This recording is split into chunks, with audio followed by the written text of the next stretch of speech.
Good evening, everyone. Welcome to the regular meeting of College Station City Council. Our public safety officers have reminded us that if you're in the doorway, please find a seat or use a seat outside. We can't have the doorways congested. So our public safety officers that are here have asked me to make that announcement. So for those of you that are right in front of the door, maybe you can move back a little bit or find a seat somewhere or the seats outside.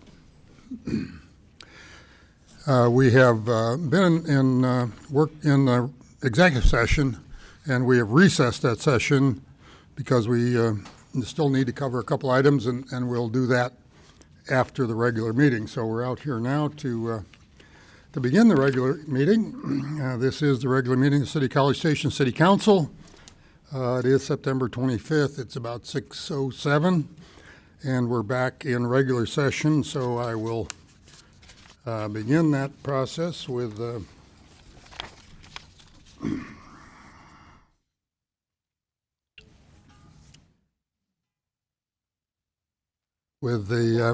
Pledge of Allegiance, invocation, and Council Member White will do the invocation. So if you'll stand with me, and we'll do the Pledge of Allegiance, and then Council Member White will follow with the invocation.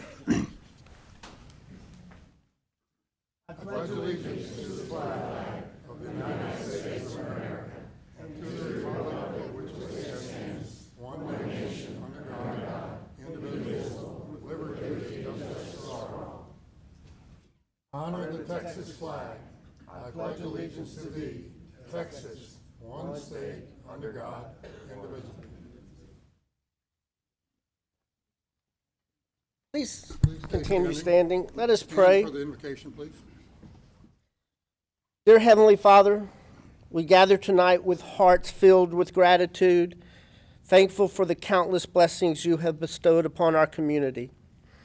We are especially grateful for the citizens of College Station who care deeply about our city and have chosen to be here, sharing their voices, offering their ideas, and taking part in shaping our future together.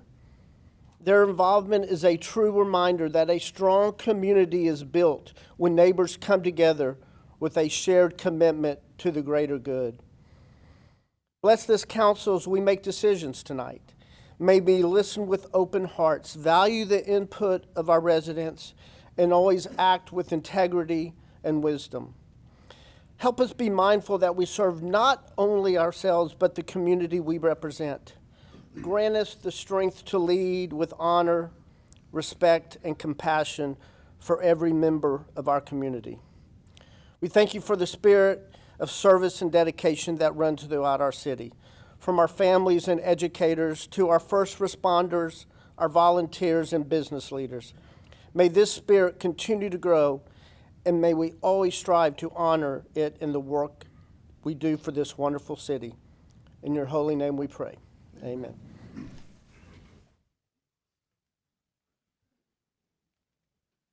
Thank you, Councilmember White. Before I get to the rest of the program, I will remind all of you, and there's a lot of speakers signed up tonight. We do have a speaker protocol. I think all of you that have signed up to speak have been aware of that, and we've had good luck with it in the past few meetings. So keep in mind you have 3 minutes, except for one individual who has signed up a group. And there's a timer up there, so you can watch the timer, and we will get into that in a few minutes.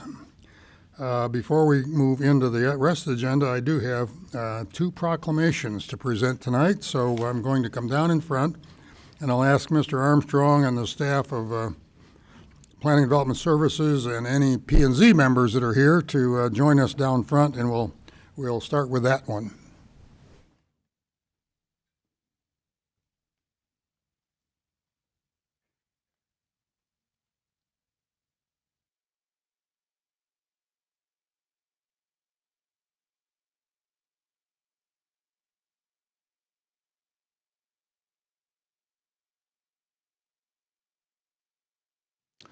Thank you all for being here.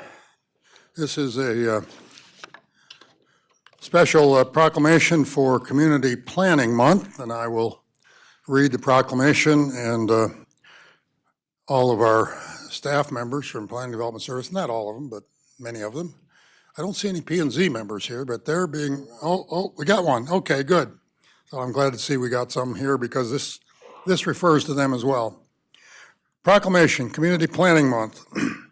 Whereas change is constant and affects all cities, towns, suburbs, counties, boroughs, townships, rural areas, and other places, and whereas planners can help navigate this change with data-driven insights and expertise that provide better choices for how people work and live, and whereas community planning provides an opportunity for all residents to be meaningfully involved in making choices that determine the future of their community, and whereas the full benefits of planning require public elected and appointed officials who understand, support, and demand excellence in planning and plan implementation. And whereas the month of October is designated as National Community Planning Month throughout the United States of America and its territories, and whereas the American Planning Association endorses National Community Planning Month as an opportunity to highlight how planning is essential to every community and how planners are uniquely positioned to identify solutions to communities' most difficult housing, transportation, and land use questions. And whereas the celebration of National Community Planning Month gives us opportunity to publicly recognize the participation and dedication of appointed Planning Commission members, Planning and Zoning Commission members, who have contributed their time and expertise to the improvement of the city of College Station, and whereas we recognize the many valuable contributions made by the professional community and regional planners of the city of College Station, and extend our heartfelt thanks for the continued commitment to public service by these professionals. Now therefore be it resolved, I, John P. Nichols, as Mayor of City College Station, Texas, and acting on behalf of the College Station City Council, do hereby proclaim the month of October 2025 as Community Planning Month in conjunction with the celebration of National Community Planning Month, in testimony whereof I have hereunto set my hand and caused to be affixed the seal of the City College Station, Texas, this 25th day of September 2025, and I want to thank all of you and all of the others that aren't here tonight for all the hard work you put in and the professionalism that you've shown. So we're going to do a little photo op, and so let me step back and present this to the appropriate official here. Where do you want me? Just right in the center. Right in the middle. Anthony, why don't I get you up here in front so you can. Okay, and I'll put this down.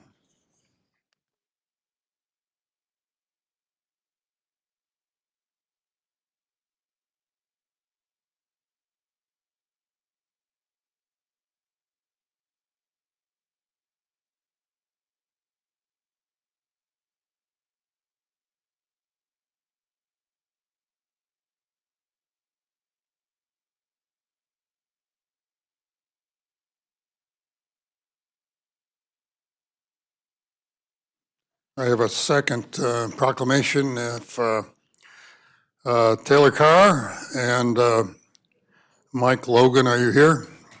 Where are they at? Taylor? Okay. This is a proclamation recognizing a group that's here in the community, and we very much appreciate you being here. I'm going to read the proclamation, and then you will have that information. Proclamation, and this is in recognition of the Southwest Bowling Proprietors Trade Show Day, and you'll learn a little bit more about it as I read this. Whereas the City of College Station proudly welcomes the Southwest Bowling Proprietors as they celebrate their annual trade show hosted this year by Grand Station Entertainment, which I think we all know is a local company, and we really appreciate their efforts in hosting this group, and the Hilton College Station and Conference Center. And whereas the Southwest Bowling Proprietors Trade Show is the largest regional convention featuring exhibits, products, and services. And whereas for 2 decades, the Southwest Bowling Proprietors Trade Show has hosted numerous seminars and workshops that help proprietors improve business, share ideas, showcase innovation, and strengthen the bowling community across Texas and the Southwest region. And whereas the City of College Station recognizes and celebrates this dedication, collaboration, and passion that has sustained the Southwest Bowling Proprietors Trade Show for 20 years and looks forward to its continued success and growth. Now therefore I, John P. Nichols, as Mayor of the City of College Station, do hereby proclaim September 25th, 2025 as Southwest Bowling Proprietors Trade Show Day in College Station, Texas, and encourage all citizens to join in by extending our warmest congratulations and best wishes for the successful and memorable celebration. In witness whereof, I have hereunto set my hand and caused the seal of City College Station to be affixed this September 25th, 2025. And I'm going to present this to this group, and I will say that we're really pleased that you're here in the community and that Grand Station has been one of your hosts, and I really appreciate your being here and the group as well. So thank you all, and we're going to take a photo op if we have the gentleman come up. I do have coffee with folks that bowl regularly at Grand Station. Oh, do you? Yeah, and they tell me it's been 40 years since I bowled. But you guys you don't have old wooden lanes anymore. No, they're synthetic. They're synthetic, and you oil them in some way. Yes, we do. And it's a different pattern all the time, and these guys are having trouble figuring No, it we out. make it easy for old people. All people like me? Oh, you, yeah. We- Anyway, thank you very much for hosting the group. We appreciate it. And for you bringing them here and for you as the representative. Great. Well, why don't you, who's going to receive this? Give it to- Okay. Let me turn this off.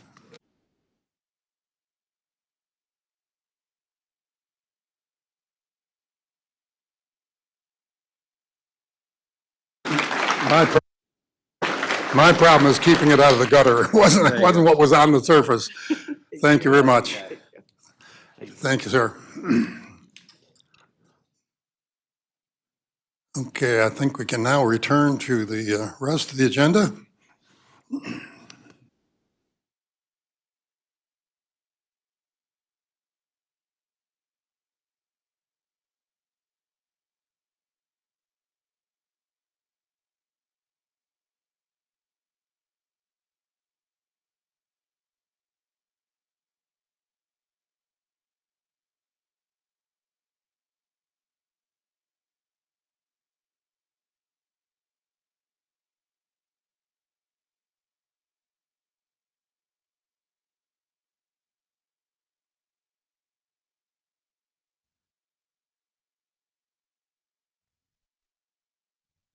How about now? Yes, good. We do have one person who has signed up for Here Visitors, and I'd like to invite Jody Warner to come forward. There she is, and you have 3 minutes, Ms. Warner. We appreciate you being here. Thank you. Good evening. Good evening, Mayor and Council. My name is Jody Warner. I am a local broker associate here in College Station, and I serve on the Government Affairs Committee for the Bryan College Station Regional Association of Realtors. We've long talked about presenting you guys with statistics, and so this is a just the facts kind of presentation, just to bring current light to where we are in our market. All stats listed were emailed to you earlier. Thank you to all of those that recognized that it was received.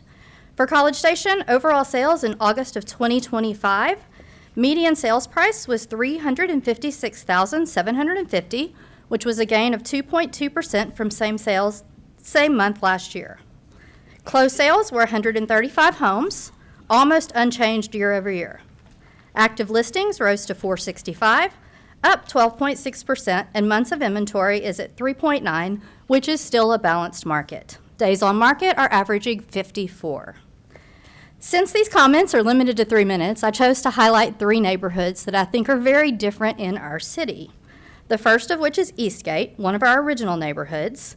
They posted a median price of $641,800, up 36.5% from same month last year. You can see the redevelopment trends.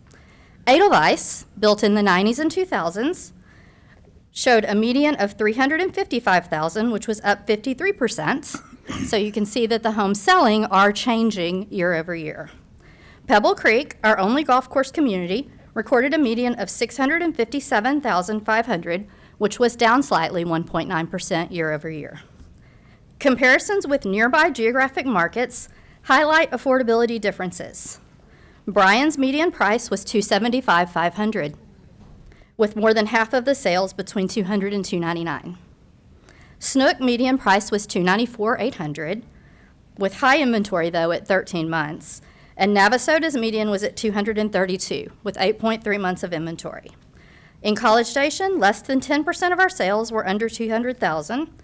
Practical terms, a $357,000 home equals an estimated monthly payment of $2,600 to $2,800 with taxes and insurance.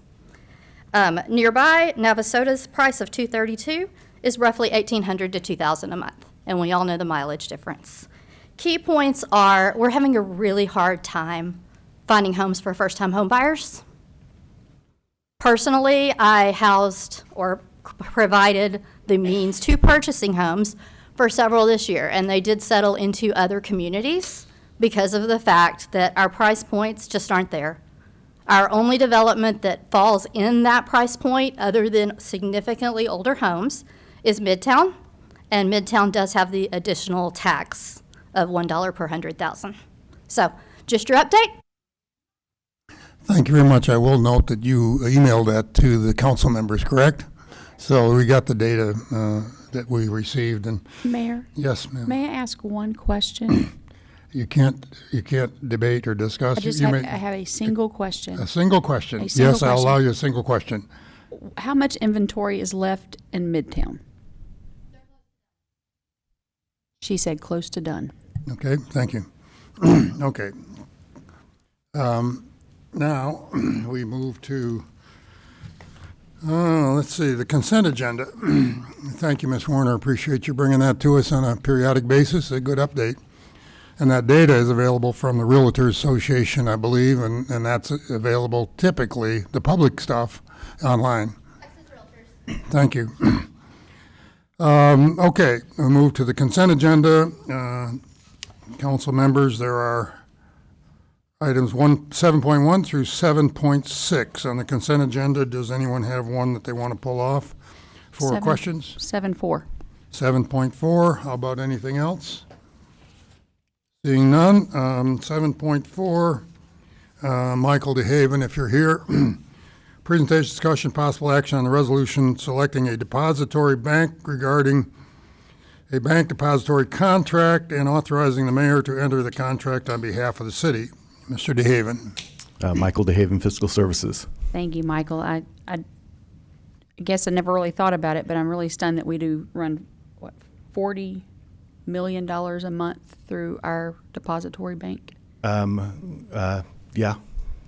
We run a lot through there. Let's just say that. So as I was looking at the proposal from Truist, I didn't see the one from First Financial. I'm assuming this operates a little differently than us just running down and open up a, checking account. So can you help me understand how we make that choice and how? Yeah. So again, just depository services kind of encompasses a lot of things. It's not just having a checking account where we can write checks or wire. There's anti-fraud treasury items that come into play. There's kind of a whole kind of suite of things we look at. And when we go through and do the evaluation on these, there's I'm going to say an operating balance we look at. Some banks, between the two banks that will require us to have an operating balance, that earns interest credits and that goes against our fees. So we have a model to where we don't make a monthly payment for our fees. It's basically how much money we have sitting in that interest earning operating account, and that covers the fees. The other part of both of these proposals was, what do they do with our excess funds? So those amounts that are in those operating accounts are only about $5 million. All the other money sits in money market accounts or interest-bearing accounts. Between the two of them, one was capped at $75 million, the other was uncapped. And so there's a big difference in how much we can earn between the two institutions. Is there any advantage to splitting it up? So part of the public funds, in the statutory, it's called the Public Funds Collateral Act. So they're required to collateralize all our deposits that we hold with them. So, and it's set at 102% by statute. We require 105%. What they do is they have either treasuries, agency bonds, things that back up all of our deposits, 100% sitting at the Federal Reserve Bank. So if something happens with the bank, we can literally call the Fed and say, hey, we need our collateral money back, and we get it within a few days. So splitting it up really doesn't spread the risk because it's 105% collateralized. Okay, I wasn't thinking just, are there any advantages to having relationships with more than one entity? That's just a lot of money to be churning through every month. I didn't know if there was value in splitting. I would say from an operational standpoint, it's easy to have it in one institution because that's where we're not having to move money between institutions to cover things. We do that in our investment portfolio, so we don't have all our money sitting at the depository account. We put it in local government investment pools. We will buy treasuries, agency bonds, things like that with the remainder of the portfolio. And you'll give us a report on that at some other point in the year, if I'm remembering correctly? Yeah, we'll do another investment update at the Budget and Finance Committee meeting, and then we also send out every month the investment report through the council update. All right, thank you very much. No other questions. Thank you, Mr. DeHaven. Appreciate your coming forward. Yep, no problem. No other item of the consent agenda has been pulled for questions, so the chair will entertain a motion to approve. I'll make a motion to approve the consent agenda. I hear a second from Mr. Schaefer. Okay, we have a motion to approve item 7.1 through 7.6 on the consent agenda. All those in favor say aye. Aye. Opposed? Motion carries unanimously. Thank you very much. So that takes care of the consent agenda. We move to the workshop agenda, and I will just ask everybody a little patience here. We have a couple of items that shouldn't take too long, and there's some folks here that for those presentations, so I want to move into the workshop agenda before we get to 8.3, which I think most of you are here for. But we'll take items in order that they are in the agenda. So very first one, Mr. Ross Brady, a presentation, discussion, possible action regarding the dedication of a historical marker granted by the Texas State Historical Commission. That's item 8.1. Mayor, Council, good evening. I'm Ross Brady, Chief of Staff in the City Manager's Office, and I'm bringing this item before you tonight to receive direction from the Council on the placement of a historical marker. The background on this was that it was initiated through a citizen-led effort in 2022 to petition the state for a historical marker recognizing the history of College Station altogether, but with the intent that it would be placed at the new City Hall while it was under construction. The state determines the wording of historical markers, and so it took a while for them to come to agreement with the citizen group on what was going to be on there, but they finalized that earlier this year, and we received the marker from them in July. A few weeks ago, we sent out an email to the council requesting input on where y'all would like the historical marker to be placed, and received feedback from 5 council members, 3 voting for one option and 2 voting for another. So we did not have clear direction either way, and so I wanted to bring this to you. And as a refresher on that, the options are to mount it on the wall, on the west wall, Texas Avenue facing, front of City Hall. We currently have the image on the left there, which is the building dedication plaque, and then this is a to-scale rendering of how the historical marker would be on there. It is larger than the dedication plaque. The historical marker is 42 inches high but 27 inches wide, but could be mounted on the side of the wall there. Or we can build a ground-mounted platform that can go in a couple of locations. So it would be in brick to match the building or limestone to match the building. And there's some representations of what that could look like. And the potential locations for that are in front of the building. You can have it directly in front of those west-facing front doors, or you can have it in the flower beds along one of the 2 parking lots. I will point out that the leader of the citizen initiative to bring this to the city is Sherry Frisk, and she is here tonight. She let me know earlier this evening that her preferred option is the wall mount, in case that influences anyone's decision there. But with that, I'm here to answer any questions, as is Ms. Frisk, or if there are no questions, a council member can make a motion proposing one of these locations, and the mayor can call for a vote on that. Any questions for Mr. Brady or Ms. Frisk? Seeing no questions, Ms. Frisk is over here, and I appreciate her guidance and direction in not only this, but everything you do for the city and the historical area. Looks like Mr. Wright has a motion to make. Absolutely. I think this actually, I don't remember actually what I emailed, but I'm going to go with Mrs. Frisk's recommendation. This is not her first historical marker, that is for certain. So she is somewhat of a subject matter expert on this. I think it complements nicely and to the dedication on the opposite side. And yeah, I think that's a great idea. Do I hear a second? A second from Mr. Smith. Any further discussion? Looks like we have general agreement here with the motion. Nobody wants to debate it. So all those in favor of the motion signify by saying aye. Aye. Opposed? Motion carries unanimously. Mr. Brady, Ms. Frisk, thank you. We really appreciate the work you put into it. This has been going on for a couple of years now, at least. So excellent. And I think you have all the direction you need to Sure. Have it mounted at the as soon as possible, and I hope that everyone will take time at the middle doors outside to read that the next time you come by City Hall. Yes, and so some information on the unveiling of that. We plan to coordinate that with the city's birthday, which is October 19th. That's a Sunday this year, so we've talked to HPC, our Historic Preservation Committee, about doing that on the evening of Monday the 20th. Okay, so the Historic Preservation Committee will be involved, and Yes, sir. This actually goes through the county historical committee as well. Yes. Mr. Mayo, I think, is chair of that. So it had several steps to get to the state, and then they had things they wanted as well. So thank you both for staying with it, and we'll look forward to the dedication on the 20th of October. Thank you very much. Okay, moving to item 8.2, preservation discussion and possible action given regarding an update from representatives of the Texas A&M University Student Government Association.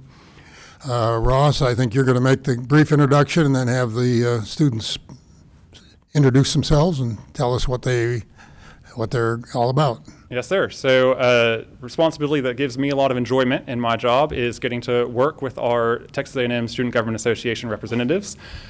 Just some background on that.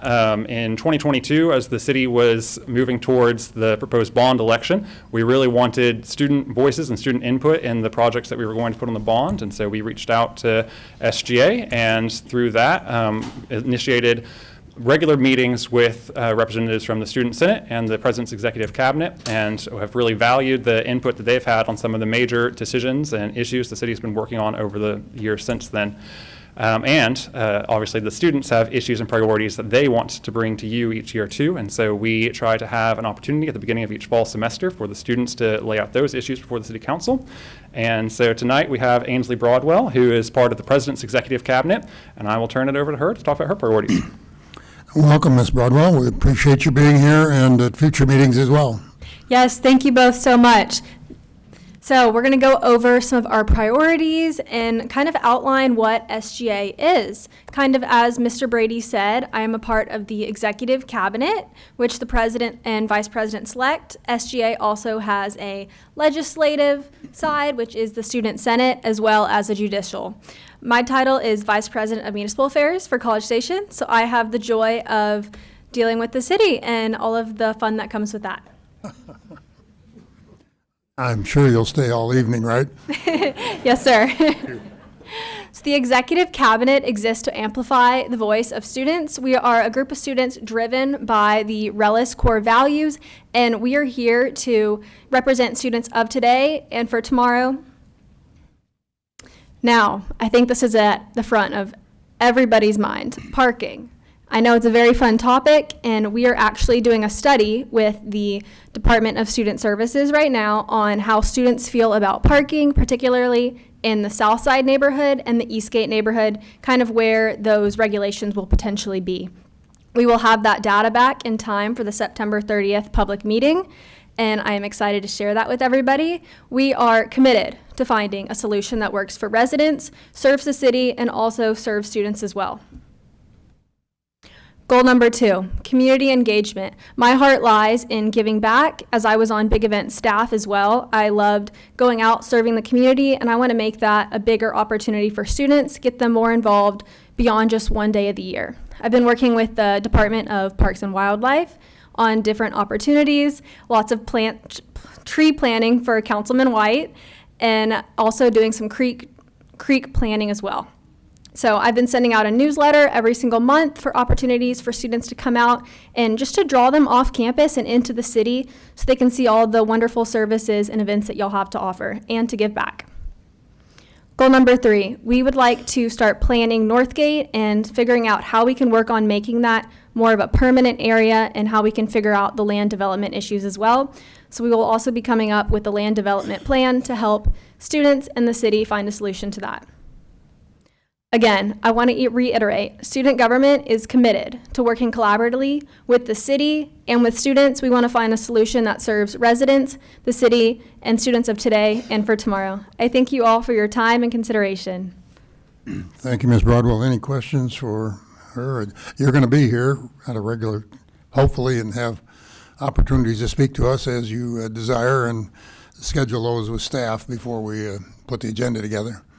Great, thank you. Thank you Appreciate both being so here. much. Thank you. Oh, we do have a question. Yeah, Anthony, thank you so much for your leadership. Really appreciate it. Let me ask you a question. What do the students think about the housing issue? You know, we've talked about housing. I believe A&M, do they still have that housing department that the students can go to help find housing? What are y'all's perspective on the housing issue here in College Station? I know this is a very touchy subject. Students are concerned with housing. It's an issue that plagues a lot of students. Affordable housing is an issue that's also big on our minds. I think students are not the happiest with all of the high-rise apartments going up, and they think that that is going to make the cost of living higher and also take away from Northgate and potentially take away that College Station charm that is the Northgate district. So housing is definitely a big issue, and we're hoping to see more growth to kind of disperse the market so those prices do go down with inventory going up as well. We would love to work with y'all on that issue. Thank you. Thank you. Thank you again. We appreciate you being here. Welcome to the College Station City Council. Thank you. And you always have a seat at the table. Okay, now we move to item 8.3. Mr. Jason Schubert will make a staff presentation. Let me just say how I hope this will go. Pretty much following our protocol, we're going to have staff presentation. We will have questions from council members of staff to try to clarify what's in his presentation. This is a workshop. This is not a regular agenda item, so we're looking for ideas and direction, and the council has their own views and ideas that they may want to share as well. So we'll hear staff. We'll ask questions of staff.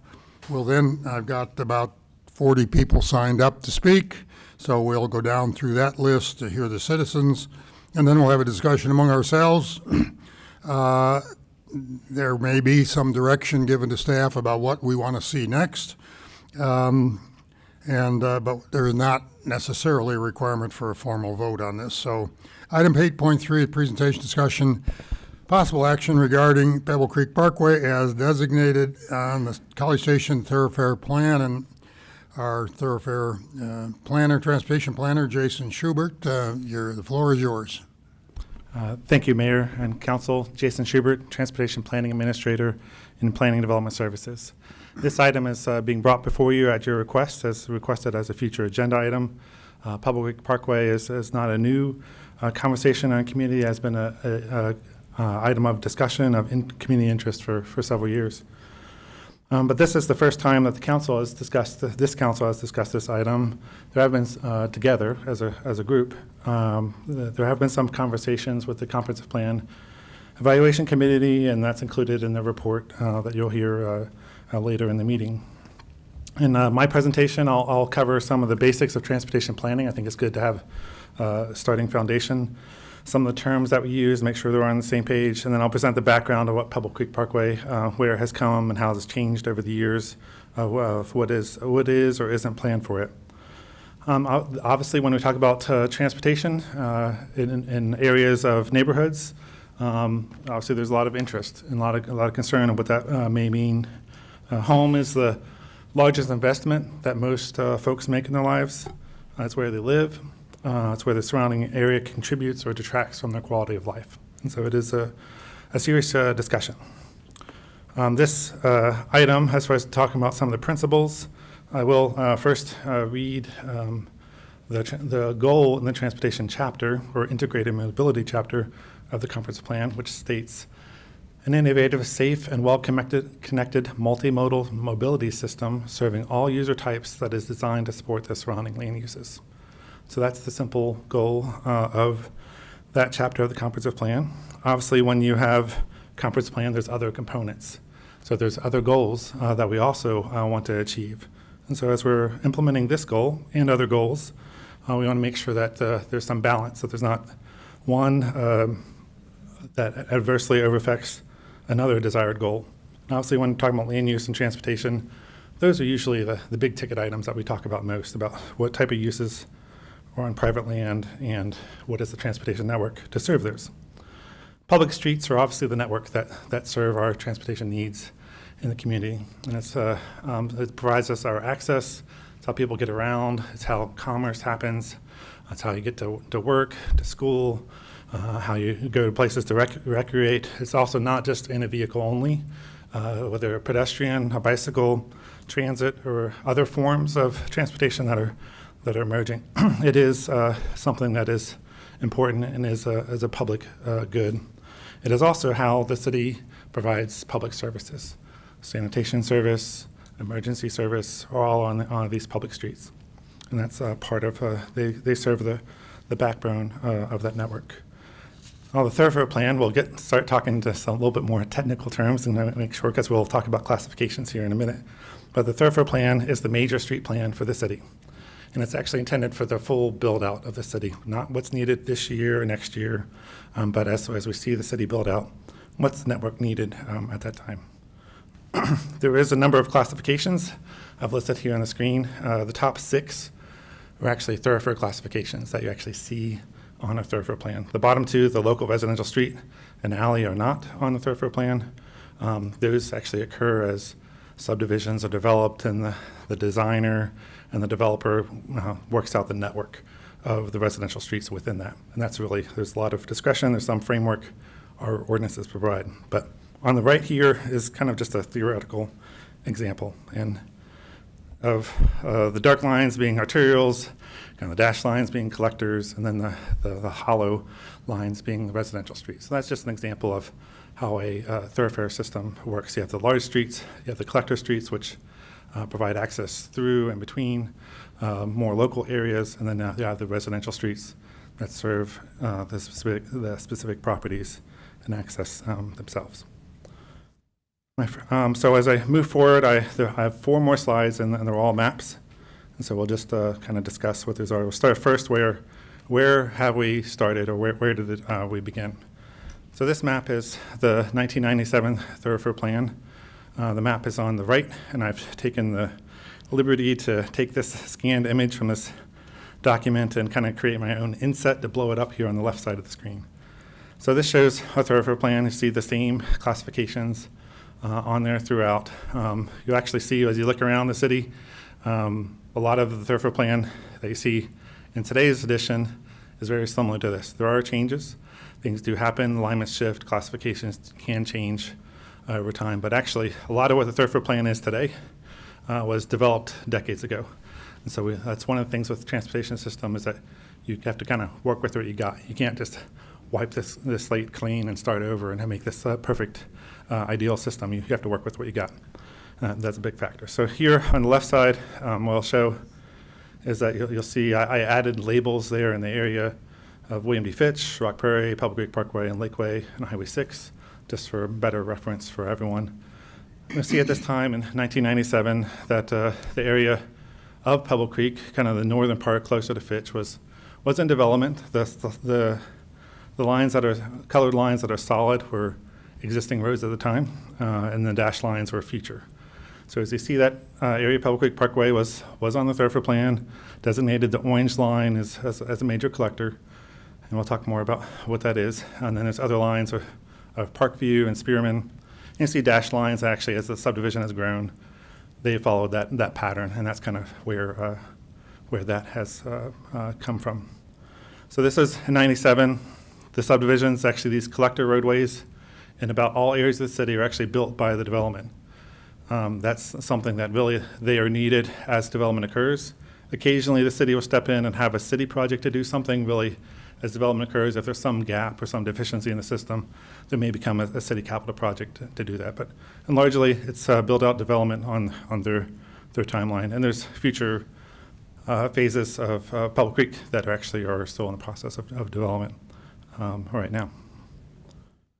So the next map I want to show you is the 2050 thoroughfare concept that was developed by the Bryan College Station Metropolitan Planning Organization, or as I'll refer to as the MPO. They are it's a countywide regional plan. The College Station is one of the jurisdictions of that, supporting that organization. There are actually 6 public entities. Our city, the city of Bryan, Brazos County, Texas A&M, TxDOT, and the Brazos Transit District were all voting members together. So this plan was developed really in 2015-16 and went through a whole bunch of public engagement. And then was adopted by them in 2017, and then the local jurisdictions were asked to amend their plans to kind of match this common plan. So as we zoom into this area of the county, you'll see some of the same lines. Now, we'll say on the MPO plan, there's this purple line that's called a super arterial.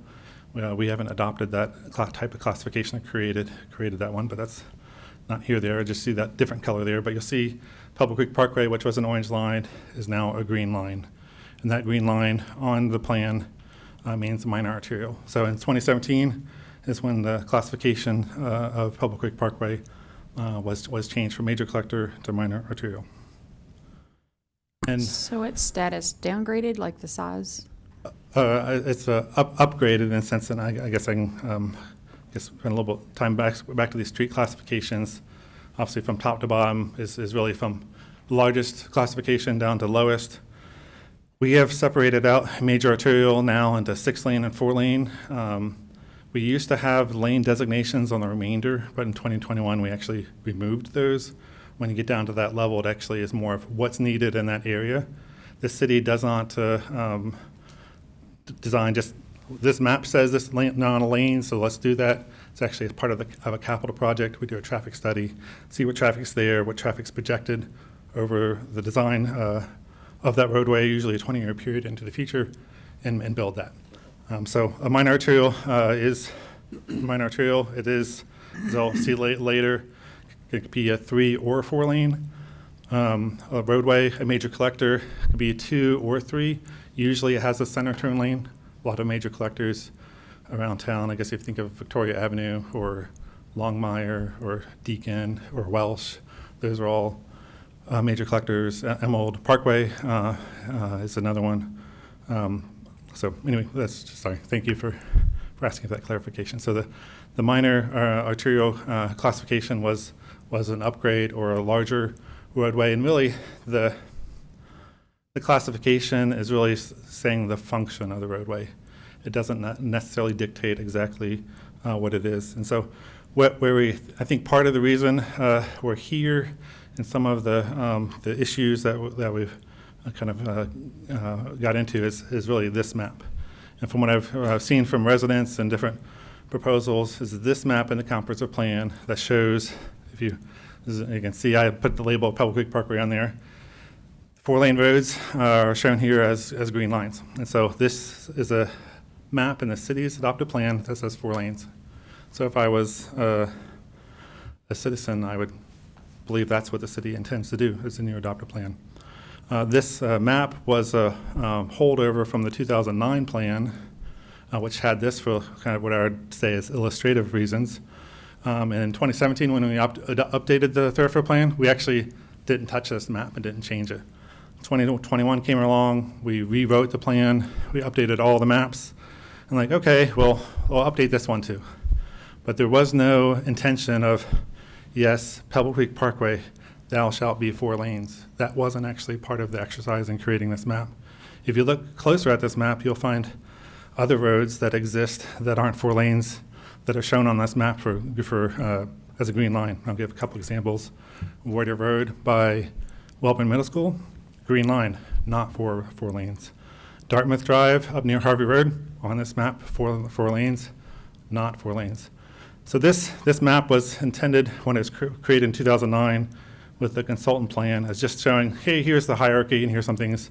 This is not a representation of, the city does not use this map. And so kind of a little spoiler alert for an item later, and some of you know, as part of the comprehensive plan evaluation committee of this, it's recommended that we actually remove this from the comp plan. This is not driving our decisions on how many lanes a road has. That is there for classification, gives a starting point, and then you actually study what is needed. But this is a big part of, I believe, why I'm standing here before you today, because there's a green line on this map. So we're reconciling basically what our plan is with what the MPO said versus what made it into our thoroughfare. Like, we've got the comp plan, thoroughfare plan, MPO designation. Right. In 2017, we updated our lines to pretty much match mostly what the MPO had. As I mentioned, we didn't create a super arterial classification that the MPO had. We chose not to do that, and there's not that much difference from our classification. But another, I guess, point on the MPO plan is that it only has the arterials and freeways. You only see there's red and blue, red and green lines, and as well as the purple. It does not have any of the orange or yellow lines. And so if it's a collector on the MPO plan, it doesn't, or if it's a collector, it doesn't show up on the MPO plan. So I think it's part of when you looked at this area of the city, there's no arterials between Highway 6 and Rock Prairie, which is about 2 miles in distance. That's usually when you have a network like that, you want to have other roadways at intervals. It's good transportation planning principles. Obviously, you have to look at where you're at. There's a lot of floodplain in the area. This is towards the edge of the city. You don't have the same transportation demands as you would in another area of the city. So my last slide is the current plan, and mentioned 2021, we updated that map 6.1. It is what it is. It's on there. And so this is the current thoroughfare plan. I took, actually added in the labels on the right in the legend saying 3 or 4 lanes, 2 or 3 lanes, 2 lanes. Kind of zooming in again to this area of the city. This is what is our adopted plan. I will say, kind of point out as you look around the city that, collectors are intended to provide connections within and between neighborhood areas and connect out to arterials, kind of going back to that theoretical map I had at the beginning. If you look at other areas of the city, there's a bunch of collector network actually that looks generally to be a little bit more dense than in this area, but also there's a lot of, as you get south and east, there's more floodplain and larger floodplain, there's less development potential. But I just want to point as we zoom into this one area, but also look at the city network as a whole and that collector network. So this is an item that obviously, was put on there as a minor arterial, smallest classification of the MPO plan. Then we updated our map showing 4 lane. That's not, I'll tell you, it's not a thing. I felt like if, living in an established neighborhood, if the city has had a plan that says, I'm going to come bring a 4-lane road through your neighborhood that doesn't exist, I would have an issue with that, and I would be asking the city secretary to sign me up to speak. So that is not, I guess, the way that we do business, and that's why our recommendation is that map that was just put out there just wasn't intentional of going street by street. It was just, it's this color on the map. Plus, we've become more sophisticated in our transportation planning and not dictating this classification means exactly this number of lanes. So that's, I guess, my feeling on that designation. Ultimately, this is an item that was brought, asked to the council for discussion. I do not have a formal proposal or recommendation on this. Obviously, we've had a lot of community feedback and the interest and concerns of that neighborhood area. Obviously, there are options. It can mean as is and nothing happens. Council would have to do something. There is no project to widen this roadway. that's out there, and it's not what the intent of that is. Obviously there's concerns that folks that want to just say, well, don't have any of it or have it in a much reduced form or reduce its connections or no connections. That's obviously, this is a plan and it's council's ultimately decision to do that. Or there's obviously things that are in between, I would say, what the two extents or extremes would be. You can change the classification back to what it always used to be, back to major collector. That's kind of what it's built as. I'd say what it's out there is what's intended to go going forward. It is on the plan to be extended, and there's actually other connections that are on the plan. And generally, in transportation, part of the network is intended to distribute traffic. The less streets you have to connect through and around, the more traffic gets concentrated in a fewer number of areas, and then you have to deal with those and the traffic, the congestion, the larger projects. And so ultimately, all that is something we can obviously, if a desire of council to do further study, investigation of other options, that's obviously will proceed at your discretion. And with that, I'll be happy to answer any questions.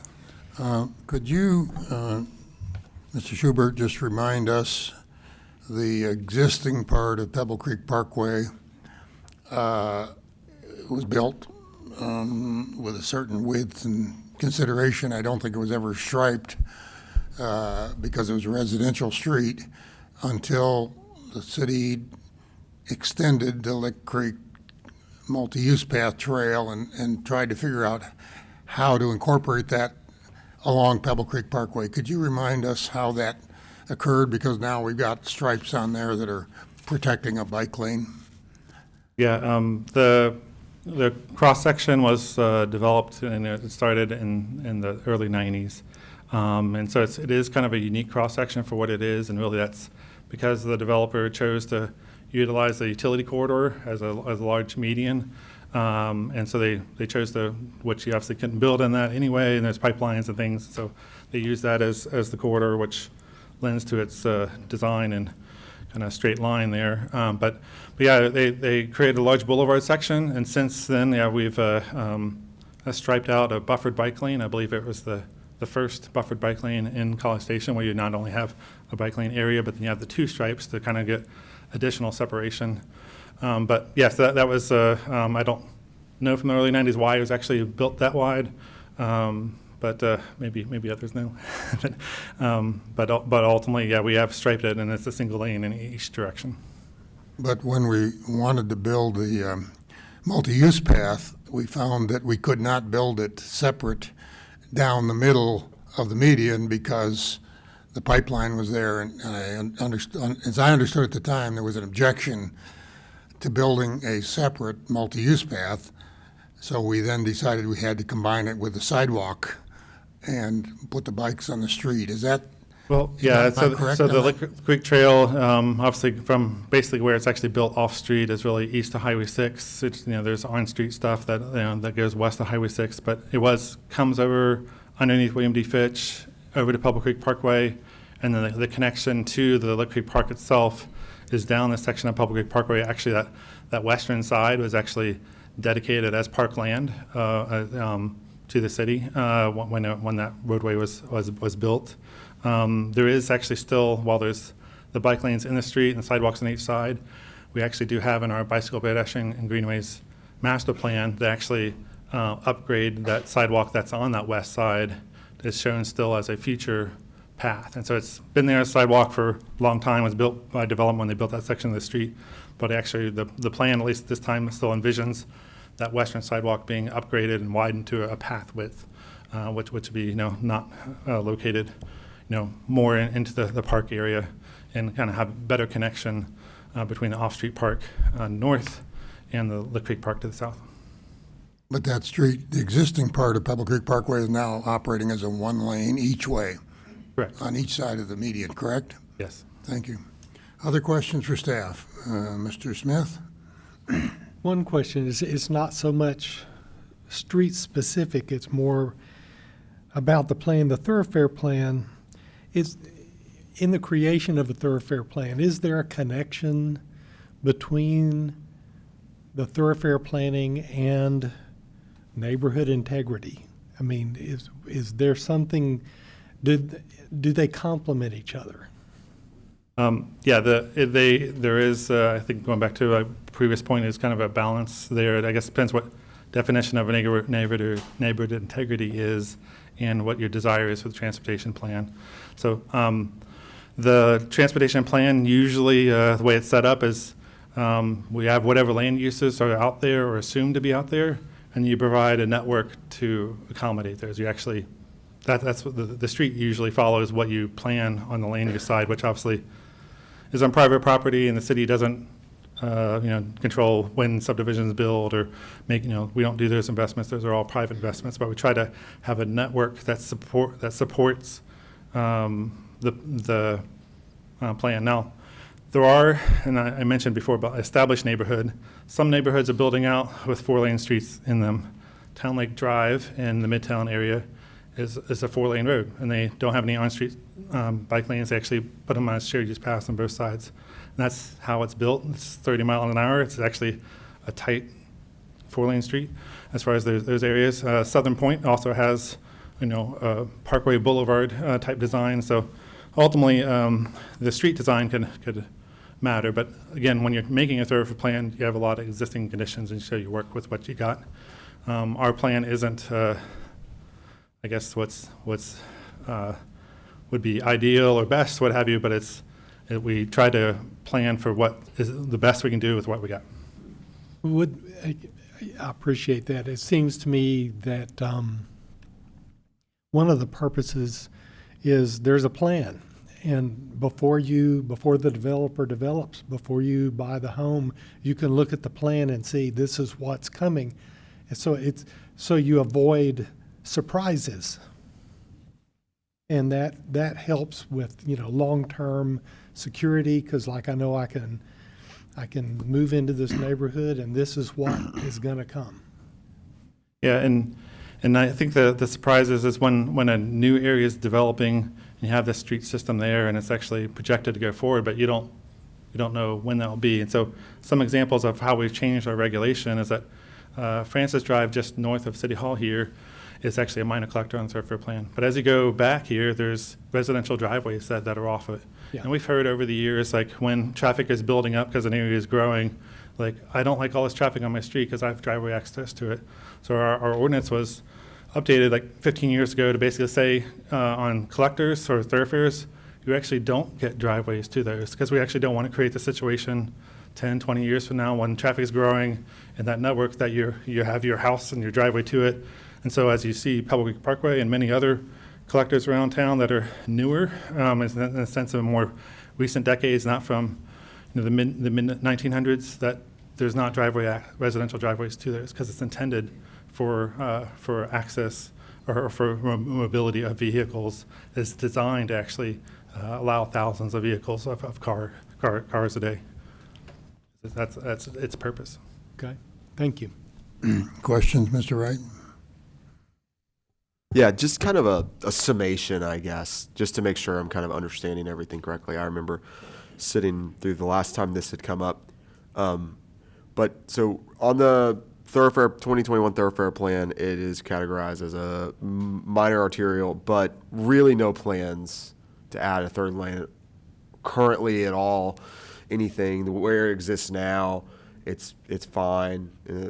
Yeah, for the existing public parkway, there is no discussions or design or let's get something to make this happen in the future. Right. It's not. It's just, for that really, it's a line on the map. The importance of having the lines on the map not only guides the city and what we need to do and what our priorities are on the capital side, but also this plan is used on the development side. When a developer comes in and I want to develop this tract of land, if these lines weren't on the map, they wouldn't do it, and they would connect whatever was just solely for their purpose and interest, what was best for them. Right. They felt, but this plan actually tries to make a network that across multiple tracts of land over decades of time, that over time it all sync up and create the full network.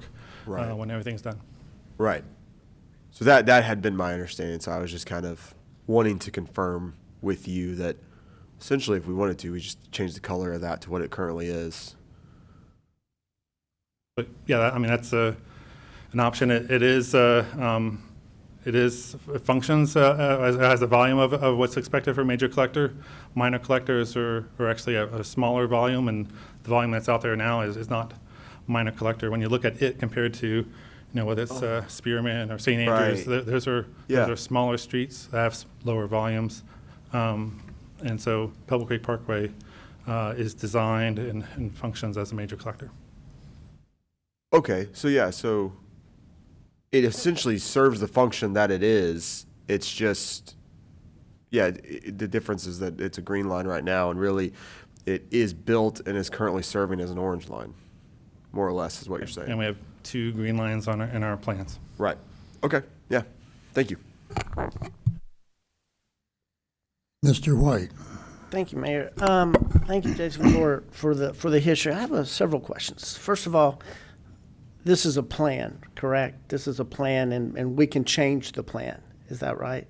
Yes. I mean, the plans are not, the initial plan came out in 1997. I think that area has changed dramatically since 1997. Would you agree with me on that? Or I'd say it's built out, but as far as but when you look at the plan for what has occurred thus far has been according to this plan, and I would say it's built out according to Yeah. plan. But So when you start designing this plan, what do you look for?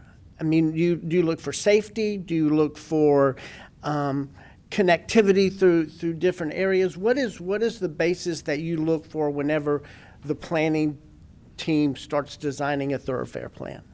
yeah, I've been in this position for 9 years, so obviously I wasn't here and did the 97 plan, or there was a plan before this one. So really any iteration of the plan is building off of, again, going back to you already have a basis of what you got, a lot of streets out there, public right of way, and so you kind of work with that, and where there needs to be changes, and that's where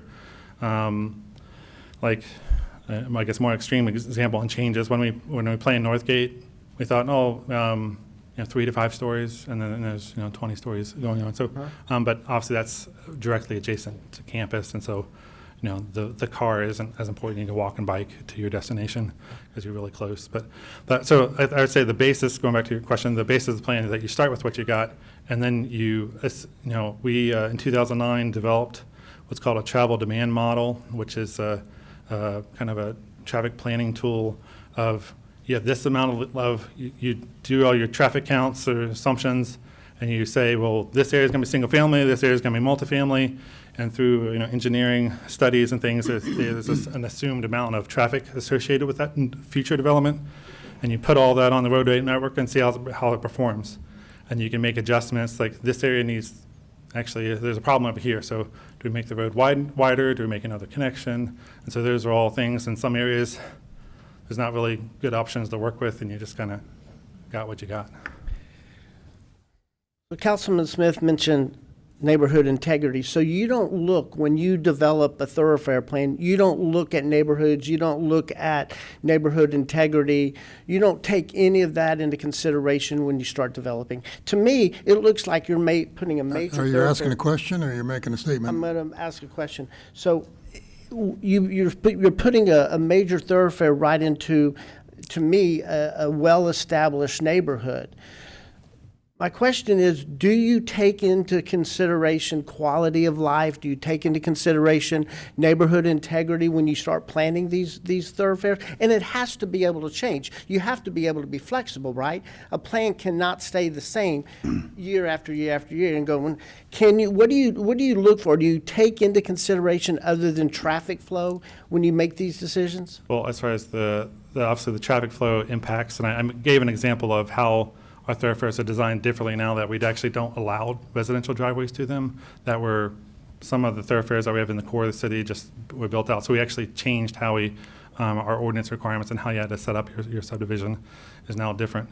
I'd say neighborhood integrity is a big part of what line goes on the map. There are lines, I know another example before, I think 2009, Holloman Drive was was a minor arterial on the plan.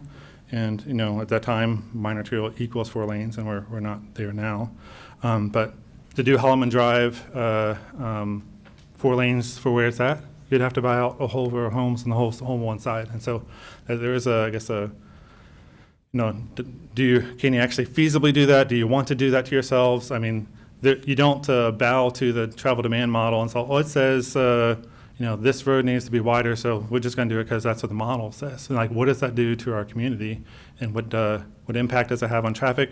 If it has to be a bigger road, what impact does it have on the property that's along it, which is not only the disruption of that property, but also the cost that goes with trying to make that happen. And so you try to, I guess, balance all those things. But as far as collectors going through and to neighborhoods, that's actually what they're designed for. And as you look all in the neighborhood areas across the city, there's collectors all through and to them. Oh, so you do try to connect neighborhoods together? Is that what the purpose is? If there was some neighborhoods that were being built south of Pebble Creek, you would feel like you would need to connect the 2 subdivisions on that? Yes, as far as for that area of town, you actually don't want to, as far as talking about collectors again, you don't want to have each piece of development as its own isolated pod that only has really one way in and out. One is there's fire code, there's access, there's emergency services. Plus, you don't want to have everybody go out to an arterial and everybody pile out onto that. Arterials are higher speed, higher volume roadways, they're less safe.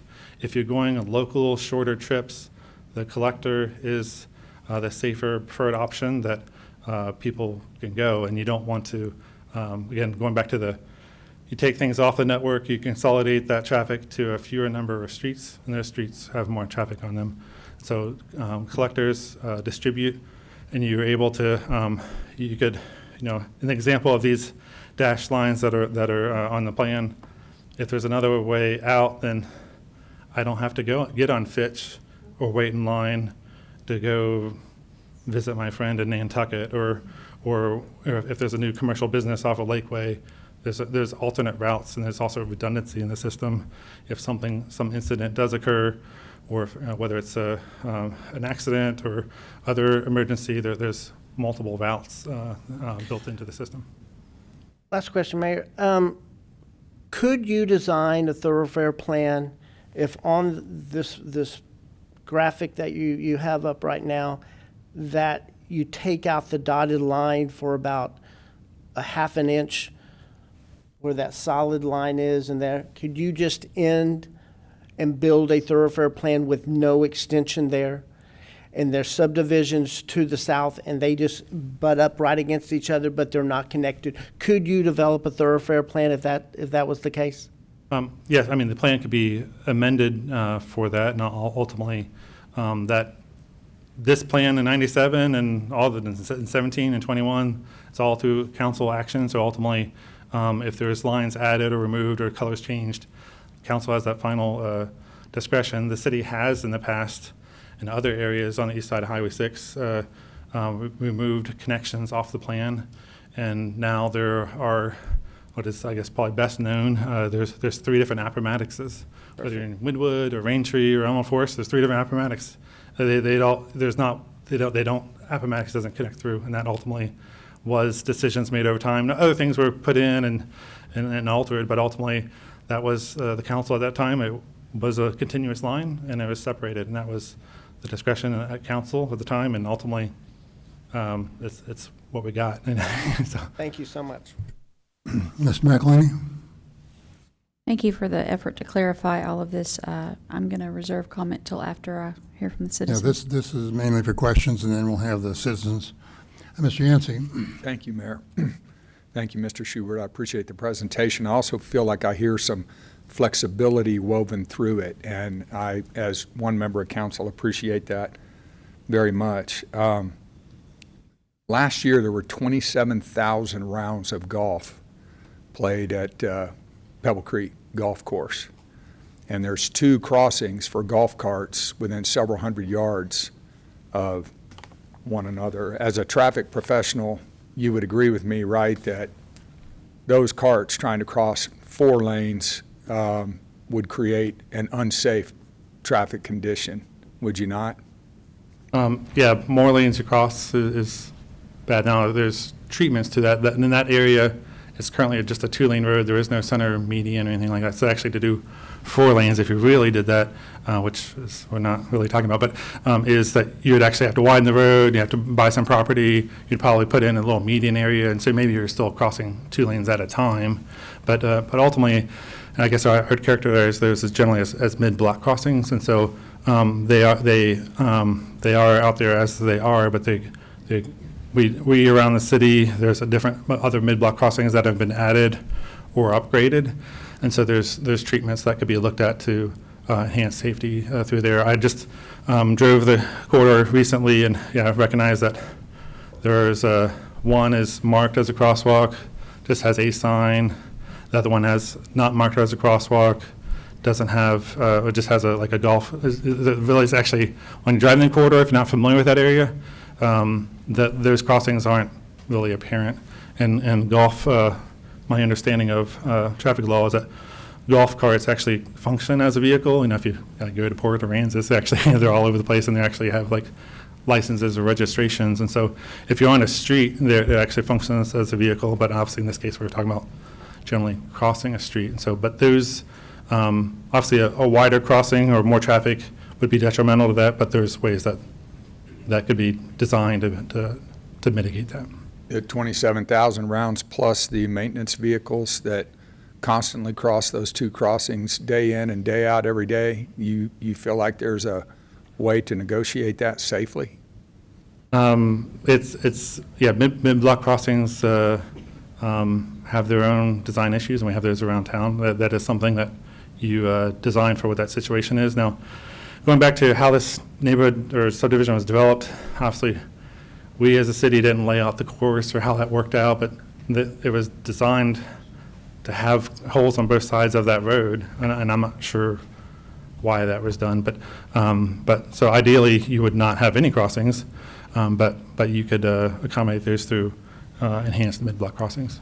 And I know we're aware at City Hall, I mean, I know everybody that lives in Pebble Creek is, we've had, I don't know, 5 or 6 vehicles leave that roadway, crash through the iron fence, even at today's relatively low volume. Are we aware of that we've had those accidents on that road? Yes.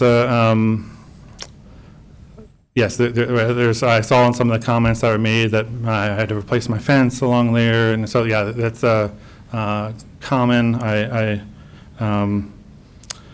Roadway driving behavior, as I'd say, probably easily best put is in decline as far as how people do. And I'll give a little, I guess, PSA. A TxDOT safety campaign this year is to drive like a Texan, safe, courteous, and kind, and really, and TxDOT, and then actually, we espouse as Texans that how we treat each other, and we just need to remember that when we step inside a vehicle that we drive that way when we drive as well.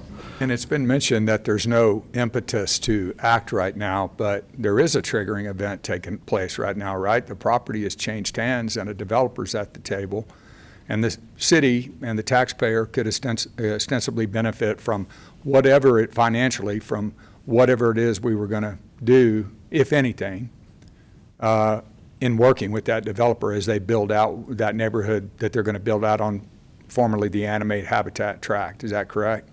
Yes, there has been a developer that's began conversations with the city that's been interested. Now, that's property zone rural. They would have to submit a rezoning request. They have not done so. They would have to do a traffic analysis. They've talked to us about some of the scope of what that would be. On the land use side, we say that's going to be predominantly single family with commercial uses up towards Highway 6, and that's what would be expected.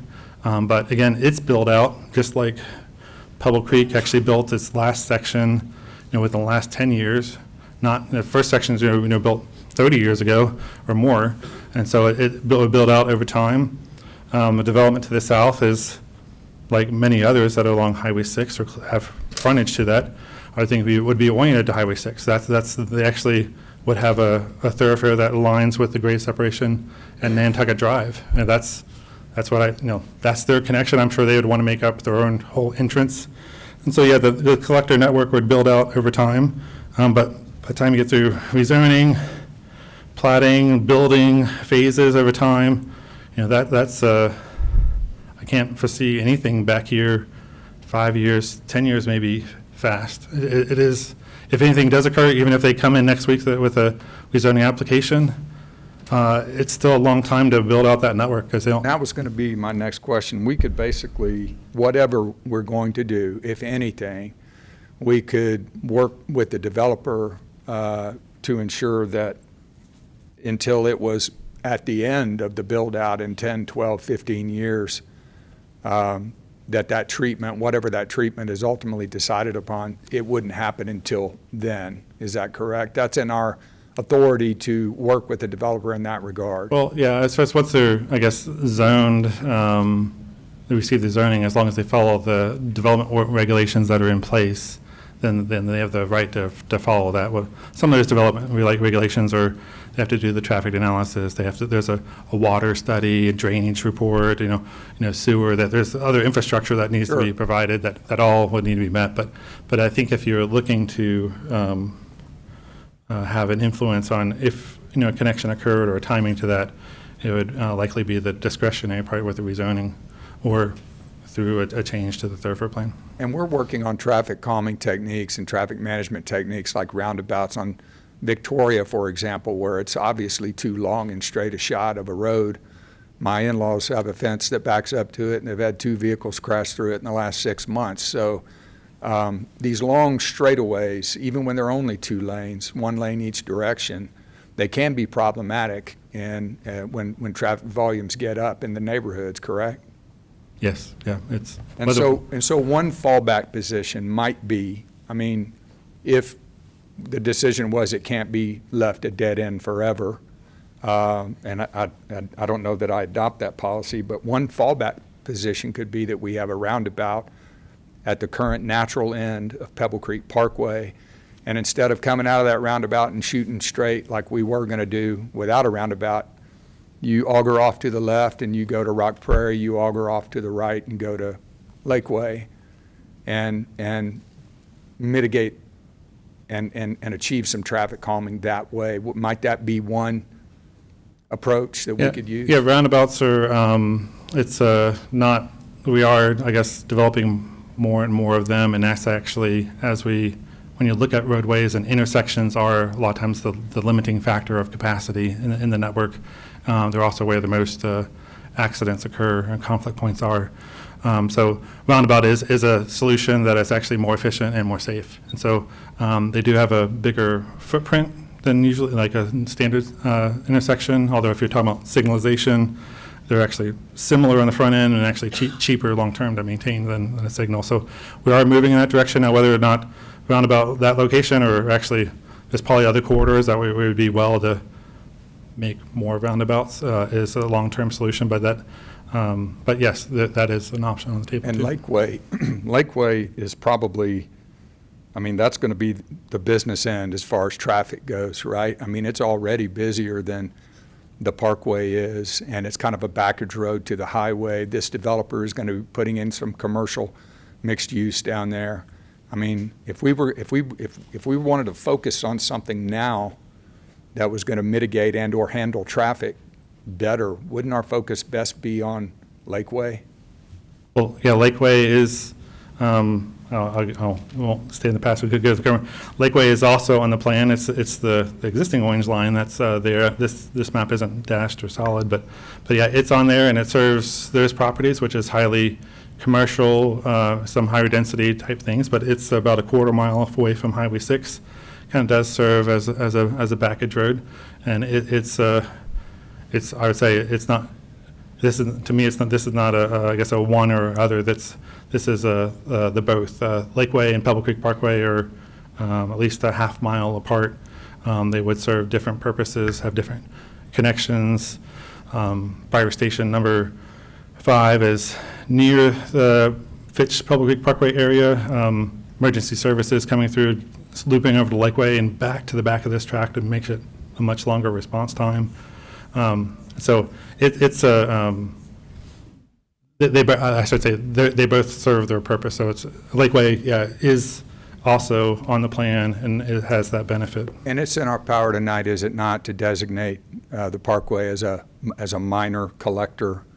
Well, this item is listed as, I guess, possible action, but there's no, as in, you can provide direction to staff, but it's not listed, there's not actually an ordinance here before you to adopt. Sure, but we could if- direct staff to make that Right, happen. for whatever. Yeah, I think we'll get to that when we get to the direction of staff, but for now, I guess just my final comment, those were all questions, is I raised my family in Pebble Creek, and my wife worked at the country club, and I've been a member of the club since before the clubhouse even opened. As one member of council, I don't want to punt on this again. I would like us to make it. We We'll were here get- 3-4 years ago. Now we're talking about it again. we'll get to that, we'll get to the discussion, and I'm sure that we'll give some direction to staff. I certainly have some thoughts and direction, but I'm going to save those till later. Mr. Schaefer? Yeah, thanks, Mayor. One quick one so folks can get to us. I think this is evident in the maps you've shown us, Jason, but Pebble Creek Parkway has changed over time. It's extended a little ways. I mean, I don't live out there, but I go out there regularly. I ride my bike on that trail to go to the park, and I have friends who live out there, et cetera. So I just wondered if you could just show us kind of how it's changed since its original endpoint, which I guess was at Spearman. I don't know. Has it extended twice since then? And as already been pointed out, the cross-section has changed. Is that correct? Well, as far as the designation on the plan changed from the orange line to the green line. Right, but just what's happened in terms of the physical roadway, it has extended with new development, correct? With the, yeah, additional phases of Pebble Creek, I guess just the snapshots I have available here. In 97, it looks like it's down to Spearman as a solid line, and it's not. When I began with the city in 2006, it had been extended down to basically the dash yellow line down to Royal Adelaide. And then within like 10 years after that, it was extended as that little two-lane section that has extended. The developer constructed that down to St. Andrews. And so it has, again, this is a large tract of land, developer building out phases over time. So yes, I guess there's 3 data points. The top part, first 10 years, middle part, next 10 years, and then the last part was done within the last 10 years. Right, it's been extended a couple of times already. And the last piece of roadway, as you pointed out, from a driving standpoint, is much more narrow and has the multi-use trail separated, which is different than the previous cross-section. That's all I wanted to point out. Thanks. Thank you, Mr. Schubert. I guess it comes back to me. I've asked my questions earlier. I think the citizens need to have their opportunity, and I think you'll need to stand by because probably some questions will come up that we'll need to clarify after hearing them. And others on staff we may call upon as well, but I think if there's no further staff questions, can we move on to the engagement? I have 39 people signed up, plus 1 for 10 minutes, actually 40 counting the virtual one. I'm going to take them in the order that they are given to me, which starts with a virtual presentation. Do we have that person available? That's Courtney Cannon. She's on the video, and then after that will be Fred Brown, Commissioner Brown. Yes, Ms. Cannon. Yes, can you hear me? Yes, we can. I can. Great. Okay. Thank you for the opportunity to speak on behalf of Pebble Creek neighborhood. Wait just a second. I'm not sure we've got it on the. I can hear it through my little speaker, but okay, begin again. Okay. Thank you for the opportunity to speak on behalf of the neighborhood. I've been a resident here since 2014, and in 2020, my family even chose to move within Pebble Creek rather than leave. That is how much we love and value this community. My husband and I moved here knowing we wanted to raise our family in Pebble Creek, and over the years, we have welcomed all 4 of our children while living here. We appreciate the family-friendly character of the neighborhood, its easy access to the elementary school, Lick Creek Park, the country club, the green belt, and more. The proposal for expansion, however, puts that very character at risk. It would not only endanger our children, but also compromise the integrity of the neighborhood. Many of you recently spoke about the importance of neighborhood integrity at the data center meeting. I was present there as well, speaking not because I enjoy public speaking, but because that issue mattered. It mattered deeply, not only for my family, but for the many families and elderly residents who call Pebble Creek home. Once again, I'm here because this issue matters. This is a highly walkable neighborhood. Our children have just begun riding their bikes to school. Every morning you can see neighbors walking their dogs, parents jogging, kids riding scooters and bikes. You'll also notice golf carts throughout the neighborhood due to the presence of the country club and easy access to amenities. If this expansion moves forward, it will increase both traffic and crime. We already have mailboxes destroyed on a regular basis due to reckless driving. Imagine what would happen if there were more vehicles passing through. My greatest concern is that our parkway will effectively become a through street, putting lives at risk and diminishing the very qualities that make Pebble Creek such a safe and desirable place to live. Not to mention the fact that during Santa's Wonderland season, you would have even more people navigating around the traffic through our neighborhood. Bottom line is this expansion would be dangerous. I urge you once again, please value neighborhood integrity above convenience. A better solution would be to expand Lakeway Drive. It is already a business road designed to handle heavier traffic and could be extended south to meet the city's needs without endangering our community. What to do with the end of Pebble Creek Parkway, you might ask?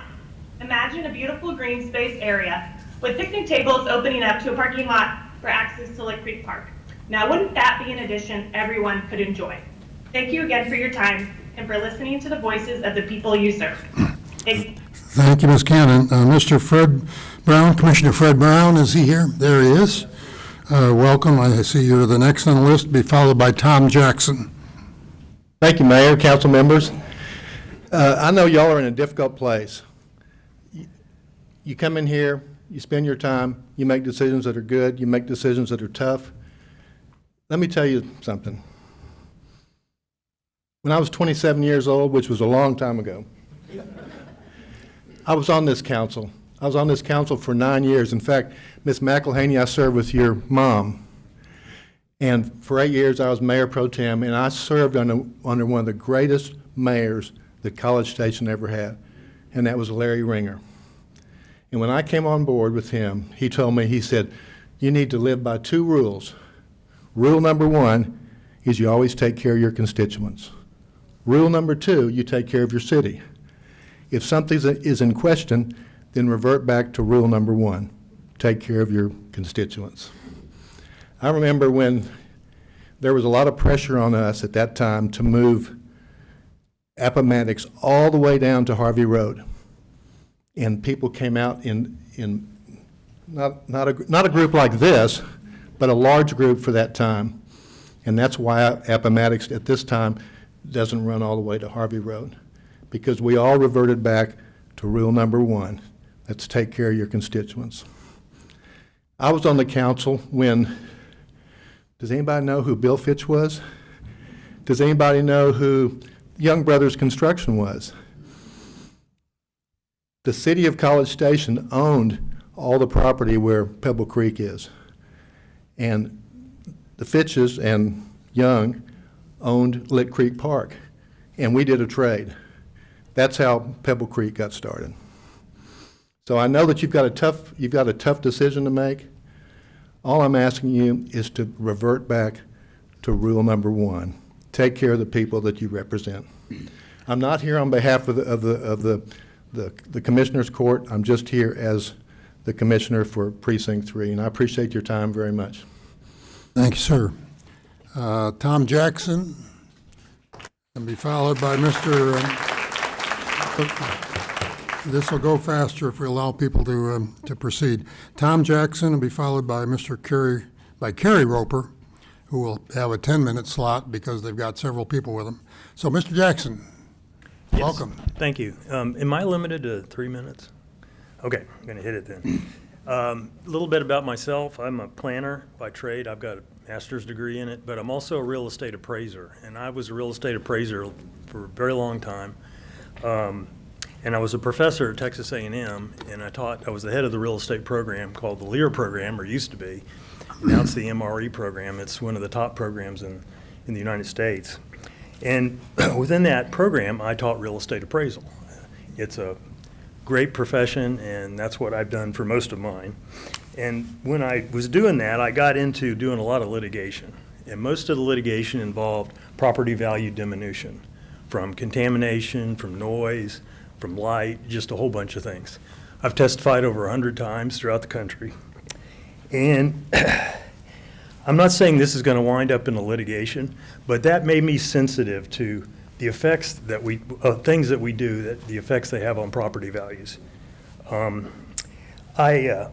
been living in Pebble Creek for 23 years with my family. I love it. It's a great place. I'm retired. I'm in the 7th year of my retirement, which I'm happy to be. And my children have been raised there. We live on Spearman. They went to Pebble Creek Elementary, and they've been to Texas A&M and everything in between. And I love Pebble Creek. I don't plan to leave. I'm 71 years old, and I'm not going anywhere. And I love the quality of life there. I love the amenities. It's just a wonderful place, and I want to keep it that way. Neighborhood integrity is one of the biggest parts of our comp plan. I worked on a little bit of that too. And we have neighborhood integrity in our place that we live, and we want to preserve it. This is like probably the most important thing that I can think of that needs preserving. And we want to, and it's in your plan. It's everywhere in your plan. So, you know, running a new parkway through or enlarging Pebble Creek Parkway is damaging to that. It would bisect this neighborhood and perhaps cause the values to go down. So we don't want to do that. And what I'd like to talk for just a moment, and I did some research on this, and I know I've only got probably like a minute left or less. I've done a bunch of research on the impacts of road noise on property values. And there is an impact. It's a negative impact. And there's actually equations that I found where you can estimate how many decibels impact property values. And that, you know, when you talk about a 4-lane road and maybe even driving traffic up from the south, that's to me the biggest issue, is adverse effects on our property values. I heard earlier about how they're going up, and we like that. That's good that they're going up. But, you know, that may not happen in the future. So the studies that I saw here. Sir, your 3 minutes are up. I mean, I appreciate your comments. Property values are important. Thank you very much. Okay, Mr. Kerry Roper. Kerry Roper let me just stand up when I call your name. Donnie Roper, Coulter Marriott, Debbie Roper, and Darlene Lively. Are you all here? Okay, I guess you got your group. So Kerry Roper has 10 minutes. And I think you sent us some stuff as well. Yes, thank you, Mayor. Each of the members of council should have a hard copy of my PowerPoint presentation. Right, we do right here. Yep. I am Kerry Roper, and I'm from Pebble Creek. And the bottom line is, this is a safety issue, and it's an ongoing issue. As we've already heard, in July 22, we packed City Hall once before, asking to stop the Pebble Creek Parkway changes. At that point, they kind of punted it forward and said, well, we'll take a look at it when we review the comprehensive plan. So we're back. We're doing that again. And so the preliminary plan classifies Pebble Creek Parkway as a minor arterial. Jason just kind of scared me. He just defined minor arterial as a higher speed roadway, and that's a little bit concerning. And it includes plans to extend it south to Southern Point with several access points to Highway 6. These plans will negatively affect Pebble Creek Country Club and will destroy the neighborhood integrity of the community of Pebble Creek. Now, it does appear that we're going to drop the recommendation to expand to 4 lanes at this point, but this still does not address the issues of increased traffic, noise, crime, property valuation, safety, quality of life, and more. You know what? I think I heard those same issues 2 weeks ago. You know, so it's a lot of the same things. Some have suggested the roundabout to the south, like Councilman Yancey. You know, that is a fallback, but that's not really, doesn't feel like it addresses everything that we want to. Yesterday, we sent the petition to City Council and to certain city staff by email. As of today, we're well over 1,450 citizens that have signed this petition in opposition to this portion of the thoroughfare plan that includes extending Pebble Creek Parkway to the south. That is almost one for every household in Pebble Creek, and that's a clear signal that this community does not want this extension. When the comprehensive plan was presented on August 18th to the committee, the staff stated that the number one concern that they had heard prior to looking at it was neighborhoods. And in fact, you can see in this slide that one of the things presented was that there were concerns from the boards and commissions that the decisions being made were not being applied consistent with the comprehensive plan's objective of preserving long-term neighborhood integrity. And we had that same concern because we don't feel like that this particular part of the plan does preserve neighborhood integrity. So what is Pebble Creek? I mean, y'all are aware of it. It's a large subdivision. It's the only golf course community in College Station, the largest property tax base. And you know, it was named one of the top 10 neighborhoods in U.S. college towns and is in the safest 9% of U.S. neighborhoods. But you know what? Those two things are going to go down the drain if we do the extension. Almost 80% of our eligible voters voted in the last election, and this is the highest percentage of any College Station precinct. Now, it's obvious that this neighborhood integrity is important to this council. We have seen that, and that is why City Council elected them. You know, the new council members all were endorsed by CSAN, and every single council member here has voiced their support for neighborhood integrity, and we appreciate that, and we want to see that going forward. So, you know, we talk about neighborhood integrity, but you know, a lot of people say, well, what is that? Well, it's defined as the preservation of character, safety, and livability, especially in the face of growth, development, or changing demographics. So those three characteristics we'll talk about and how they affect Pebble Creek. So the character of Pebble Creek, well, it's a tranquil, family-friendly golf course community, and Pebble Creek Parkway runs right through the heart of Pebble Creek. This plan would bisect our neighborhood. There's a lot of things on golf course. I know we've had some golfers that are going to talk later, so I'm not going to address those. But I do want to just point out that there's about 3,000 to 4,000 members of that country club, and approximately 65% of those members are outside of Pebble Creek. This is not just a Pebble Creek subdivision issue. Safety, well, it's obvious. The increased traffic will negatively impact the safety of hundreds of walkers, cart drivers, joggers, children, golfers, and residents every day. The entrance to Lick Creek Park, as we've already mentioned, would be right where the extension ties in. And in fact, a full mile of that trail is along Pebble Creek Parkway. But I think other people will address those safety. But what I want to tell you is this will raise crime in Pebble Creek. The Journal of Quantitative Criminology talks about how multiple access points increase the opportunity for theft, and that's a real thing. I think that right now our crime risk is low in Pebble Creek, but based on historical trends and statistics, we know that that will increase if we do the extension. And if we're connected during the 12 to 15 year construction period, during periods of construction, crime almost always rises. As far as life quality and livability, we all know the increased noise, traffic, and safety issues would decrease home values, and Tom actually started to talk about that a little while. I've cited 2 studies, including one from Texas A&M, that talks about the impact that that would have on our home values, which is not good. So, since this extension does not really meet the goal of neighborhood integrity, what are the options? So I actually have pretty much the same map that Jason did. They suggest I not use the little marker, so I'm just going to try to describe it a little bit. You can see the little yellow thing that we're proposing that we remove at the end of Pebble Creek, or in the middle of Pebble Creek Parkway there. And then we are proposing, as several people have already said, that we make Lakeway Drive the priority connectivity to the south and upgrade it to be a minor arterial classification. Lakeway is a wide, primarily commercial street with little pedestrian activity, no golfers crossing it, and it can easily accommodate emergency vehicles much better than Pebble Creek Parkway. You know, Pebble Creek is skinny and windy at the beginning, and Lakeway is wide, and vehicles can get up to speed much easier. Lakeway ties directly into Midtown to the north, and it goes to the projected shopping and commercial area, the proposed development of Savannah Oaks to the south. And the option is there to extend Lakeway farther south. You know, we have it curving into Highway 6, but traffic planners could take a look at possibly extending that. We could also possibly have a connection going from the new development up to Rock Prairie. Rock Prairie is already stated to become a 4-lane major arterial, and so That would help with the connectivity that the traffic department is trying to look for. The Burkdale extension will also provide additional connectivity for Pebble Creek residents to go to the south, to the south and to Highway 6. At one point, one city staffer indicated that he had a preference for north-south thoroughfares to be within 2 miles of each other. Well, we actually, even without Pebble Creek Parkway, we actually have 3 north-south corridors within 1.9 miles of each other. Highway 6, Lakeway, and Rock Prairie. And we don't feel like that these options would negatively impact the regional MPO plan.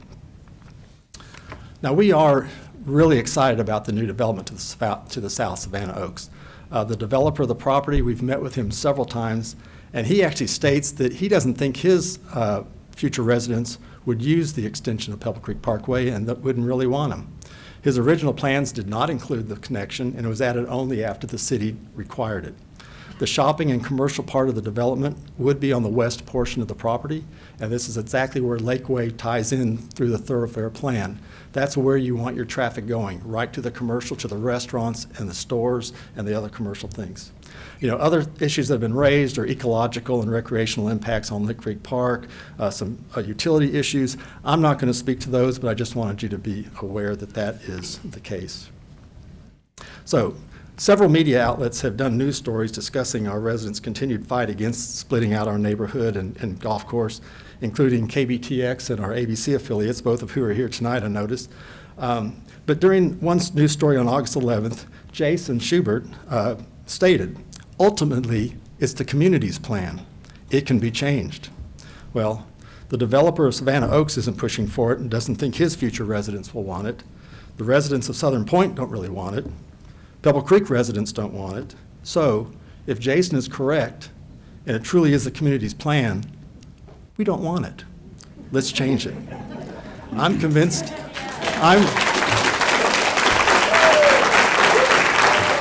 You're losing his time, please. I'm convinced that there is not one soul in this room that thinks that this community wants this extension. So, our request, please take the southern extension of Pebble Creek Parkway out of the future city plans and remove the requirement for the developer to connect Pebble Creek Parkway. There are other options out there they can look at, such as Lakeway Drive. I'll leave that up to the traffic department. Please direct city staff to file any waivers necessary to stop the extension. There have been a couple of those things that have been raised. Redesignate Pebble Creek Parkway from an arterial classification to a neighborhood street to a collector. And as Councilman Yancey suggested, please don't just defer a decision just because it's in the future. The developer hopes to get their plans approved this fall, and 5 years down the road when we look at the plan again, it could be too late. So I want to thank you for your time. I want to thank you for your service, and I want to thank you to your attention to neighborhood integrity. Thank you very much. Thank you, Mr. Roper. Mr. Brian Worth? Wait, I have a question. Brian Worth? I have a question. Can you go back to the map? We'll see if I'm. Mr. Roper, thank you. Thank you. Can you just confirm to me if I make sure I heard you right? Right there where you have that little section where it says remove, that the developer is okay with no road connecting his development with Pebble Creek Parkway? Have you spoken with the developer on that? I've spoken with the developer several times, and yeah, they did not have it in there at all. That is in there only at the requirement of the city.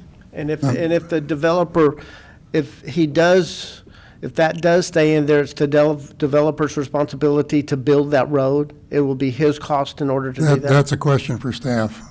That's a question for staff. Yes, that's correct. It is the city, when it comes to connectivity, not only on these maps, but what our requirements are to connect to existing roadways at property lines. That's a city requirement that the developer has to fulfill, just like all the other development codes, how wide their streets are, what they're made of, all those things. And is it my understanding, when you were talking to the developer, that there will be no development in that area where you have kind of the remove because it's a floodplain area? Is that your understanding? When you look at their maps, they have a green space between Pebble Creek and their development. As in their words, they want to be good neighbors and they don't want to encroach upon Pebble Creek. And so he has left a wide green green space there, largely because a lot of it is floodplain, but he said even in some of the areas it was not floodplain. Okay. So he does Thank you. not, he doesn't need that Mr. connectivity, White, correct?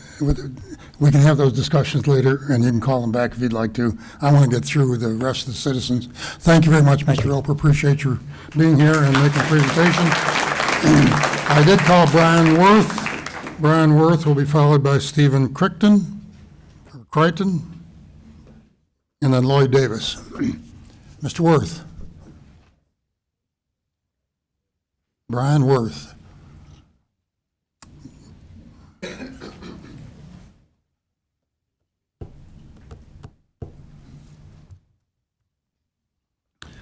Good evening, Mr. Mayor, Council. I appreciate the time to speak with you.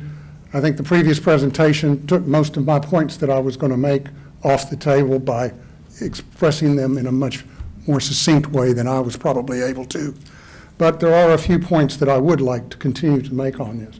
The first one, in my background, I taught strategic planning in graduate school for a major university. Wasn't A&M, so we'll let that one go. But the first thing in planning, there's nothing that's permanent.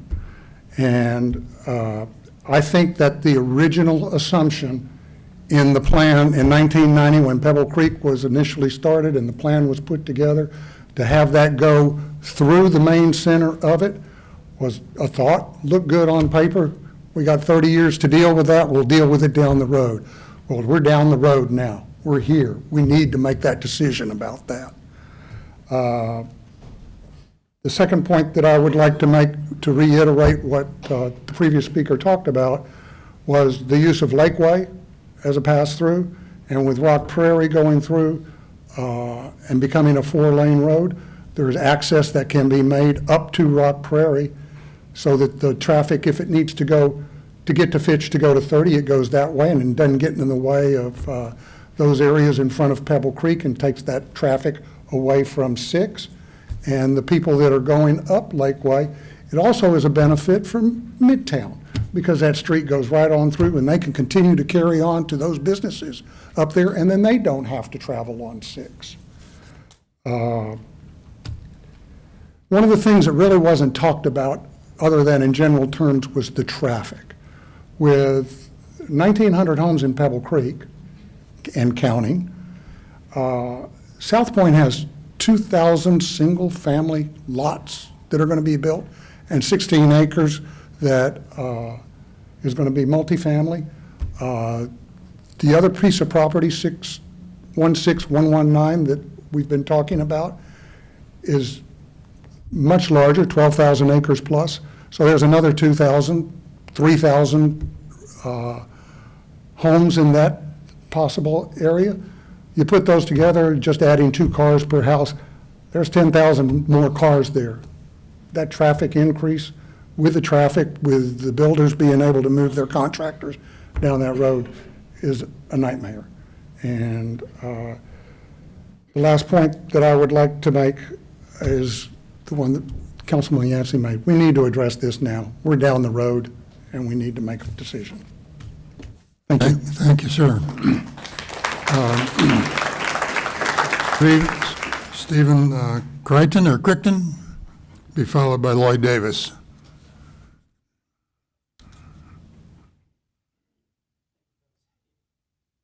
Use the microphone. There we go. Thank you. You were right the first time, Mr. Mayor. Crichton, thank you. Thank you. Yes. Just a couple of things. My wife and I are homeowners in Pebble Creek, and we bought our home there in 2017 under the assumption that we were buying into what was a golf course and, if you will, almost private community, private development. I also am opposed to the idea of Pebble Creek Parkway being cut into the south. I think Mr. Roper's suggestion that that piece of connection there be left out still provides lots of other potential options, Lakeway and Rock Prairie being the most likely candidates, if you will. So that being said, I think that community and what it represents to us as homeowners is in jeopardy at the moment. And Mr. Yancey, I agree with you. I think the time is now to make a decision and to say to your constituents here in the residents of Pebble Creek and to the city of College Station that this is not something that has to be done and can be taken off the table. If you see the number of people walking, we love to walk our dogs out along Pebble Creek Parkway. We go down and around through the neighborhood. So that's something where we see a lot of value in that pedestrian traffic. We see the golf carts moving around through the golf course, and to play, as has been said, any round of golf on that golf course, you're going to cross Pebble Creek Parkway twice. And I think anything that's going to significantly, potentially increase that traffic flow down that street presents a safety risk that is really almost incalculable at this point.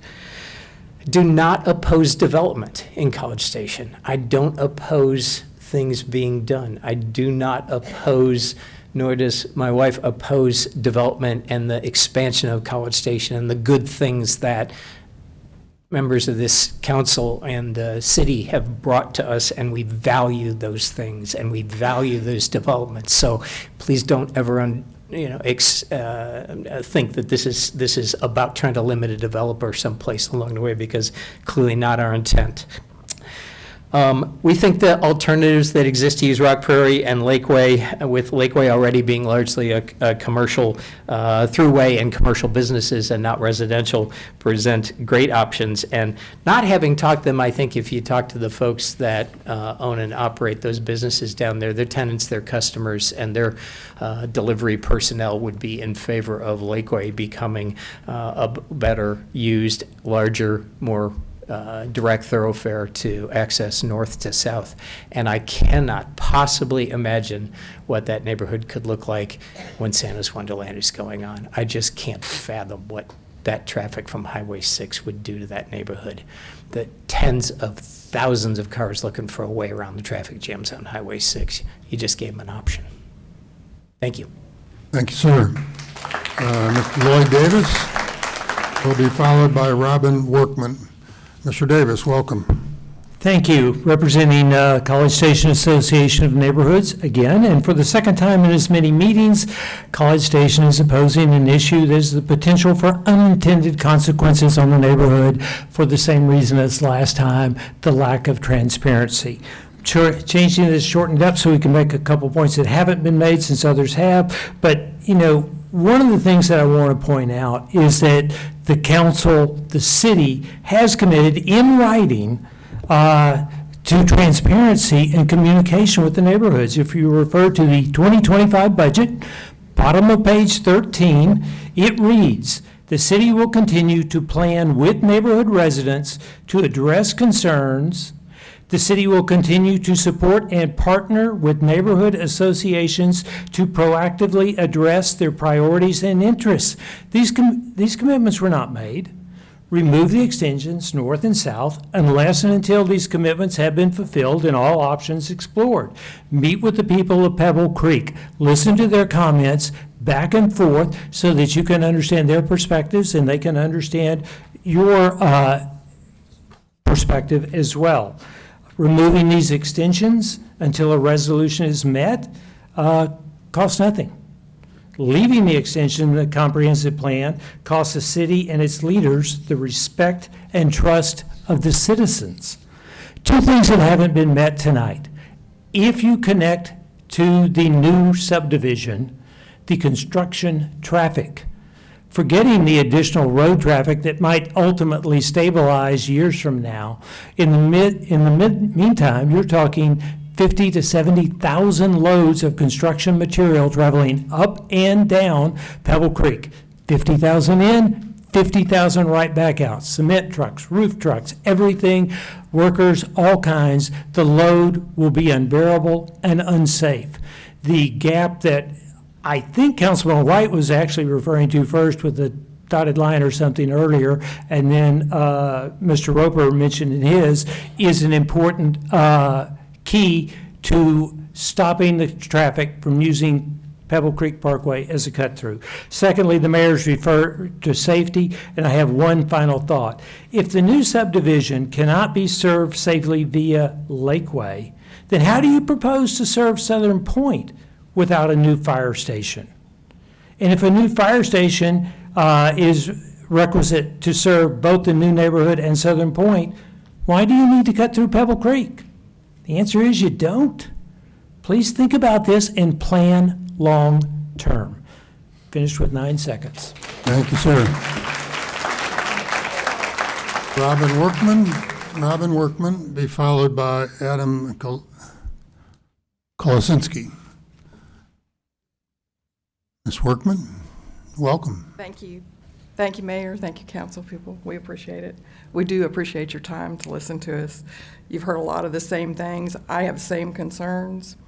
I, like everyone else who's here tonight, absolutely love living in College Station. We've built 2 homes in Pebble Creek. We enjoy the close sense of community and the value in investing in a home in this neighborhood. I am so grateful that there's been forethought by the city planners that have created plans for ease of transportation to connect us with retail, restaurants, churches, medical services, and so on. This is truly the most convenient place I've ever lived. The recent expansion of Midtown Drive has been so positive. It allows another way into the back of our church, the entire Lowe's Center, Costco, and medical facilities as well. However, as we've discussed before, that road expansion did not go right through a very valuable and established neighborhood like Pebble Creek. I have the same concerns. I share risking the safety of our families, the walkability of our neighborhood, and decreasing property values. I truly don't understand why we have to be slaves to a plan that was developed so long ago. It seems like you all are amenable to being flexible to that, and I hope that's true. 2 other suitable roadways have obviously been identified, and they already have plans for improvement and expansion. Rhetorical questions, the main point that I've thought about this whole time is who really wants the extension of Pebble Creek Parkway and who does it benefit? So far, I've not spoken with a single person that believes this extension is either wise or desirable. So I appreciate your time, and I hope we can deal with this tonight and not have to come back here again. Thanks Thank you, so Ms. much. Workman. Adam Kolosinski, followed by Jim Peplow. Jim Peplow will be following this gentleman. Mr. Kolosinski, welcome. Thank you for listening to us. My name is Adam Kolosinski. I am a professor of finance at the Mays Business School here. Before I came to Texas, before I came to College Station, I spent 7 years living in New York. And New York City, there's a very infamous man in New York City. His name is Robert Moses. Has anyone here heard of Robert Moses? Yes. Yes. I'm from New York. Yeah, so Robert Moses pretty much made his career destroying neighborhoods the very same way that this plan seems to want to destroy our neighborhood. He would put freeways and arterials right through residential neighborhoods, bringing crime, destroying it. I didn't move to Texas to have New York replicated in Texas, okay? So don't be Robert Moses. Don't be Robert Moses. Don't bisect a neighborhood with a major traffic thoroughfare. Please don't do that. Don't New York my Texas. And another thing I would say, as a finance professor, one of the things I've noticed is that governments get into a lot of trouble when they kick the can down the road, right? Y'all have been kicking this can down the road for quite some time, right? Postponing it. Don't postpone it anymore. Just kill this. Kill this expansion now. Amend the plan.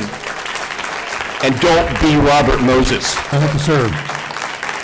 We'll move on to Jim Peplow and then Brian Trocha. Jim Peplow first. Thank you, council members and the mayor. My name is Jim Peplow. I'm a retired senior transportation planner.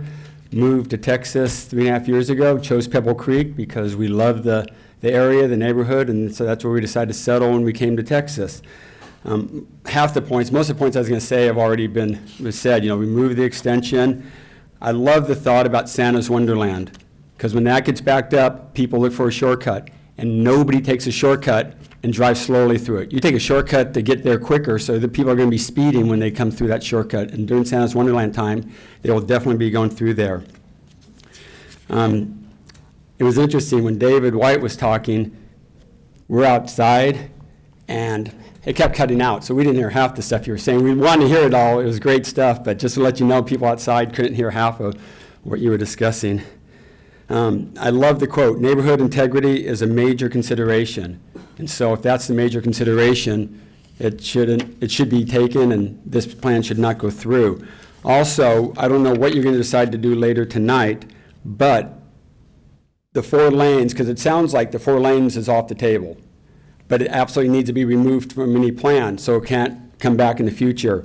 One question I did have, it's a little past the Pebble Creek Parkway, but when Pebble Creek Parkway passes Fitch to the north, it looks like there's an artillery planned road for the Lick Creek Greenway, which is, I can't even imagine they would want to put an artillery road along the Greenway there.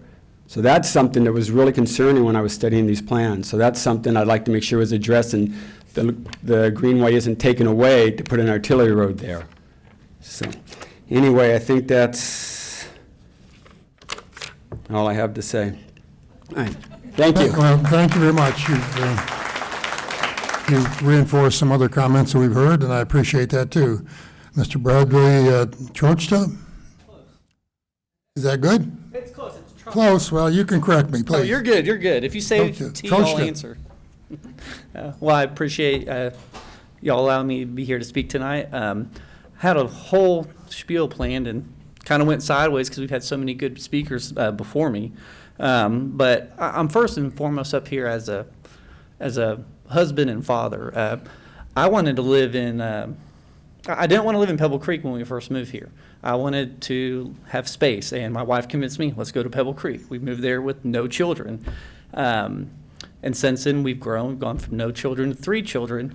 And, I love it so much, I'm going through the misery of moving from one house to a bigger house to accommodate the growth in our family, just a few houses down, because it's such a great neighborhood. And I think that speaks a lot for how special Pebble Creek is. I think we can come up with a win-win here. This plan is 30 years old. It's outdated.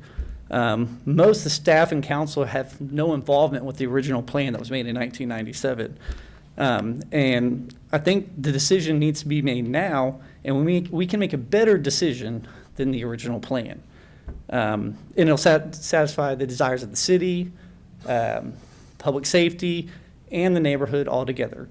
And we don't have to make any of the sacrifices that would be required with expanding Pebble Creek Parkway. I think one good point that was made way early on was the lack of affordable housing in College Station. And, the discussion was the developer for the new development will have to pay for that expansion on a very expensive bridge over floodplain. Why are we going to add more cost to the developer that's going to then get passed on to those home buyers? If we really want to make it more affordable, we have to create an environment for the developers to present that to us. And then my most important thing from my standpoint as a father, my kids, they're 8, 5, and 2. We go up and down that road all the time. I want to raise my kids there for the next 15, 20 years, however long they want to stay under my roof, because I love them to death. The thought of a child getting hurt from an increase in traffic it's not a thought I'm willing to process.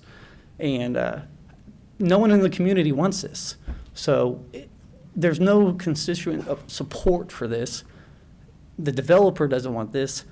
The time to act is now. Remove this extension, and let's keep the integrity of our one, which I didn't even know, tells the ignorance on my part, of the one golf course community in the entire city. Again, I appreciate y'all's time, and thank you so much for everything you do. Thank you, sir. Janine Smith, I understand, has a presentation. Janine Smith, does she have a presentation there? Can you bring it up? There you go. I'll be followed by Irene Cubstead. Ms. Smith, welcome. Thank you. Thank you very much. I'm Janine Smith. I'm a registered professional engineer, Texas A&M class of 81. And I'm very happy to be here. I live in Pebble Creek with my partner, Chuck Beege, and we live at the corner of Firestone and Pebble Creek Parkway. Now, I want to focus on safety, and you're going to see something in a minute that you haven't seen, and I do want to talk, like I say, mostly about safety. So, studies have shown neighborhoods without through traffic are safer. We have a great example in the state of Texas, Flower Mound. They focus very much on safety, and they have limited through roads through their neighborhoods. So that's a great example. The second point, poor road design is a health issue, a safety issue, and a design that goes through, especially with increased traffic, with development, it's a health issue, a safety issue. There's walkers, joggers, golfers, all up and down that road all day long. In fact, I was there yesterday evening, and I'll address this on the next slide, walking at kind of a high traffic time, 5:30 to 6 p.m., and I'll tell you what I saw. We've got those traffic calming or quelling devices, right, on Pebble Creek Parkway right now. Well, they're not really, I don't think, in the right location. One of them, the one going north, is right outside the country club where you turn. So the speeds that it records are fairly low because people are turning in and out of the club there. We've got people that regularly speed up and down Pebble Creek. I've talked to a number of people about that. Supposedly, we're supposed to self-regulate our speed, but people don't do that, okay? They run the stop sign down there at the southern end, and if you'll go to the next slide, or I can do that, there's the data I got from the traffic engineer, okay, 2 days ago, from the southern traffic quelling device. You see the box? Vehicles exceeding the 35-mile-an-hour speed limit. That's almost a third of the traffic. Yeah, 30 seconds. Yeah. Okay. So my point was, yesterday, I counted almost 24 vehicles. Guess how many of them were at or below the speed limit? Zero. Okay, so we really need to do something now about the traffic. If the extensions go through, it will be even worse. Somebody will get injured or killed, and nobody wants that. Thank you. Thank you very much, Ms. Smith. Irene Cubstead. Ms. Cubstead will be followed by Brian Roper, and then John Harp or Hap? John Harp, it says here. Irene Cubstead, welcome. Thank you. Tonight, we're going to consider cutting Pebble Creek through to a new subdivision and possibly beyond. 4 years ago, you insisted on moving the entrance of Pebble Creek was a requirement for any northern extension crossing Fitch. Now that part has been dropped. Has something changed, or is this something you plan to bring up after this is approved? Regarding the Planning Committee's vision and goals, none of what you're suggesting is absolutely zero. Rock Prairie and Lakeview are viable alternatives, and neither creates a cut-through in a heavily populated neighborhood. On page 60 of the comprehensive plan, it acknowledges that the cut-throughs are a frequent source of citizen complaints and should be avoided due to their effect on neighborhoods.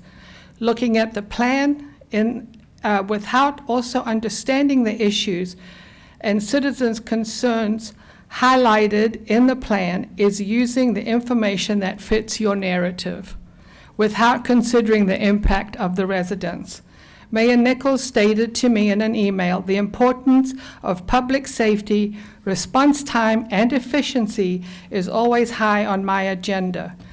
Public safety. I respectfully ask you how public safety is enforced when you're willing to dump tens of thousands of construction vehicles into a very quiet neighborhood with thousands of school-aged children. Response times. Former council member Mark Smith stated the council knew before they built the fire station on Fitch that there would be absolutely no convenient or efficient way for this particular station to service south of College Station. How long before another fire station is needed, then this destructive road is obsolete, but a permanent scar on one of College Station's largest, nicest neighborhoods, like Macy's and the baseball. If response times to the new development using Lakeway is not acceptable, look at the map and see response times of every area in the city and develop a plan to solve issues in the entire city.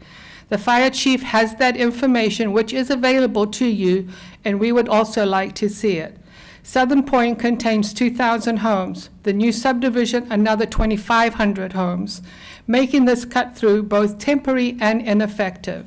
Long-term planning that anticipates future homes, their needs, and planning solutions for that is the only possible plan.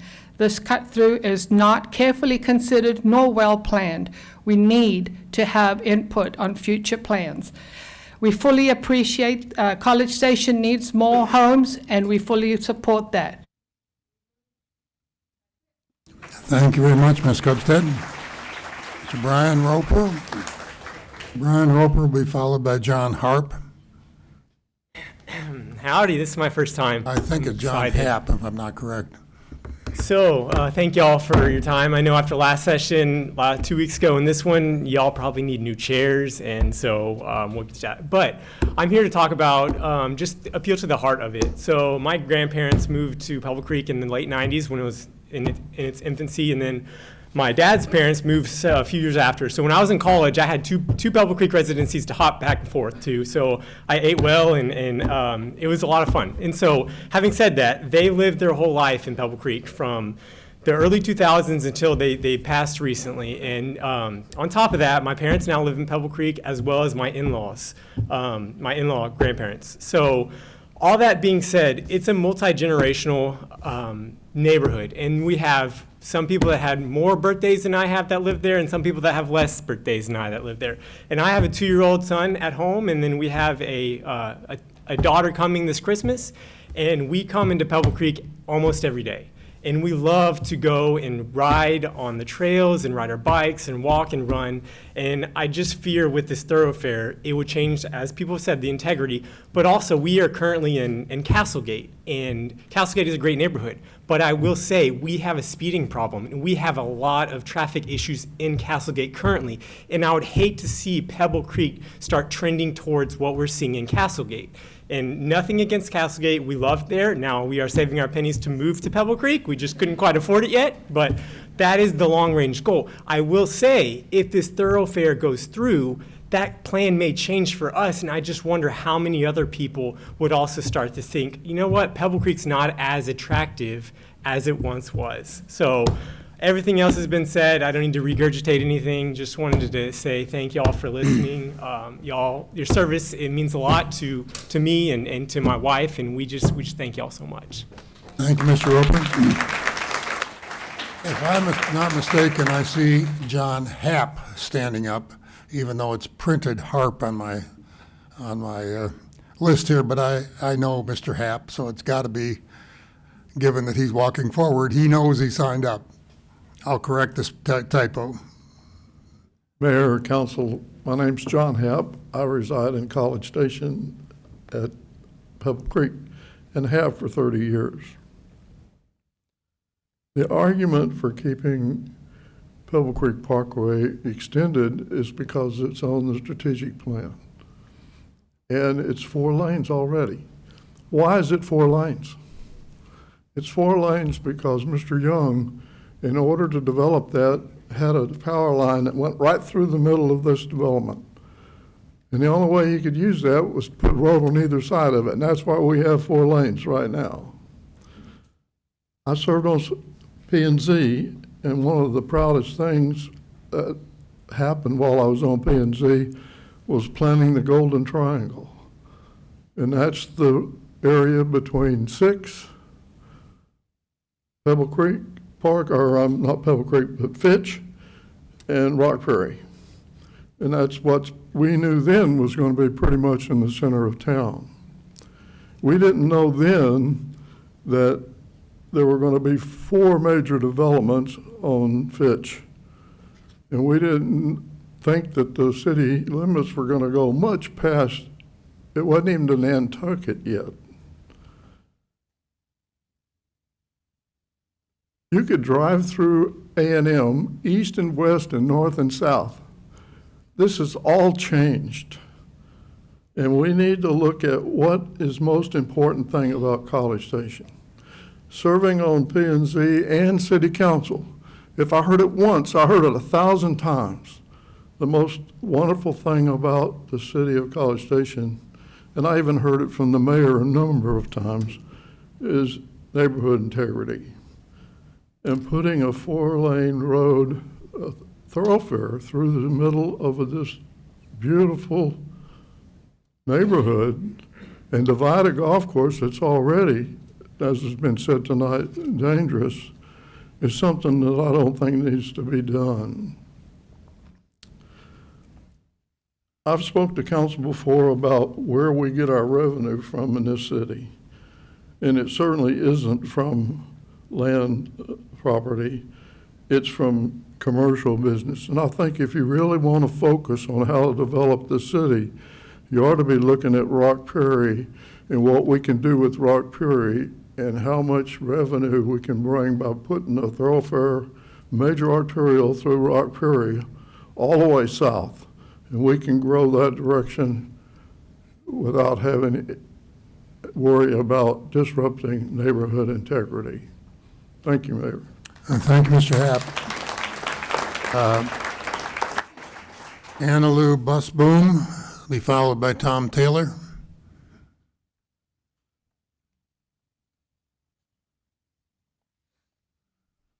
Good evening. Thank you for letting me come and speak to you about this issue.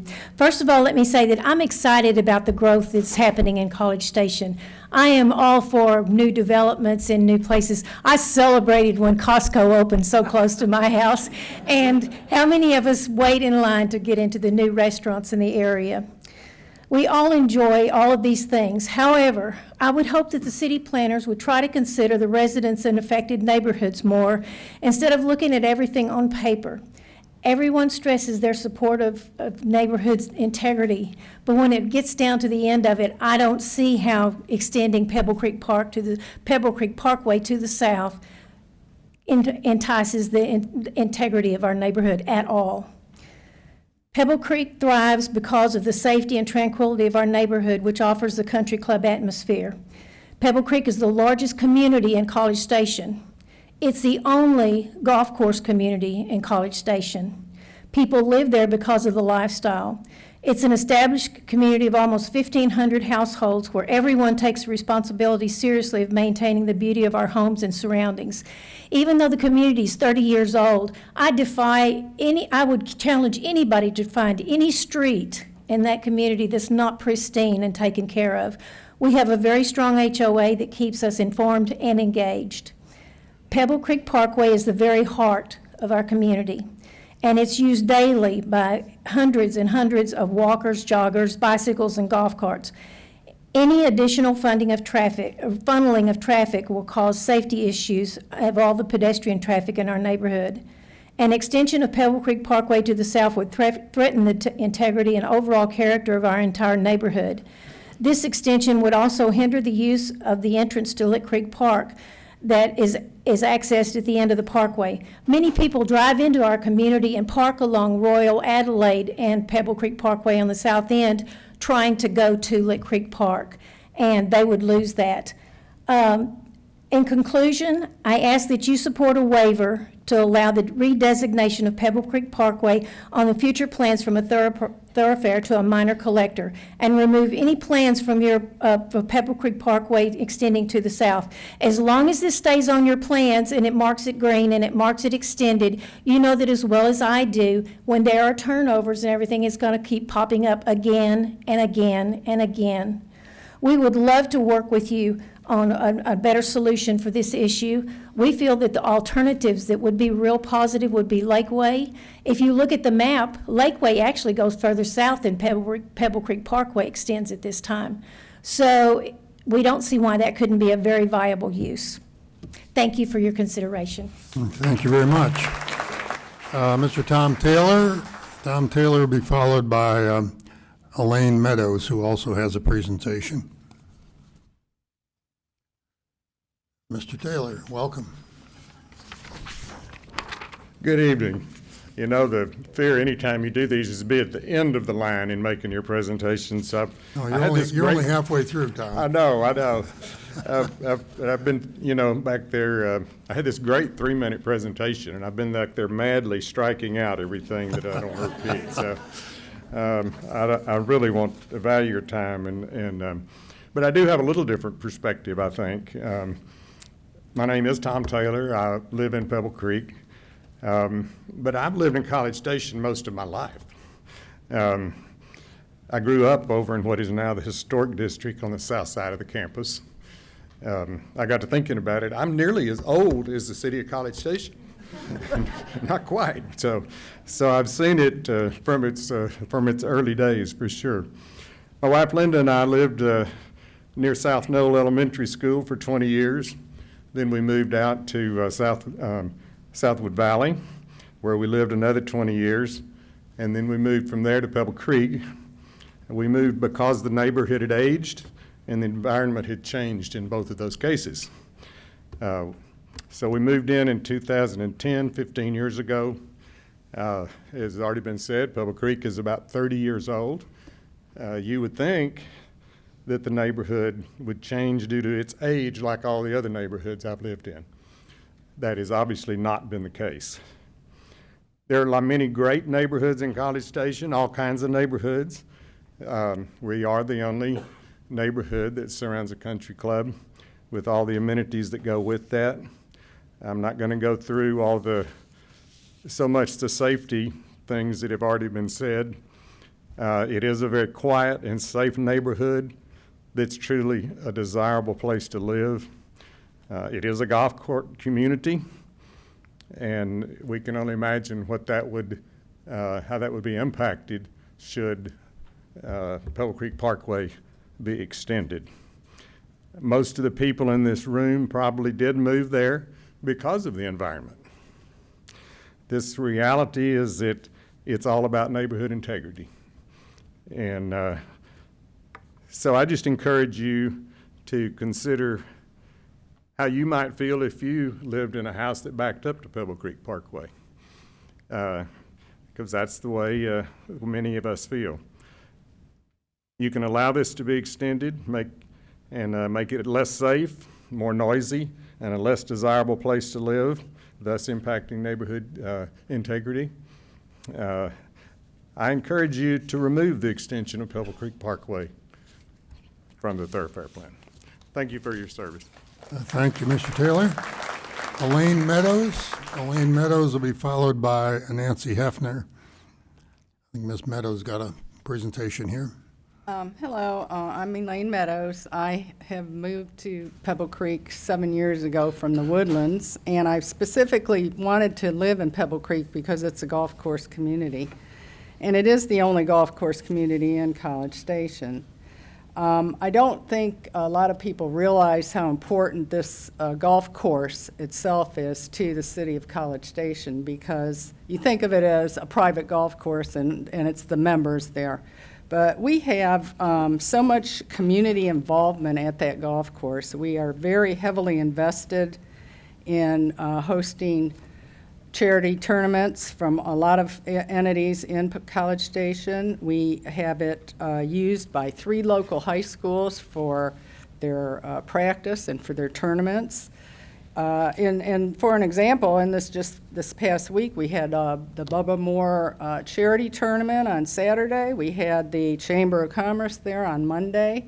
We had, in just those 2 days, 600 rounds of golf played at that golf course that were from outside entities. And so it is a pretty unique place because it is in College Station and provides a lot of popular things for the community. If we are allowed to extend that thoroughfare, the traffic is going to be tremendous on that whole thing. If you look at this map, you'll see where the two crossings are. And the thing I want to stress to you is how much those crossings are used, because I asked our golf pro how many golf rounds are played on average per month, and he told me we have an average this year of about 3,100 rounds per month being played on that course, and they're expecting to hit the 35,000 rounds for the year. So it's going to be a major problem if they extend that parkway and they increase the traffic in such a dramatic way. We're going to have 35,000 people on that course crossing. I don't think people realize that this was really started as a golf course community. And if you look at any of the other golf course communities in this area, Miramont, Briarcrest, Traditions, not one of them have a thoroughfare going right through the middle of their communities. And there's a reason for that, because golfers, golf carts, walkers just don't mix with a lot of vehicles going across their roads. So I hope you could take that into consideration. Thank you.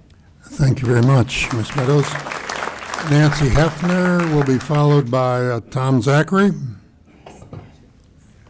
My name's Nancy Hefner, and I clearly live in Pebble Creek like everybody else, and I appreciate you letting me speak. I think everybody has covered what I was going to say, so I think I will respect your time, other than to say I support Pebble Creek Parkway remaining as a two-lane road and ending the extension.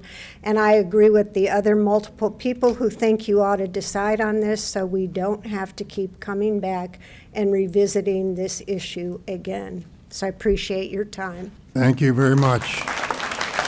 Tom Zachary. Tom Zachary will be followed by Alan Tebow, and then Nina Montalongo.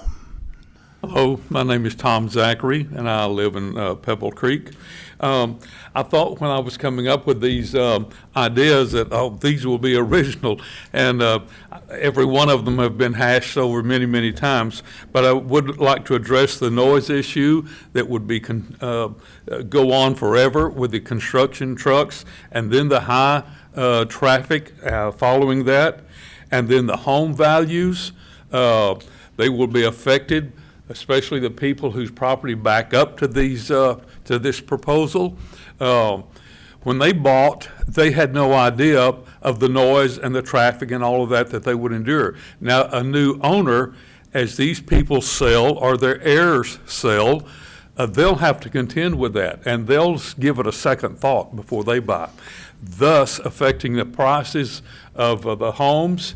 And then it's a domino effect. If they have to lower their prices, the next people a quarter of a mile away, a half a mile away, they will have to lower their prices. So it will affect as we sell, and these are mostly our wise investments is our home.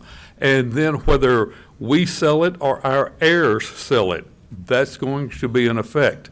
But that's probably not near as important as the safety issue.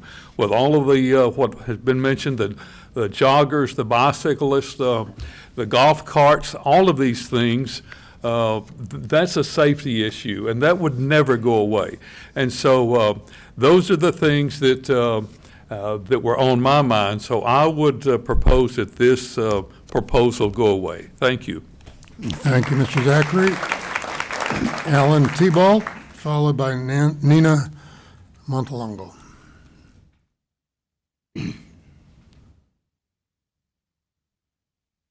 Howdy. Howdy, welcome.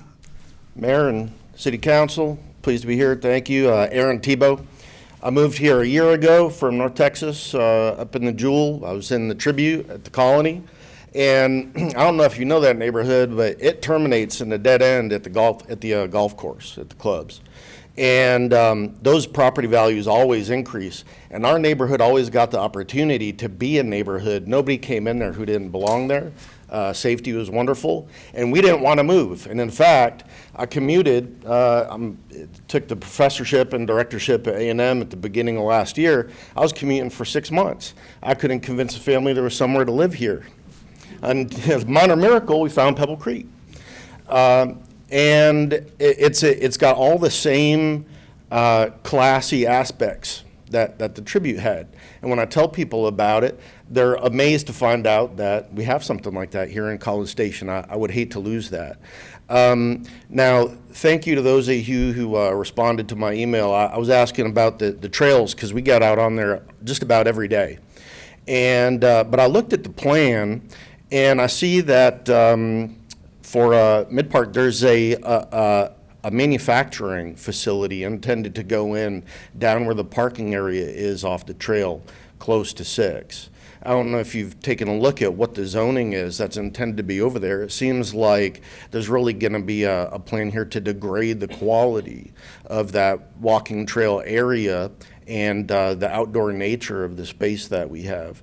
So I'd ask you to take another look at that and see, do we really want to have manufacturing and this kind of high throughput around areas where I would have my kids out walking, but right now I don't supervise them when they're out on the bike.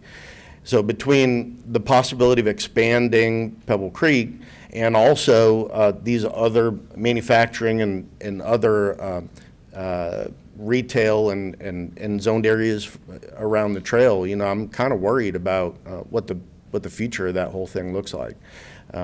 That's all. I'll cede the rest of my time, but appreciate you all. Thank you very much. Let me just mention that that Midtown area, it will be the subject of a small area planning activity that will be discussed at the next meeting as a result of what we decided 2 weeks ago.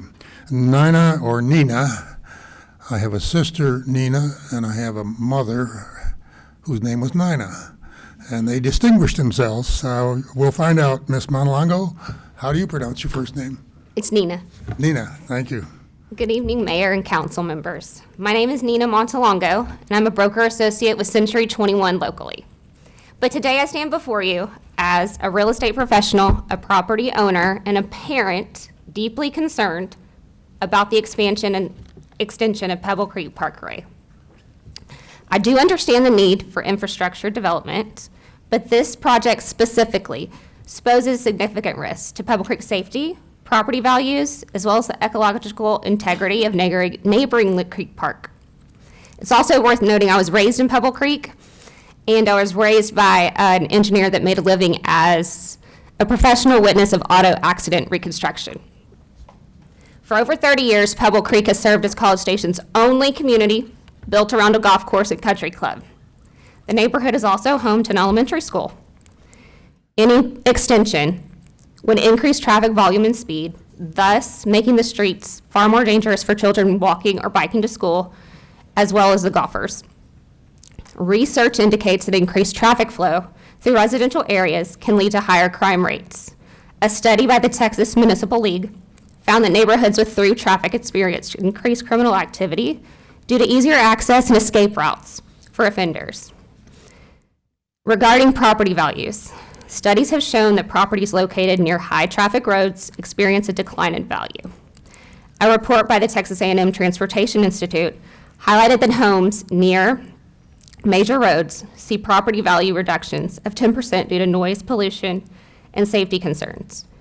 However, in my professional opinion, should an extension come to fruition, that percentage would increase exponentially as Pebble Creek residents list their homes for sale in record numbers, thus creating an influx of inventory, resulting in further reduction to Pebble Creek property values. People are attracted to Pebble Creek for the lifestyle and the amenities afforded by the neighborhood and country club. An extension of Pebble Creek Parkway wouldn't simply be extending a road. It would shatter the entire premise of the neighborhood and the reason that property owners chose to put down roots in Pebble Creek to begin with. Neighboring Lick Creek Park is a vital natural resource source for our community. The proposed or any proposed extension would threaten to disrupt this sanctuary. Impact studies conducted by TxDOT and the City of Austin regarding Barton Creek the Barton Creek Greenbelt, document noise, runoff, and visitation decline after highway expansions. And Houston Chronicle articles describe how traffic corridors near Memorial Park in Houston have required extensive remediation to protect natural habitats.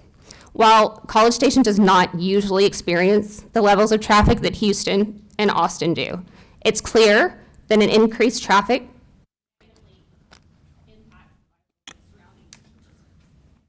Thank you very much. I appreciate your comments, and we've learned them. Annabelle Bradshaw Rains, be followed by Awilda Acuff. I've got about 18 to go, so I hope we're good. All right, you're ready. I'll try to be brief. Welcome, thank you. Thank you so take your time. much. So I'm Annabelle Bradshaw Rains. I'm the widow of your 95th Secretary of State, Jack Morris Rains. And Jack and I moved to College Station 5 years ago from Houston to get away from the traffic, the crime, the bad roads, and the pollution. So we're both real estate developers. Jack doing $2.5 billion worth of development and construction his final year with 3DI, and I've done a couple $100 million worth of it. So I understand the effects of development and on neighborhoods, family neighborhoods. And I'm not going to go over what you've already heard from everyone here from Pebble Creek. Pebble Creek residents own a little over $1 billion worth of real estate assets in their homes in Pebble Creek, and we pay taxes on that. And when I looked at the proposal to extend the road, well, from my perspective, further south, and the fact that there might be another 4,000 new residents, I couldn't. And if we applied to two-car households, then you're going to expect another 8,000 cars on Pebble Creek Parkway. What are we going to do? You have to expand the roadway then. 2 lanes, 4 lanes, whatever. We don't have the land. It's a narrow roadway. You'd have to take property by eminent domain, expand into our bike lanes, expand into the golf course areas.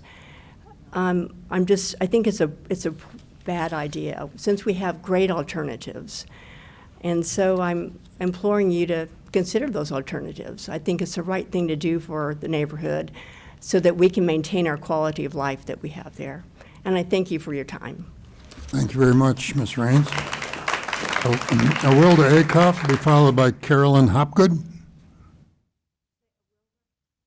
Please come forward and correct me. No. I just couldn't hear. Awilda? Yes, that's right. I'm Awilda Acuff, residing in College Station for 44 years and Pebble Creek for 6 years. Before December 2018, my husband and I had only considered retiring to Abilene, Texas to be close to our alma mater. Our daughter, who was home for the holidays, said, "I think I found the perfect house for you and Dad in Pebble Creek." She was exactly right. We changed our plans from retiring in Abilene to stay here, all because of our Pebble Creek home and the Pebble Creek community. Not only did we change our plans, but our daughter also found the perfect home for her family here in Pebble Creek.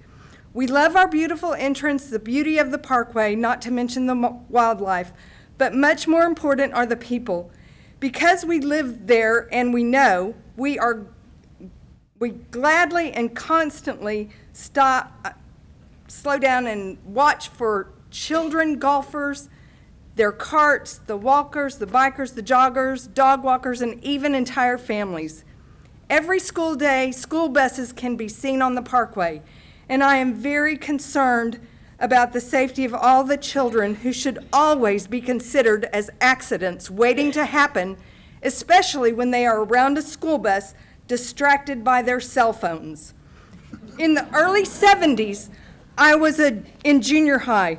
My peer, a boy, on a beautiful Wednesday afternoon, somehow ended up between the school bus tire and the pavement. In the blink of an eye, he was gone forever. Fast forward, my husband tells me after traveling, he overheard one truck driver say to another at a truck stop, "Don't worry about the other guy. We're always bigger and we'll walk away from the accident." Now add to that picture the driver of the 18-wheeler or the cement truck driver who gets distracted because of his cell phone. And all of a sudden you have every parent, bus driver, bus child rider's worst nightmare burned into their hearts and minds forever. My gut wrenches thinking about this and all the construction vehicles that will be going up and down the parkway if you approve this plan tonight. I've been told there are plans to develop a 2,500 home neighborhood between us and Southern Point to which the fire trucks need the quickest possible access. I agree, but wouldn't we need to build another fire station between us and the new neighborhood or Southern Point?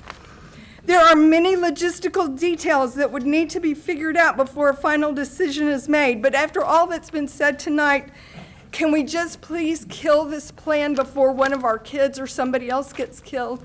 Thank you for your time. Thank you, Ms. Acuff. Carolyn Hopgood. Carolyn Hopgood will be followed by, Karen McNeely. Good evening. My name is Carolyn Hopgood, a resident of College Station. My husband and I have lived in Pebble Creek since 1996. We're opposed to the comprehensive plan that includes the widening and extension of Pebble Creek Parkway. It is imperative to acknowledge the increased congestion, increased noise, increased crime, decreased property levels, and decreased safety if Pebble Creek Parkway is widened and extended. We will lose our neighborhood's beloved character, which was the reason we chose to build our forever home there. A member of this council has suggested installing a roundabout instead of a straight connection to the south to another neighborhood. However, even with a roundabout, the increased congestion of cars and construction trucks will remain the same, all of which impacts safety. We're opposed to both a roundabout and a straight connection to the south. We are concerned for the safety of children walking to Pebble Creek Elementary School. We are concerned for the safety of individuals and families who bike and walk daily in our quiet, lovely neighborhood. We are concerned for the golfers and golf carts crossing the parkway. Pebble Creek is a golf course community, the only golf course community in College Station. Please remove the widening and extension of Pebble Creek Parkway from the comprehensive plan. Please look at an alternative option that is safer for our community. Lakeway Drive could be expanded and extended to connect William J. Fitch to the southern neighborhood and access to public safety. Thank you for your time. Thank you very much, Ms. Hopgood. Karen McNeely. Karen McNeely will be followed by Mark Congelosi. Good evening. My name is Karen McNeely. I am a homeowner in Pebble Creek. After Mr. Schubert spoke, I realized that the majority of my prepared remarks had been blown out of the water because I based them on map 6.1. So you won't have to listen to that. And then the majority of the speakers have taken my other points. I'm left with two questions. The first question has to do with Birkdale Drive. Map 6.1, which I know no longer is really real, shows that Birkdale Drive is extended to Lakeway Drive. And my question for all of you is, do you know that this is currently a 2-block street that ends at St. Andrews Park? Is it wise to give easy access to St. Andrews Park, where many of our kids play, with no adults present? If there has to be another cut-through to Lakeway, perhaps another street should be selected. And then my other question, it was triggered by something Mr. Schubert put up. He showed a map prepared by the MPO. Well, I'm just a plain old citizen. That meant nothing to me, so Mr. Google helped me. It means a metropolitan planning organization, and I saw that it was mandated that it be created by the federal government. So my question for you is, we've got one in this Bryan College Station area. How much power do they have? I've heard the word waiver used. Does our council or our city staff have to seek a waiver to get Pebble Creek Parkway removed as an arterial? I thank you for listening to me, and I'll close with this. As last week, when I observed you being very mindful of the advice that came from Larry Ringer, and I'm hopeful that will continue today. Thank you very much. Thank you very much. Mark Cangelosi. Mark will be followed by Kim Stewart. Mayor, council, thank you for your time and allowing us to speak on this issue here. I'm a lifelong resident of Brazos County, actually born and raised in Bryan, 66 years and 2 months to the date I've been here. Moved from Bryan to College Station. Worked very hard over the years to, I've seen the city grow, obviously being here for this long, where Pebble Creek was far removed in the country, and then see it develop. And you always grow up thinking, wow, a golf course, I'm going to live out there one of these days. Well, I finally got to the point where I had a choice. Marymount and Bryan, Pebble Creek and College Station. Now, Marymount being fairly newer, it didn't come close to the integrity and just the feel, the maturity of the community. And so we moved there, and I encouraged a son, even 3 beautiful grandchildren, to move recently to Pebble Creek. So I just ask that consider, to destroy the integrity of that community, the feel of that community, that's why we moved there, it would be just awful. And that's what makes it so unique. So please consider putting an end once and for all to this. A dead end where Pebble Creek, Royal Adelaide, and St. Andrews intersect. I come home, I dead end, I turn left, Royal Adelaide to go home. I love looking out at the view, the green pasture out there. So why don't we connect the southern neighborhood and Pebble Creek with a nice, beautiful park area or a green space instead of concrete and asphalt? That would be a better solution, I think. We all value progress, but it's worth asking, what is the overall goal? Is saving 5 minutes on a drive worth the long-term cost of the people who live here and invest their hard-earned money here? Smart development should enhance communities, but not disrupt them. So I'm here to fight for and preserve the integrity of Pebble Creek. Let's do that once for all and put a period behind it and keep it from happening. I appreciate your time. Thank you very much. Thank you, Mr. Cangelosi. Kim Stewart will be followed by Irene Albrecht Keating. Mr. Mayor and Council, thanks for giving us the time tonight. My name's Kim Stewart. I'm a veterinarian here in College Station that opened a practice in 1994. I've lived in Pebble Creek for 33 years, before there was a clubhouse, before there was an elementary school. I'm certain that what I say tonight will be redundant, but that just shows the residents of Pebble Creek that we stand in solidarity with each other.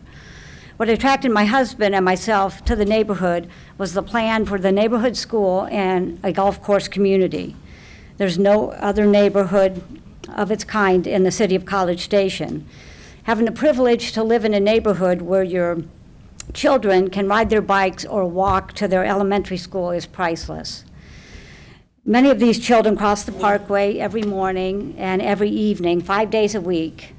There are multiple school bus stops along the parkway as well for kids leaving the neighborhood to go to middle school, junior high, and the A&M Consolidated High School. Increasing the number of vehicles traveling through our neighborhood at these critical commute times of day will only increase the risk of placing these children in harm's way. Every year we have multiple automobile accidents at the high point of the parkway between Firestone Drive and Muirfield, a major thoroughfare through our neighborhood with individuals unfamiliar with that curve and the incline on the road right there will surely increase the incidence of accidents as well as resulting in further property damage. Unlike the city of Bryan, many have already said, Pebble Creek is the only golf course community in College Station. Many of us chose to live on a golf course for the aesthetic and the natural beauty, for the exceptional amenities, the built-in social network, the added security, the privacy that the natural buffers of the fairways and the landscaping provide, as well as the increased property values. Opening up the parkway for no other reason than to increase traffic along its length through the middle of a golf course is nothing more than an insult to the integrity of our neighborhood. If you spend any time in Pebble Creek in the morning, you would realize the problematic situation we already have for getting out of the neighborhood.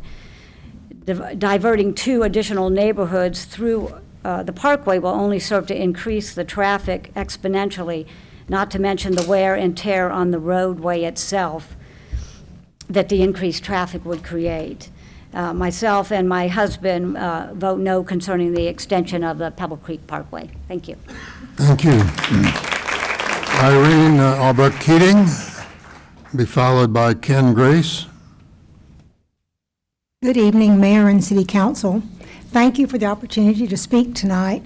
I moved into Pebble Creek in 2001 and was very happy, didn't even look at any other neighborhoods in College Station when I retired, and I've been very happy to be there.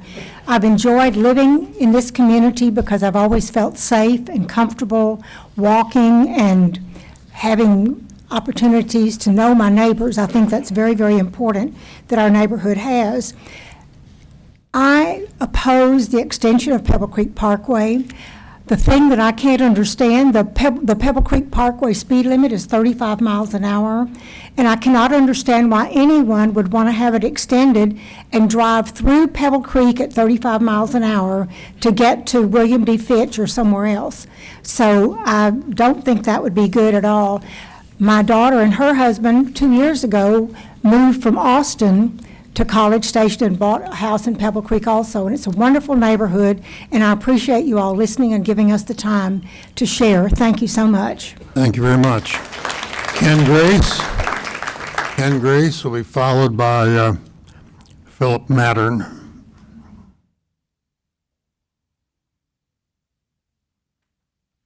Well, thank you, Mayor Nichols. Welcome. Council members.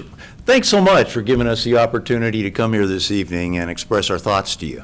You're not going to hear anything real new from me. I will keep it short because they've been saying it. Neighborhood integrity. I mean, I'm here to speak for the integrity and the quality of life of our community. My name's Ken Grace, and my wife and I are both residents of Pebble Creek. It's a wonderful community. It's a walkable community. It's people drive their golf carts, but they also do a lot of walking, a lot of bicycling. It's a very safe place. I think that would all be incredibly negatively impacted by a major thoroughfare. No matter whether it's 4 lanes or 2 lanes, it's going to carry a lot of traffic bisecting our current livable and lovable community. I will say that I think there's a tendency often to consider development as being pretty open-ended. The city will develop. But then we consider resources to be kind of finite, kind of a closed loop. And there's a sense that these existing neighborhoods really need to suck it up a little bit to accommodate the newer neighborhoods. Resources are going to be limited. We've got to find ways around this. In this case, maybe we need to bisect this neighborhood so we have more ready access. Well, we've heard tonight that there are alternatives. It's difficult to take a line off a map, even if it was a map drawn 30 years ago. Maybe even more difficult when it was drawn 30 years ago, right? Because it's a plan. And it's hard. But it can be changed. We can take it off. I think you've heard tonight that the residents of Pebble Creek, and there are 4,000 of us, almost 2,000 homes, over 4,000 residents. As far as services go, emergency services, clearly they're going to have to be more fire stations. We put 5,000 people south of Pebble Creek. We're going to need to accommodate them there. In the short term, Lakeway provides that access, sure, but it's going to have to be changed. I'll close just by saying I think it's pretty significant that this meeting this evening, this workshop, was very well advertised. It was hard to avoid knowing it existed. But of all the speakers tonight, there's not one single person here who has stood up and said, wait a minute, I think that extension's a good idea. So I'd go back to Commissioner Rouse. I mean, I thought his statement was great. It was good advice. He said, rule number 1, take care of your constituents. So thank you very much for your time. Thank you, sir. Mr. Mattern, Philip Mattern will be followed by Karen Lear. Good evening, Mayor and council members. Phil Mattern, I live in the Stone Forest neighborhood, and I'm concerned about the effect that an expansion of Pebble Creek Parkway would have to the north and to the south.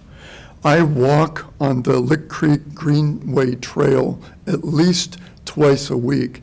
It's beautiful wooded area, like to see it preserved.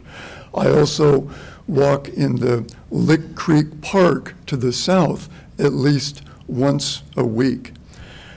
My wife and I spent most of our adult life in the Seattle, Washington area. We were looking for a place to retire, and of all the places in the world, we decided South College Station was where we wanted to go because of quality of life. Let's keep it that way. Thank you. Thank you very much. Karen Lear. She'll be followed by Kathleen Johnson. Ms. Lear, welcome. Hello. I'm a homegrown girl also. Lived here my whole life. I've lived here my whole life. I've lived in Pebble Creek, my husband and I, for 27 years, and I'm here tonight because I'm very concerned about it being extended.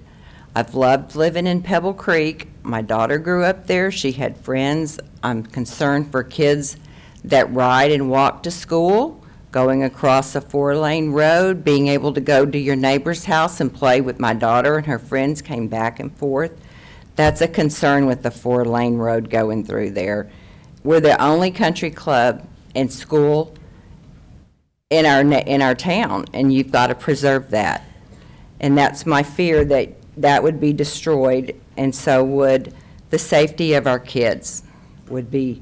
And people move to Pebble Creek because it's a quiet residential neighborhood, and we'd be faced with noise, pollution, and everything else that you've already heard tonight that I couldn't even begin to say. So I ask that you please remove this off the plan to keep our neighborhood safe, to protect our quality of life, and to resolve the traffic issues without putting children or our neighborhoods in danger. Thank you. Thank you, Ms. Lear. Kathleen Johnson will be followed by Marilyn Terrell.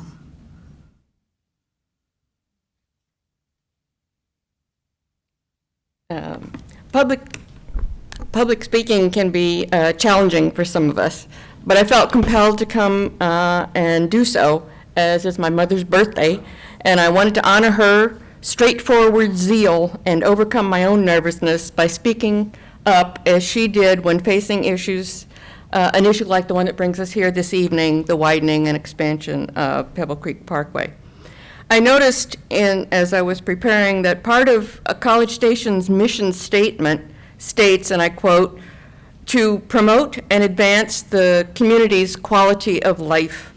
This invasive proposal would have the opposite effect, creating a traffic-centric, unsafe area that could no longer be deemed a neighborhood. Would you want this for your neighborhood?"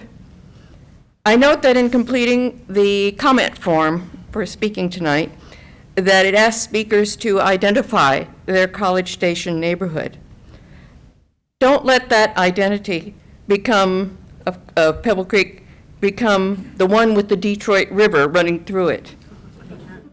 Please end this now and for the future by opposing the widening and expansion of Pebble Creek Parkway. Please have the courage to just say no. Thank you. Thank you, Ms. Johnson. Marilyn Terrell. Marilyn Terrell will be followed by Jody Warner.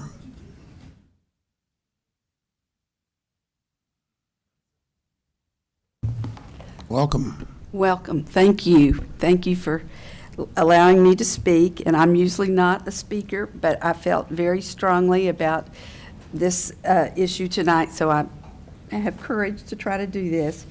In 1994, 31 years ago, my husband and I built our forever home in Pebble Creek. We raised our family here, enjoying not only the neighborhood itself, but also the easy access to the country club. Our children could walk there in the summer to swim, play golf, and grow up surrounded by a safe, welcoming community. 20 years later, when my parents began aging, we were able to move them to purchase a home right across the street from us.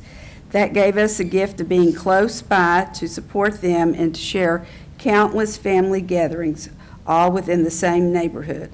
And they moved from Bryan to College Station, and my dad never wanted to live in College Station, but he did, and he was happy he did. Over the years, Pebble Creek has been the backdrop of some of our best memories and closest friendships. It has provided stability, safety, and a true sense of community for decades. Now, all of us face a proposal that threatens to change that forever, with the widening of Pebble Creek and maybe an extension to the Parkway. I've heard that there may be another neighborhood, and I've kind of heard more about that tonight. And I think if the goal is truly to create another entrance, why can't that neighborhood use Highway 6 or find another way other than the Pebble Creek Parkway? Why should one of the most established and cherished neighborhoods in College Station be disrupted with more traffic, noise, and safety concerns just to benefit another development? I would respectfully ask you to vote no on this proposal. Please help us preserve the neighborhood that has meant so much to our families and to so many others that over the last 30 years. Thank you, and please save Pebble Creek. I appreciate it. Thank you, Ms. Terrell. Jody Warner. And Ms. Warner will be followed by Larkin O'Hearn.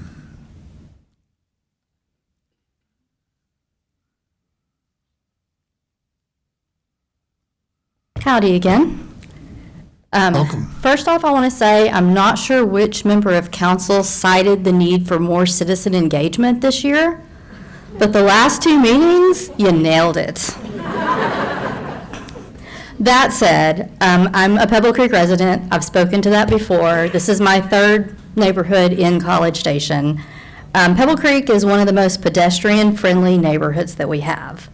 The Parkway is not meant or built to support regional traffic. A change for this will affect the character of the community. We've had great past examples that give us a cautionary tale of expansions, i.e. the number of times that citizens came back to council regarding Munson Road. I don't want to be the next neighborhood that's coming back regularly for traffic calming or other issues. In addition, Pebble Creek Golf Course brings unique traffic dynamics. There are more than 400 golf cart trips across the Parkway every day that the course is open, and the 1,000 member families often arrive by golf cart, bicycle, or other non-vehicle means. If the council does choose to increase capacity in any way, please consider designing it as an expertly engineered, this is Aggieland, home of the expert engineers and traffic groups, with calming features. Councilman Yancey spoke about roundabouts, other items. There's ways to make the connectivity happen without harming everybody. Lick Creek is a great park. We have invested a lot of money in the entrance to Lick Creek at the south side of Pebble Creek. Honoring those past investments and looking at our future with a determined design pathway forward is the absolute best thing we can do for every citizen of College Station. Thank you for your service to the citizens of College Station. Thank you for hearing us. And you know that if you ever need input, just put something like this on the agenda and everybody comes. I'm not sure everybody came, but certainly Pebble Creek came. Thank you. Larkin O'Hearn will be followed by Blake Parrish, who has a presentation. Good evening, and thank you for Welcome. being here and giving us an opportunity to speak. I've heard everything I need to hear. I see 7 people, 7 leaders of College Station who have an opportunity tonight to say, we heard everything that everybody said. We heard everything that the planners said, and you 7 have a chance right now, tonight, to take a 5-minute break, write up a very simple motion that takes that Pebble Creek extension off of the plan, vote on it, and we're done. We don't need to be messing around for another 10 years. You 7 can do it tonight. Let's do it. Thank you, That's all I have to sir. say. And Blake Parrish. There's a presentation there for Blake Parrish. All right. Good evening, Mayor and council members. My name is Blake Parrish, and my wife and I are residents of Pebble Creek since 2017.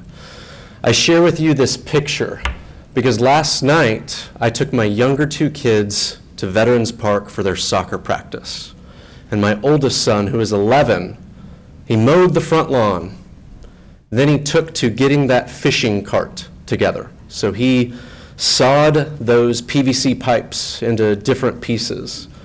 He used my vice grip to drill a hole and attach them to this fishing cart.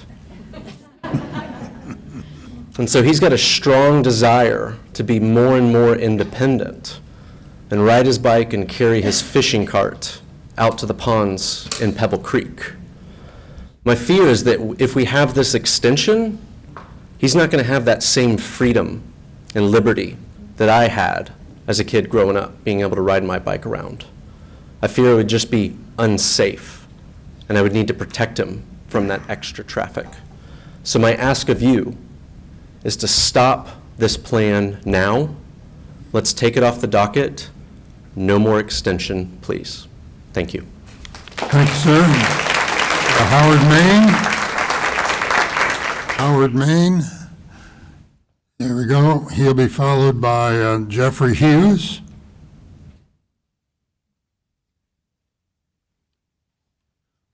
Welcome, sir. Good evening. This may surprise you, but I live in Pebble Creek as well. So, hey, I have 4 young children, and one of the reasons why we moved to this neighborhood was because of the freedom that they can have to roam this neighborhood. And extending this parkway is going to increase our speeders. It's going to increase the accidents.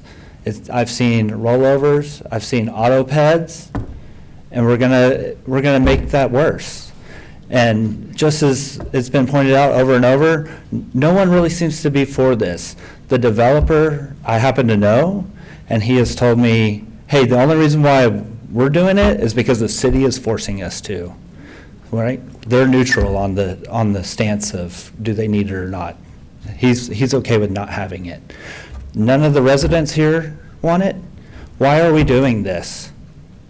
So I ask that you push back against city staff and take this off of the new thoroughfare development plan. Thank you. Thanks, sir.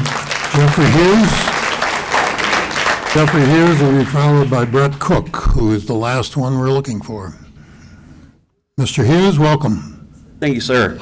Good evening, Mr. Mayor and Council. My name is Jeff Hughes, and I don't live in Pebble Creek. I live in Spring Meadows. As you might recall, I represent the 93 households in Spring Meadows, and by extension of Ms. Sheldon next door in Woodland Hills, I'm also speaking for them as well. Lucky for you, I'm not here to talk about data centers. I'm here to talk about neighborhood integrity tonight. And I'm not talking about the integrity of my neighborhood so much, but our neighbors across William D. Fitch in Pebble Creek. I'm here to let you know that we stand with our friends and neighbors to protect the heart of their neighborhood. Thank you, sir. For years, Pebble Creek Parkway has served as a quiet connector for their families, a safe pathway for children to bike, neighbors to walk their dogs, and we all enjoy that tranquility of suburban life. You know, that's why we bought our houses down south. But now plans to widen Pebble Creek Parkway threaten to unravel that peace. Widening it to accommodate more lanes, heavier traffic, it's not just an infrastructure change, this is an assault on their neighborhood integrity. Think about what makes our community strong, those close-knit bonds, the low-speed streets that keep our kids safe, the green space that buffer us from the chaos. You know, expanding Pebble Creek Parkway would invite a whole bunch of traffic, you know, that could possibly drop all of our property values that we've worked so hard to build. And I would remind everyone on council that those homes aren't just addresses, those are sanctuaries where memories are made. Widening this road could erode that sanctity of their homes. We've seen similar projects elsewhere disrupt communities, leading to divided neighborhoods, lost quality of life. Here in South College Station, we've got alternatives, smart traffic management, redirect growth away from their backyards. Let's prioritize solutions that enhance this part of town without sacrificing its soul. So I urge the city council, city planners, decision makers, please listen to us, the residents who live in this area. Remove this expansion and invest in protecting what makes Pebble Creek Pebble Creek. Thank you. Thank you, sir. Mr. Brett Cook. Mr. Brett Cook, thank you, sir. Welcome. Thanks. As stated, I'm Brett Cook. My wife and I have enjoyed living in Pebble Creek. I think I'm supposed to say where I'm from. And Lord knows, as the last speaker, I don't want to be wasting any more time. We've listened with great interest and deep accord to everything our neighbors have said, and I don't want to be redundant, but believe it or not, I think there are three small considerations to take into consideration. One is I'd like to speak for a small but I hope significant constituency of senior cyclists who very much enjoy what we think is a wonderful place to bike around. I'm glad to see that Councilman Schaefer is one of us. And I can't, try as I can't really think of a reasonable route that doesn't include the parkway, so I'm very concerned that we don't see an extension, God forbid, an expansion or a widening of the road. Another notion is I wonder if the road is, as it is capable of taking much more traffic, because in the 9 years we've been in Pebble Creek, 3 times people have managed to drive through that golf course fence. The bend there is obviously not suitable for much more traffic, I fear more. It was one of the reasons why some years ago I served on the Traffic Calming Committee, and I appreciate the assistance we had from the city. I realize perhaps more needs to be done. Another consideration I have is that there's an empty lot at the corner of the Pebble Creek and Royal Adelaide. Has that not been set aside for some sort of school? Do we know, if so, that we already have increased traffic already baked in, let alone if we were to do an extension to something of that sort? Lastly, thank you, not just to you, but to everyone else for listening for so much and for so long. Thanks. Thank you, sir. Thank you, Mr. Cook. I'd like to ask first, since these points were raised, our fire chief, Mann, to come forward. Someone asked about the data you have, and what I'd like to get your perspective on response times and whether the 4 lanes or 2 lanes makes much difference for response in that area. Thank you, Mayor and Council. A lot of issues have been raised this evening. I definitely understand and sympathize with a lot of what's been said this evening from the community. Again, my perspective is very narrow, and that is what is the impact on the fire service. So that is my perspective completely. We did some response analysis. The fire service is in the business of where time matters. Minutes and seconds count, whether it's an evolving fire or whether it's somebody that's having a heart attack or stroke or quit breathing. So Our entire goal is to get to the scene as quickly as we can. Our response goal is 6.5 minutes. That's comprised of three things: the call processing time, which is the time from the time the caller makes the 911 call to go through the answering all the questions at the dispatch center until the call is dispatched. The second piece is the turnout time, which is the time from the lights come on in the fire station to alert the members that we have a response, get on the fire truck and get out the door. And then the third piece, which is mostly affected, is the travel time. And our goal is to try and have no more than a 4-minute travel time. So in total, that's a 6.5-minute response time with all three of those components put together.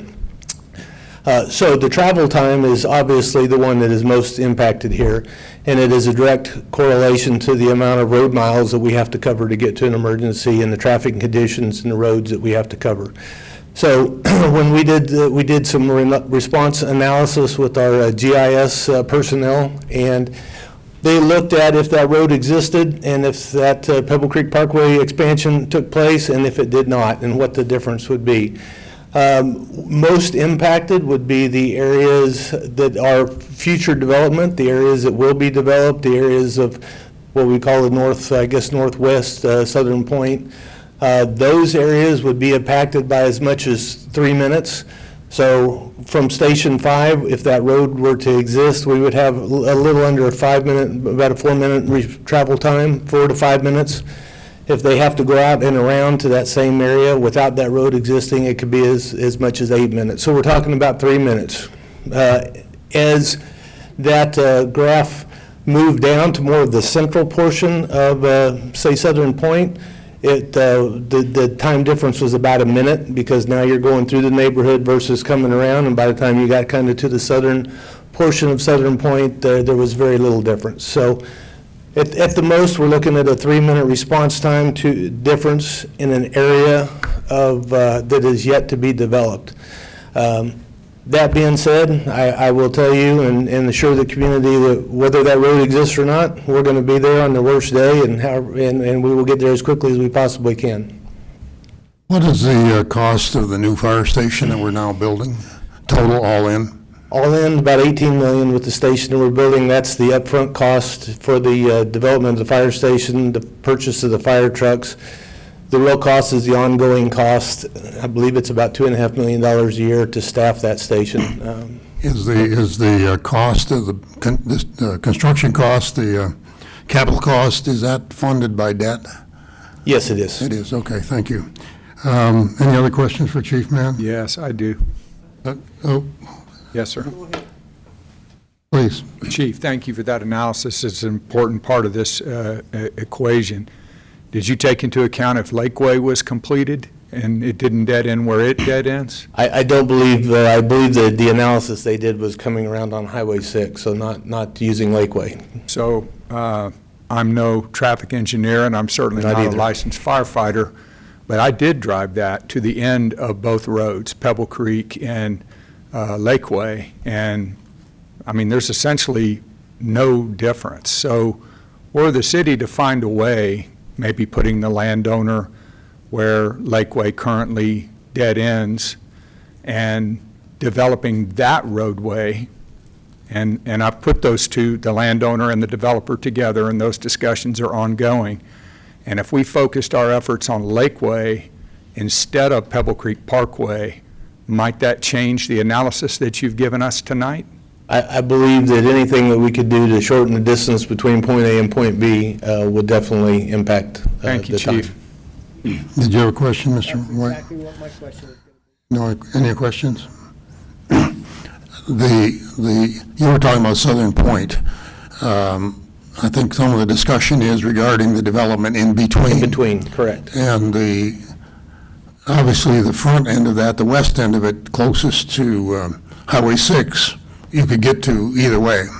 Correct. But the homes towards the east side of that new development, which would be nearer to the end of Pebble Creek, would clearly have some time differences, even considering Lakeway. That would be correct, because they would have to come down to Lakeway and back up versus across the top. Okay, I think the point is understood then. Any other questions for Chief Mann? Just one.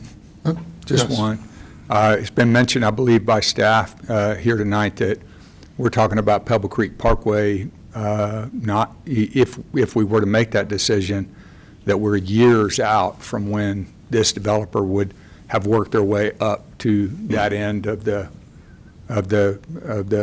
neighborhood, and thusly requiring the development of Pebble Creek Parkway. So one way or the other, in order to balance your response times, it's kind of start on Pebble Creek now or start on Lakeway now, correct?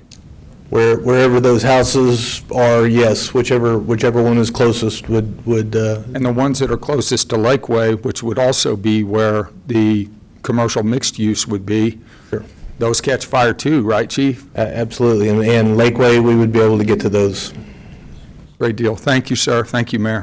Who provides fire coverage in Southern Point, the city, or do we have a contract to do that? We do not at this time. At this time, Right. since it's not in the city, it's a mud district. Correct. It's actually covered by the South Brazos County. volunteer firemen. Correct. Okay, thank you very much. We do provide EMS. We have the contract for the Oh, yeah, yeah, EMS. in the so- county So we we do. provide all EMS, but they provide fire. Right, okay, thank you very much. I'd like to ask Chief Couch to come forward because there's been some concerns that I think are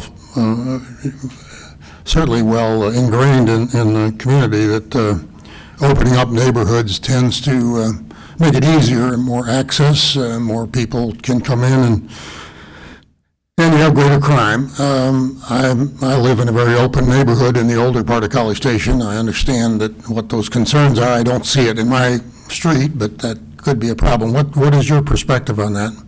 Good evening, Mayor, Council. You know, we don't really see a uptick in general crime in our neighborhoods that are, you know, with access points off of Highway 6, and just thinking about Wood Creek or Emerald Forest, Raintree, those neighborhoods, we don't typically see a general crime increase in those areas because they're connected to Highway 6. I think during growth and development, we would likely see construction thefts increase as a result of an access point on Highway 6. We do see that as a traveling crime where they come in and hit a residential area under construction and leave. But general residential crime doesn't typically increase as a result. Okay, other questions for Chief? That was a question that came up from citizens. So you don't think there would be any additional crime if we extend Pebble Creek Parkway to the south? It's hard to say. I don't know that it would create an additional crime wave in that area. I don't see that in our other neighborhoods. We don't have a lot of crime in the neighborhoods that connect to Highway 6. Most of the crime in the neighborhoods is going to be targeted specific crime, where they're coming into the neighborhood with specific criminal activity, in mind. Thank you. Okay, if there aren't any other questions, and we've heard all the citizens, we've been sitting here for 3.5 hours. I would guess it'll take us probably 30 minutes because I'm going to give each of you 5 minutes to kind of reflect and respond. And what our point is try to provide some direction here to council and ask them to come back with a specific resolution of one kind or another. However, I would like to take a couple minutes break if the rest of you would agree. I think so. We'll be back in 5 minutes and we'll then pick up the council discussion. It's now, thank you all for being here. I really appreciate the quantity and certainly the quality of the commentary and certainly all of the emails that all of us have received. I'll add my apology maybe to others. I was not able to respond to probably more than a third of the emails. It just got to be too many for me to reply to every one of them, but I did try to reply to some. And you'll hear us all share our thoughts tonight. What I would ask council to do, and I'm going to ask each of the council members, remember we're trying to give staff some direction here. My thought is that that if you will keep your comments focused on the question at hand with regard to the categorization or the characterization of Pebble Creek Parkway, it sounds like there's really two major issues. One is apparently there's some belief that there is a plan afoot to expand this to 4 lanes, and I would like to have you address that, and then address the extension, Pebble Creek Parkway to the south in your comments, and just as you're thinking about how you give some direction to staff. If you're not ready for that, I will come back to you later. But I'd start with place 1, Mr. Smith. Thank you, Mayor. I'll be glad to start. Someone during the public comments mentioned how hard it is to change a plan, and it is. And the comprehensive plan, the thoroughfare plan that we have, is not something that the staff is forcing on the city council. It's something that was developed in a open public comment process and adopted by a previous city council and planning and zoning commission. And what the staff's job is to do is to implement the plans that they've been given by past city councils and the current city council. So the fact that we're here to amend the plan or considering an amendment to the plan, it shouldn't be an easy thing to do. Otherwise, how can you, the public, depend on a plan when you look it up and you say, what's the plan going to be? If a developer says, I need some kind of certainty if I'm going to invest money, what's going to happen here? We have the plans for that purpose, and that plan is for the purpose of making things predictable, and predictability is part of neighborhood integrity. Being able to know this is what's going to happen, whether it be zoning, land use, traffic. So this is the process that we have to do, and thank you all for participating in it. So with that said, I do think that plans also need to have some flexibility to allow for change, because things don't always go exactly the way you originally planned. And then there's the other piece is we're not extending Pebble Creek through the Pebble Creek subdivision. It's already there. It was there before the neighborhood was there. So it's not like something's being done. It's already there. I do think that if the roadway does not need to be more than 2 lanes, then the plan needs to reflect it as such. And I also think that if it doesn't need to be extended to the south, and the extension is a detriment to the existing neighborhood, then we should consider changing that plan. What I want to make sure that we do, and I guess this is for the staff as well, is when we propose to make the change, when we made the plan, we looked at things like future fire response. We looked at things like connectivity and future traffic patterns and local traffic versus regional traffic. If we're going to amend the plan, we need to take a look at those factors as well and make sure that the amendment that we're making will work. And so I am in favor of considering the amendment. I just think that we need to give it some serious thought and analysis and make sure that what we propose to do will work. Mr. Wright? All right, thank you. Just to preface, I spent my teenage years in Pebble Creek. I'm from here, if you didn't know, and I lived on Colonial. Well, I didn't, I lived there. My mom had the house, but love Pebble Creek. I think someone mentioned earlier about wrecks on Pebble Creek, and I distinctly remember my high school buddy running into one of y'all's fences. But that was probably like 2006. We're talking about like 20 years ago, but it was near the entrance. So yeah, people have been driving crazy on Pebble Creek Parkway for 20 plus years. I think it's a rite of passage. So I'm not going to bury the lead, but I have a bit to say, unfortunately, but I'm going to do it in 5 minutes. I would like to move to reclassify the road down to whatever it needs to be as it currently reflects as a two lane, and then direct staff to find unique solutions to the problem. I shouldn't say the problem, actually. Unique solutions to address the issue that's being raised, because there's not a problem since it's a future thing that hasn't happened yet. But I think that I trust staff very much to come back with something that reflects some of the desires that are met here. But I'd like to share a couple thoughts, because I've gotten a ton of emails this week, much like last week, or last council meeting, and some of them have a very hostile tone, and it really boils down to, how could you ever consider this? What, are you an idiot? And it's like, no. We represent 135,000 people. So I would like to just put forward just a couple of my thoughts that at least guides us to hear and try to understand the scope of what we try to deal with, right? So just follow along with me. I will keep this as brief as possible. Me personally, I don't like things that don't connect. I like the cleanliness of things that connect. Someone brought up Appomattox earlier. I don't like that it doesn't connect, right? It's messy. And that's what I think it's just messy. It doesn't fit. And, it was Commissioner Brown. And those folks back whenever that was, late 90s, early 2000s, they didn't want to connect, and they got it.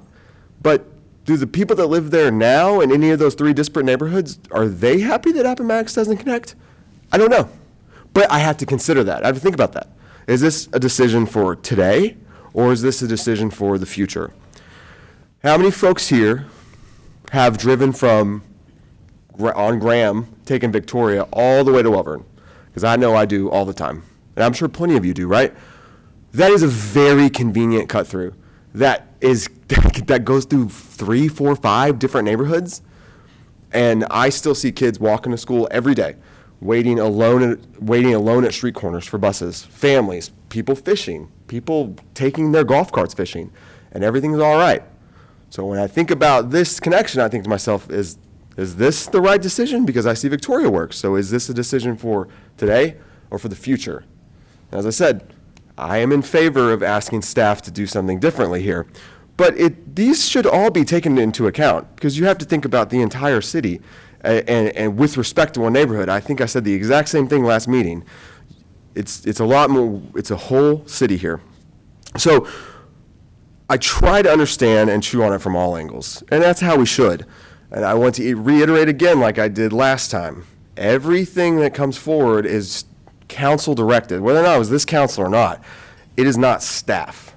The vitriol that is thrown towards staff for just doing what we ask them to do is really highly uncalled for.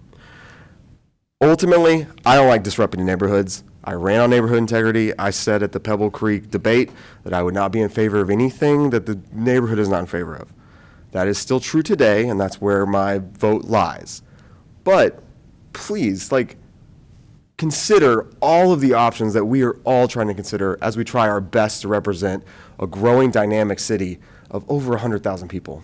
All right? Thank you so much. Mr. White. Thank you, Mr. Mayor. First of all, I want to thank everyone for coming out.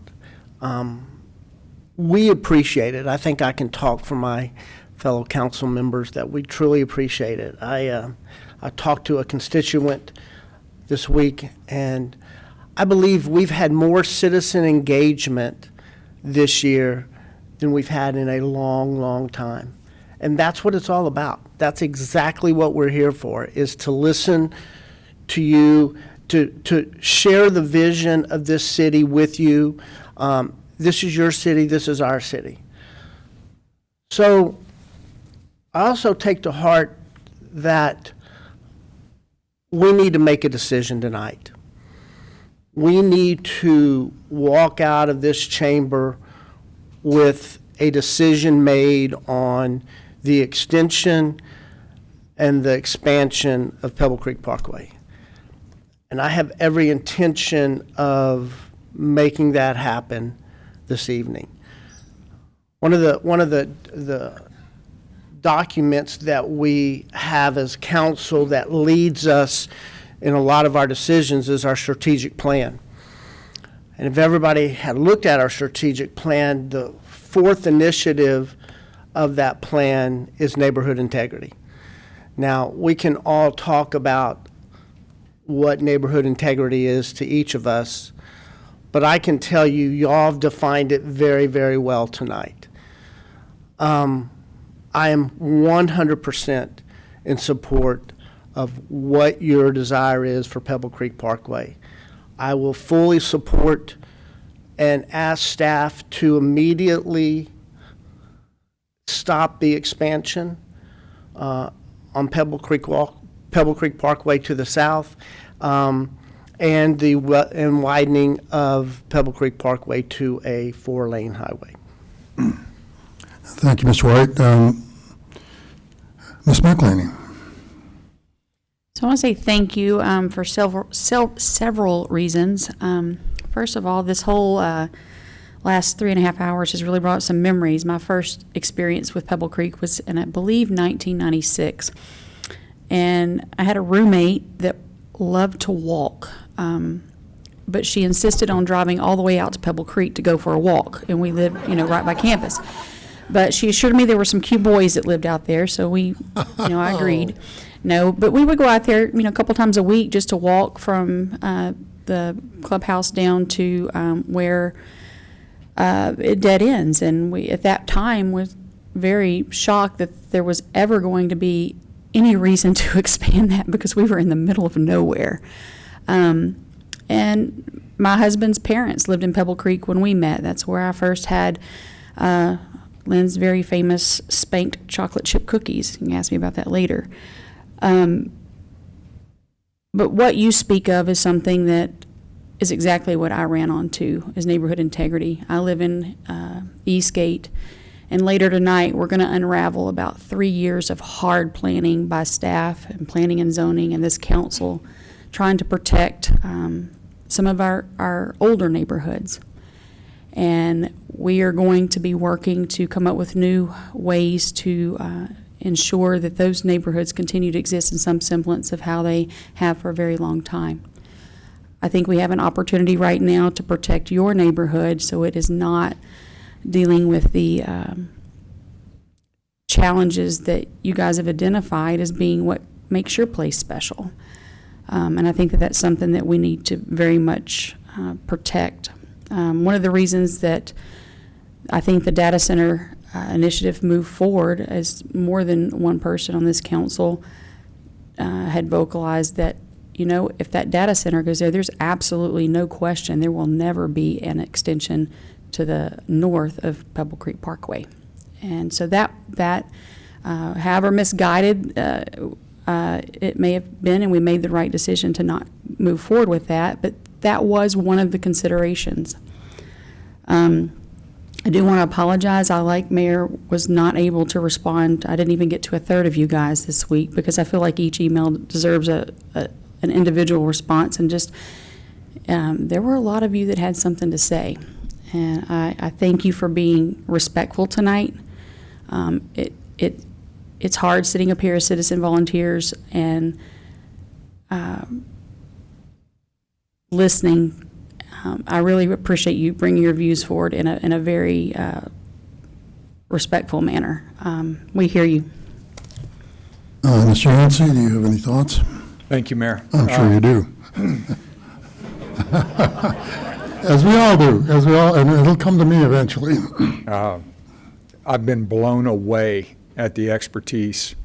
Talk about subject matter expertise when you get a licensed engineer up here, traffic engineer that captured our own data from our own traffic speed sensors and presents it back to us. It's just like 2 weeks ago, one person after another. We're obviously a very highly educated community, and the fact that y'all took the time out and brought that expertise and the passion on this topic, to me, this is what local representative government is all about, 100%. For the last 2 weeks, really going back a year and a half, when the owner of Animate Habitat, who is a friend of mine, he and I were talking about this property. That was when I first floated the idea of whoever you sell it to, whoever you close with, have them put a roundabout at the end of the parkway. There has to be a demarcation, something that an 18-wheeler with 16 pallets of sod on it can't negotiate, because that's definitely the route that they would take. They'd come from the business district, Highway 30, the commercial district up there, and they'd be bringing other directions too, but they'd be bringing all that material for the entire build out of this neighborhood, and that worried me from the beginning. But my position has evolved because as much as I support public safety, and it's the raison d'etre for this entire government, it's why we're here, is to keep you safe. And I trust nobody on the planet more than those two chiefs and their teams in order to do that. I don't think we have to sacrifice public safety here. In fact, I think we can enhance public safety if we focus on the Lakeway connection. I think the developer will want the mixed use and commercial development to develop out, even if it doesn't, even if it sits dormant like Midtown has unfortunately done. They've already told us plainly the majority of the residences that they will construct will be closer to the highway first. So it's probably a detriment to public safety to focus on Pebble Creek Parkway first, because you're not going to be able to get there as fast as you would with Lakeway. You do have the problem of the fact that the developer does not own a triangular tract that currently Lakeway dead ends into. I happen to know the owner of that property too, and I've put them together with the developer who's here today. And there's multiple parties talking about what to do with that piece of land, and they're ready to move. I'm confident something will happen. Even in the absence of that solution, Pebble Creek Parkway, they would build it last because they're going to start with the houses down towards the west side, down towards the highway. And so they don't need it. And so it's not like we're having to sacrifice public safety to make a better decision and respect and honor neighborhood integrity as we do it.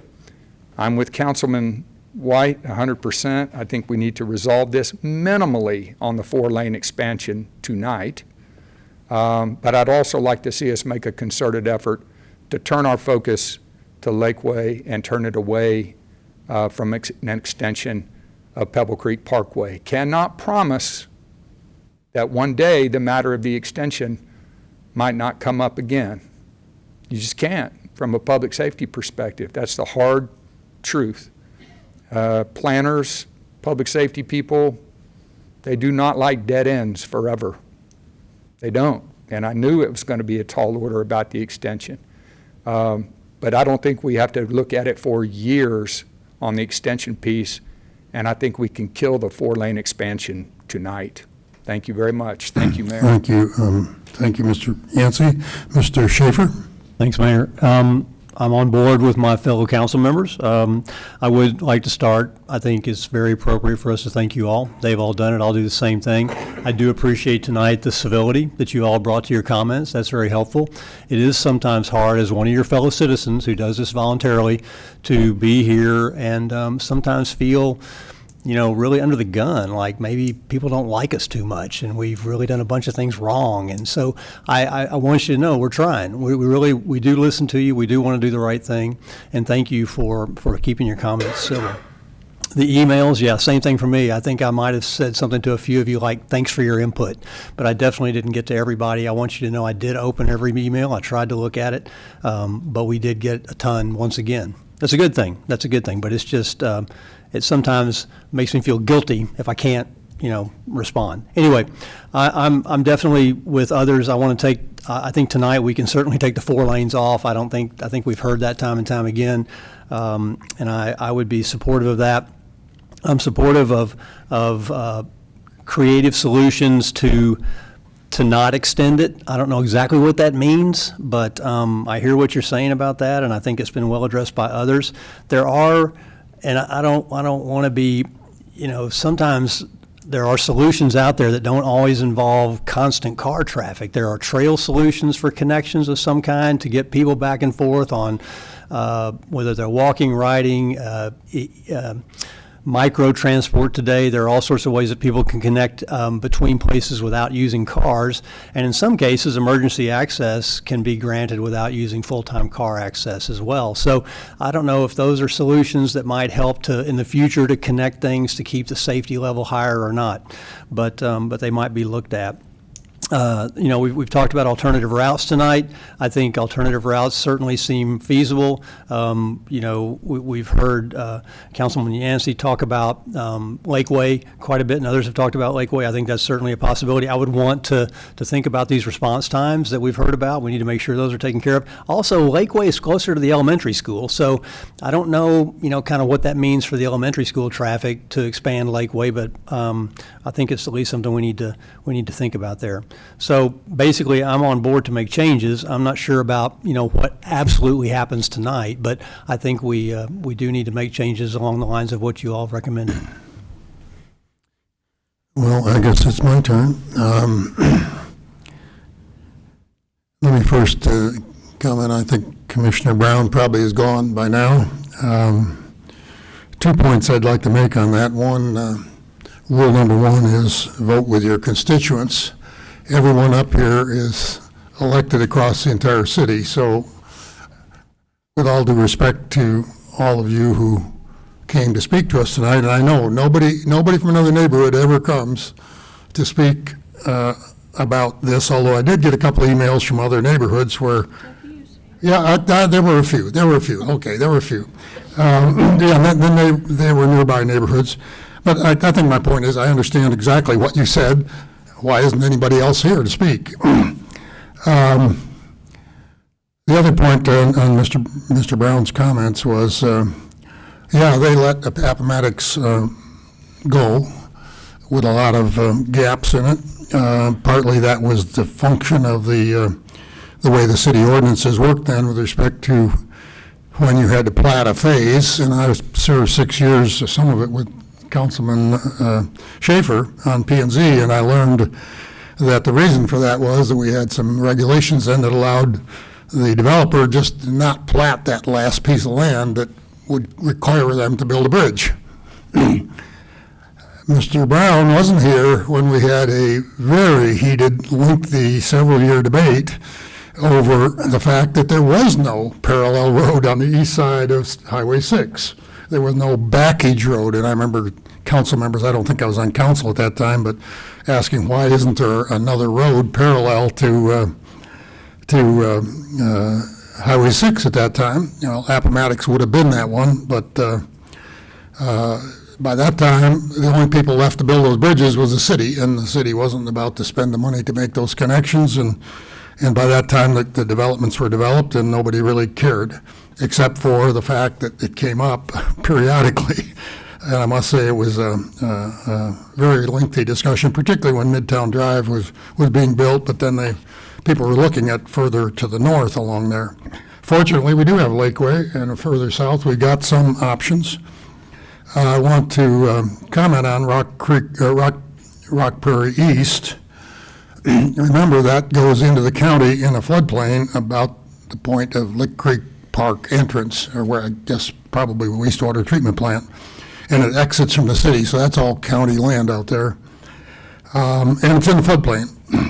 A lot of it, if you've ever driven out there in a rainy spring, you'll know that some of that road is closed along the extension of further south on Rock Prairie East. So I'm not sure the long-run solution is really easily fixed that way.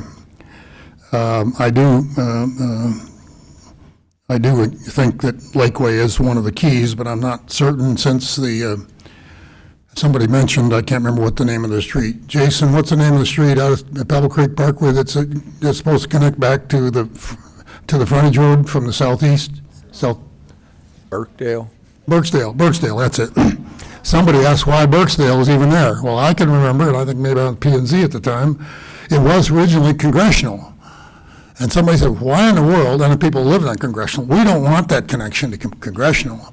So it was a negotiated consideration and the Pebble Creek developer believed that, that eventually we're going to sell that land out towards Lakeway, and we'll make that connection, and it'll be Birkdale. So we negotiated that, and now obviously the people that live in that neighborhood, I totally understand your concerns about the park being right there. But again, that was one of those negotiated compromises to get it away from Congressional, because the folks on Congressional realized that wasn't wide enough to take that kind of traffic inlet. So I think there's a lot of issues that have been evolved and developed over time that brings us to where we are.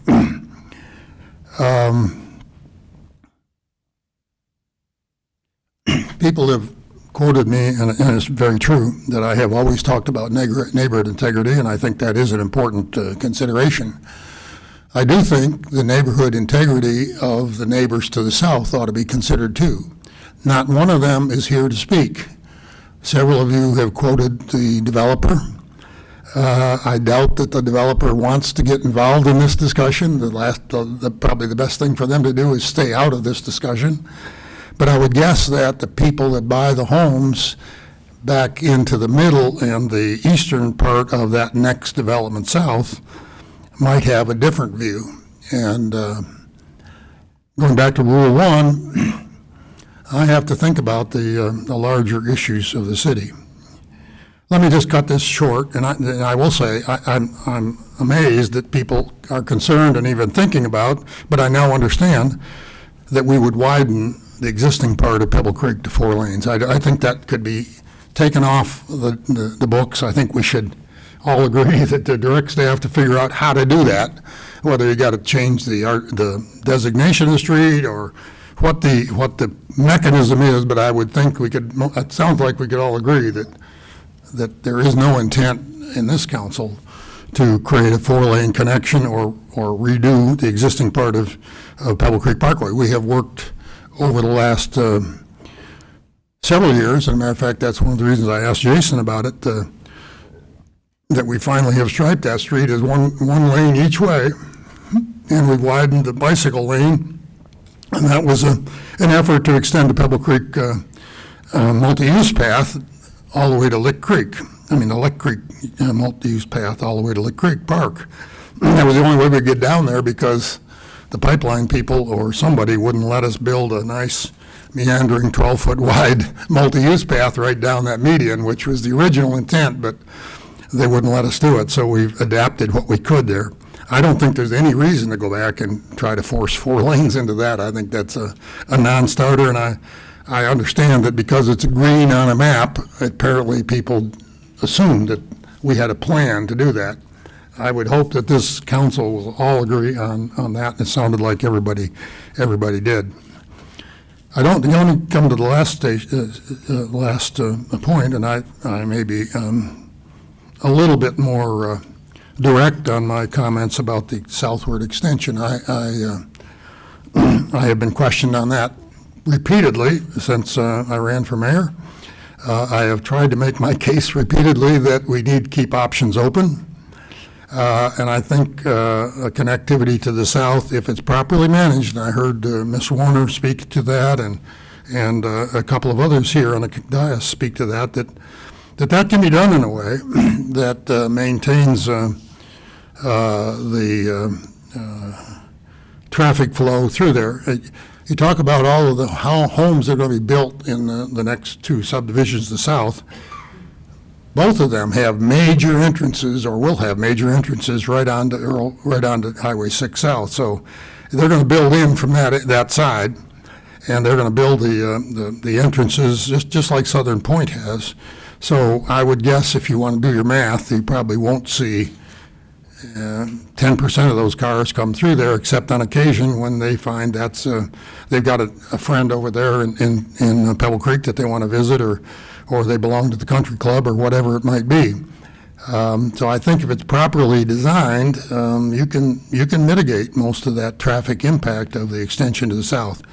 I think it's just good, wise planning to maintain and keep your options open. I would limit that to being 2 lanes with the turning lane, because you don't really know exactly where you're going to need some turning lanes. But I don't think it needs to be 4 lanes at all. I think we can have our response times for the fire department and connectivity to allow patrol officers to move from one neighborhood to another quickly if they needed to. And I think that connectivity, and as Mr. Yancey says, it probably won't be built for 5 or 10 more years, and I know you don't want it on the map at all. Everybody here has agreed, not everybody, but most people have said you don't even want it on the map. You don't want any options for future connectivity. But I think I sort of heard other council members suggest that we ought to look at ways to try to maintain some opportunity for that well-designed connectivity to the south. And I don't think it comes any surprise that if people that sat through the debates at Pebble Creek when I was elected mayor, I heard I was the only one there that was firm in my belief that we needed to maintain our options to the south, and I still think we need to do that, but it doesn't need to be more than 2 lanes as far as I'm concerned, and I would hope that we would keep those options open. I think if you, I made the point about the fire, the cost of fire station and so forth. I think if you cut that off, you have stranded a citywide asset. Everybody in the city helped pay for Station 5. If you cut off the use of that station to the south, to limit it to, and then suggest that we build another fire station south, I'm not sure that's the wisest use of citizen funding for the next 20, 25 years.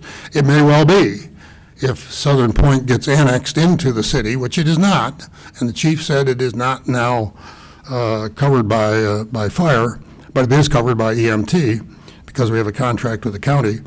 At some point, maybe a station needs to be built down there, but I wouldn't want to see that be required of the city simply because we eliminated some sort of connectivity that improved response time for our emergency services to the south. And so that's sort of where I am on it. I'm happy to hear somebody suggest directly that we direct staff to figure out how to get rid of the 4 lanes, and then we have some further discussion on the extension to the south. Mr. White wants to respond. Thank you, Mr. Mayor. I have heard our city staff tell us several times that information in the comprehensive plan is decided by city council. With all due respect to my fellow council members, y'all have talked about different options. We've had 30 years to look at different options. If our city planners knew that there was going to be options, they would have probably put those in. Tonight is the night. We can direct staff to end this discussion. Therefore, I'd like to make a motion. No, we're not voting. We're getting a consensus. We're giving direction to staff. We can all agree on what. Can we divide this into Mr. 2 Mayor, parts? am I able to make a motion tonight? Yes, possible action is on the agenda, Mayor. Yes. So, Can I make a motion tonight? So, hi, I'll be the least fun one here. Depending on what the council wants to do, either of these things, any change to what is existing now requires a comp plan amendment, which there is a defined process. So technically speaking, you can't do it tonight. You can direct staff to initiate the process of a comp plan amendment and then give us direction as to what that comp plan amendment would be. There's a series of public meetings and different things that have to happen, and then it comes back to you for a vote. So you can absolutely direct with specificity what you want that comp plan amendment to change, but it will not actually change in the document until it's gone through the process by which it changes. So I can ask for a motion to change that amendment. Can you tell me the process that we need to go through in order to make this final in the comprehensive plan? Yeah, I mean, we can outline it, but basically council would say, direct staff to make a comprehensive, amendment to the comprehensive plan as such, whatever it is, and then we would start the comp plan amendment process, which again, if Anthony can outline the specifics of it, what that looks like.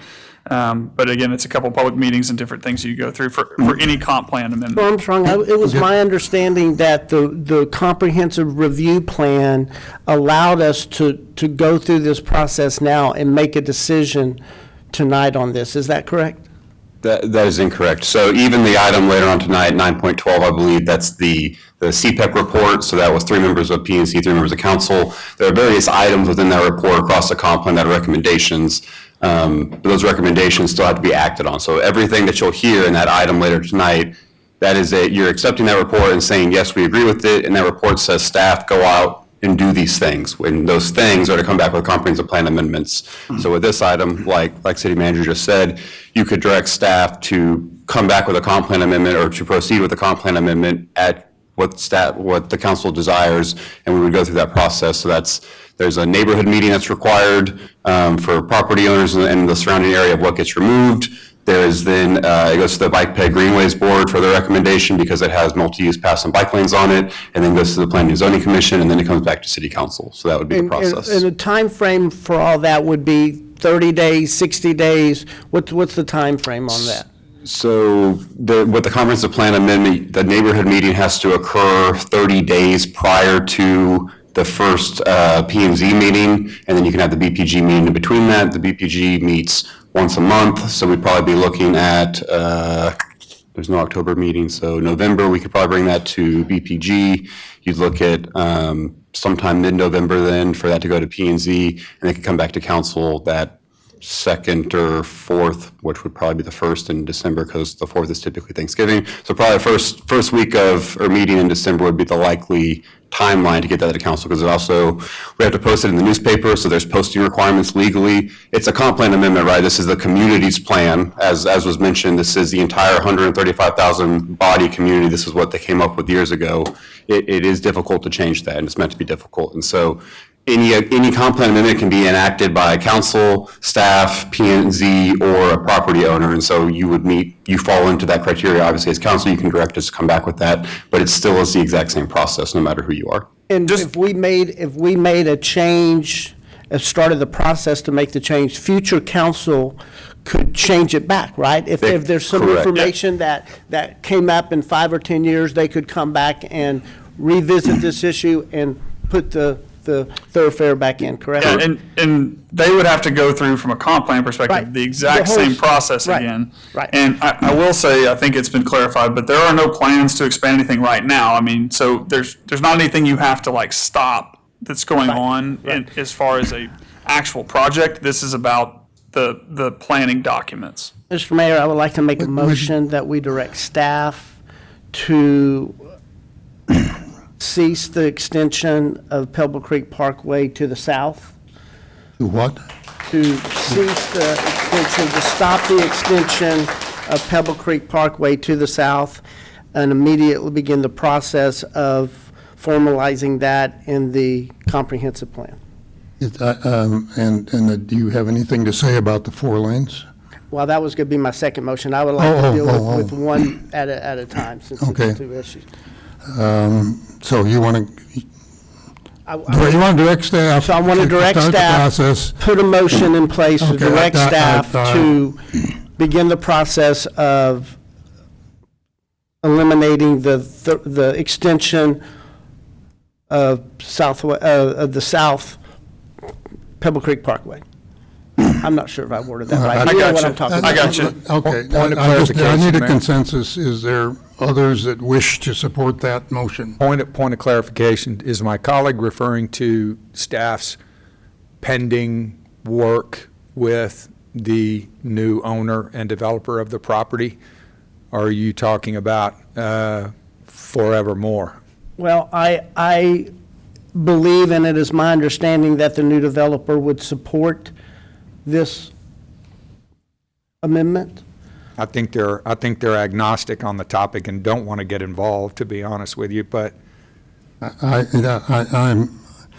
think what you're sending then, I will disagree, but because I think you're sending a signal that you'll never be able to do anything there. And I think as he's indicated, there are some discussions and dialogue going on, and we have heard from one citizen that properly done, you could have that connection. So I'm looking for a support for what he wants to do. Totally forever, directing staff to just take that connection totally forever off. well, is this, esteemed colleague White, is this what you and I have come to refer to as David's dotted line you're talking about? Well, that would be, I would be open to an amendment to my motion to make it a dotted line.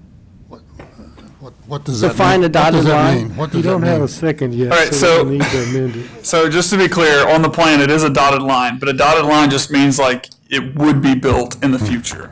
So Yeah, I'm not sure what you mean by a dotted line, so.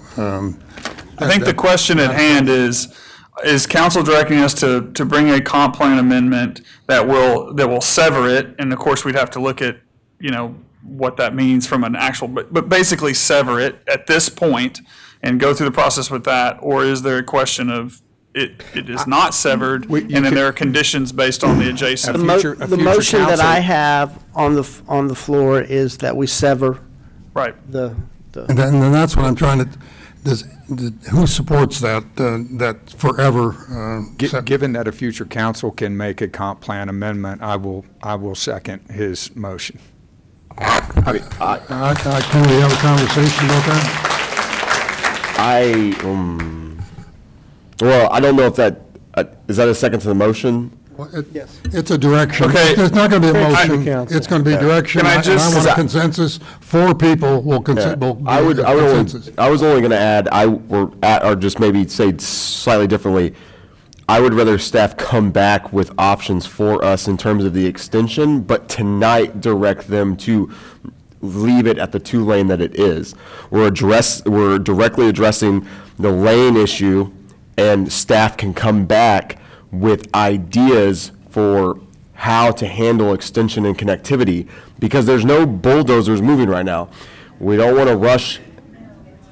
I want to address something, Councilman Yancey. I think you're saying if not, so if this, because of the way the process that works, if this line is severed, which again has to go through that process on the map, when the developer comes in, then they will not be required, the only thing they'd be required to do is extend a residential street to their property line, then there won't be really any conversation at that point. I like Dr. Shaver's idea that integrated some connectivity and possibly emergency vehicle access, but not make it a vehicular traffic access. I feel like just saying we're going to sever it entirely without looking at those types of options, especially since the burden would then fall on the city, maybe too soon. I mean, if we had something super pressing in front of us that we were trying to stop,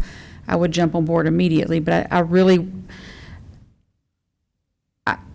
like the idea of looking at some connectivity that eliminates the vehicular traffic. Mr. Schaefer, you have any comments? Well, I'm seeking for a consensus here, and Mr. White has given us a start, but I don't hear a firm consensus supporting it. Well, I'll go to the 4 lanes we do tonight. No 4 lanes. Let's leave. Okay. He wanted to start with the other one first. Well, okay, those are the 2 things in front of us. So the other one, I agree with Melissa. I mean, I made that suggestion. I would prefer to see something that gives us an opportunity. I know we're being asked tonight to sever it, but it just seems like we've heard a lot tonight. We've thought a lot about it. It seems like we ought to have a couple of options to look at about it, maybe a different type of connectivity that doesn't involve a bunch of car traffic. It may not be possible, but it may be possible. So as long as if it's something we could consider, I would like to at least look at it. I've seen it done in other places where other kinds of activity and access can occur without having constant car traffic. It's doable. I would agree with that, and I think I would support that, but I think that's a different task. I think if we can sever it and then come back and have staff come up with different options, I would be very open to that. But we have to, it'll still be lingering out there. We need to do it and then plan around that. Mr. Smith, you seem to be leaning forward. Listening to all of this, I mean, I think we have a consensus. It's all in the semantics of it's in the details. The 2 lanes is a given as far as I think everyone's concerned. That would be my second motion. But the future extension, the problem with declaring some kind of a severance on, here and now, basically disregards all of the alternatives that need to be considered so that severance can be the problems created by that severance can be mitigated. And I think for public safety reasons, for traffic, for all the reasons that we're here, we need to not just look at that one thing. We need to look at how the whole system works. Now, if we can phrase it somehow to say, we ask staff to come back with a recommendation that, that meets the needs while providing a discontinuity at the end of Pebble Creek Parkway, then maybe that's what we need to do. Because all of this discussion about why don't we look at this, why don't we look at that, that's what needs to happen in that process of looking at the alternatives. We're not designing it tonight.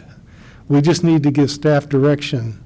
But it's on the comp plan in its current form, which is unacceptable to a consensus of council. Well, I it will think still I'm be safe on the in comp saying. plan until the comp plan is amended. And I'm asking for the staff to bring us through that process, an amendment to the comp plan that accomplishes the things that we're talking about. Or in the alternative, we could, as Team colleague White puts it, sever it tonight, and then per our strategic plans and how we engage the community in 4, 5, 6 years after they've built 1,000 homes there, and it's time to decide, exactly what happens. Then we re-engage the community and make a comp plan amendment at that time. I think one of the issues there is, once you sever it,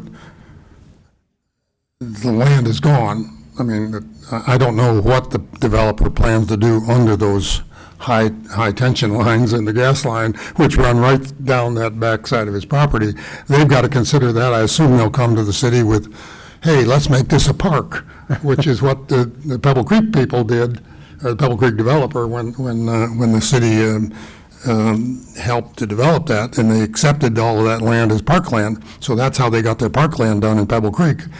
But I think once you sever it, the developer can do whatever they want to on their side, and there's never going to be a continuity, because you've told them you don't want a continuity. That's the problem, I think, that Mr. Smith is trying to get around. Well, that, and doesn't the amendment of, in order to sever, doesn't that require an amendment to the comp plan and that 100-day process or whatever? We can't just sever it tonight. So, but the question, he wants to give direction to staff to do that.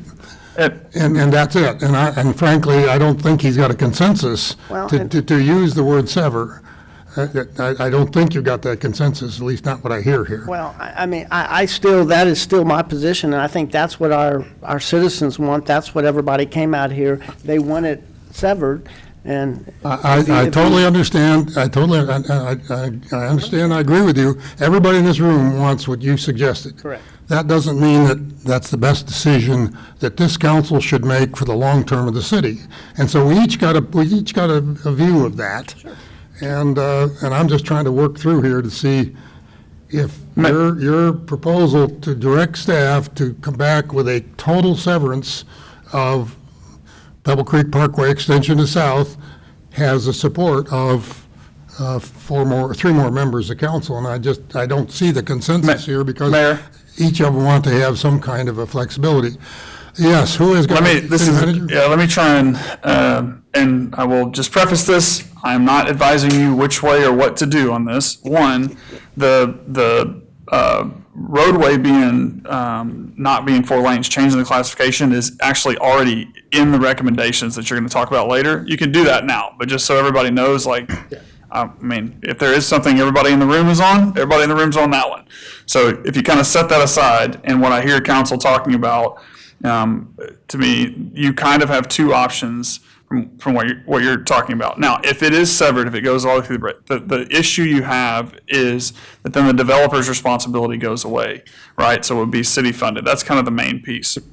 Let's set that aside in all of this. If the council can either create a motion to, or give direction, I should say, not a motion, give direction to the staff to amend the comp plan to sever it, in which case it will go through this process. At the end of that, when it comes back to you, you do not have to sever it. So, I mean, in either case, some of the stuff that's been talked about, we will do the analysis. We will try to look at, whatever we can. So that is one way, right? You go where you put it in the process as it being severed, and then you actually make the decision at the end. And the alternative is that you direct us to do something different, which is that we try to go look at it and see what we can or can't do, bring that information back, and then you make the determination that way. I mean, I think either way tends to accomplish what you guys are talking about. It's just up to you to decide which way you want to go about it and what you think is best served. That's pretty much what I was looking for, is trying to find out if there's a support for the direction to staff for total severance, which is what Mr. White's proposal is, and some alternative that allows some kind of a discussion of what the connection should look like following Mr. Smith's. You have a motion and a ideas second on the floor, others. Mayor. I understand that, but I'm just trying to figure out, this is not a vote, this is a consensus. And so I'm looking to see whether more than two people May I ask- support the severance. Yes, ma'am. You have the benefit right now of having 7 people up here that want to make a change to the comprehensive plan, if I'm reading the room correctly, or open to it very clearly, that are also seated here for the next little over a year. So we have a little bit of time. I don't feel comfortable just severing without looking at this is the first time that I've had the opportunity to look at this holistically. Coming from planning and zoning, I do know how unintended consequences can trickle down. I am not open to this being extended to the south in a vehicular manner, but I feel like we would be doing the full citizens of College Station a disservice if we did not ask staff to come back and show us the options that would mitigate the changes that we want to implement. I commit to you that I do want to change the comprehensive plan, but I really, really want to see what staff can come back with. It may be something that you guys could see your way to as well. Are there other comments? I've heard Mr. Smith. Mr. White, do you have any further dialogue about Mr. White's? I agree with Melissa. Okay. Ms. Schaefer?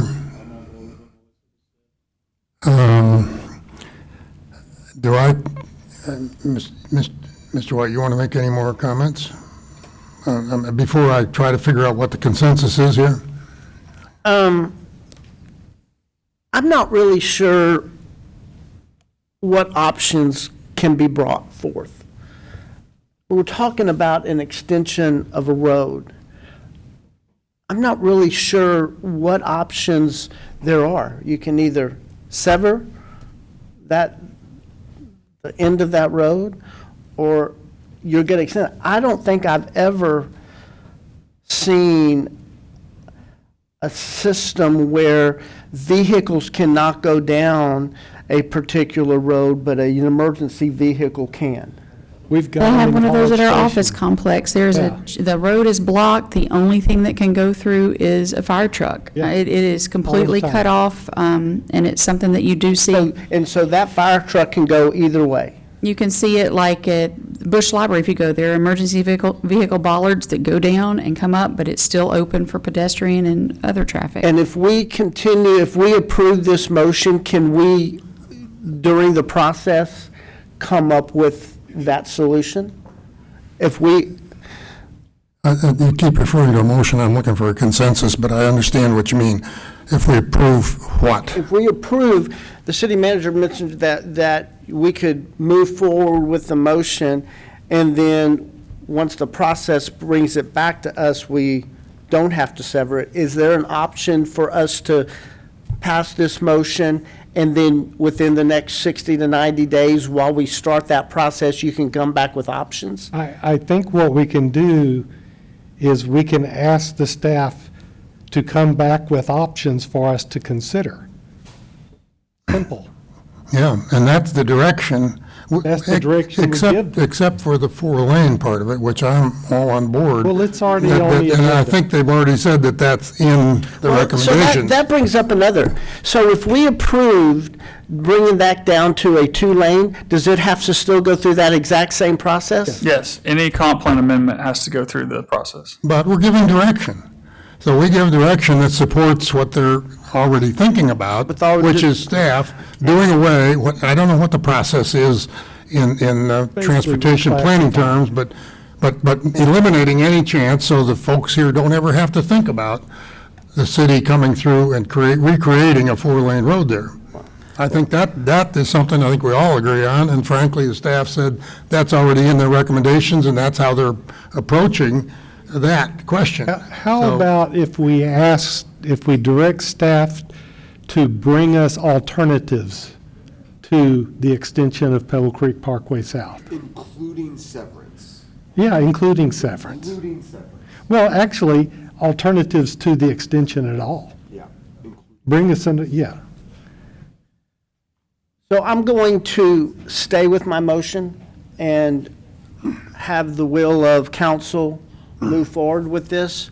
And if The chair doesn't have to accept the motion, but I will accept your direction. I will accept the fact that the gentleman down here is supporting you.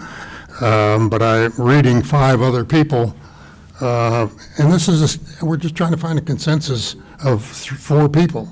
And I guess I would have to say, if we were going to vote, you'd lose 7-2, 5-2. But this is a workshop, and what we're trying to do is give direction to staff.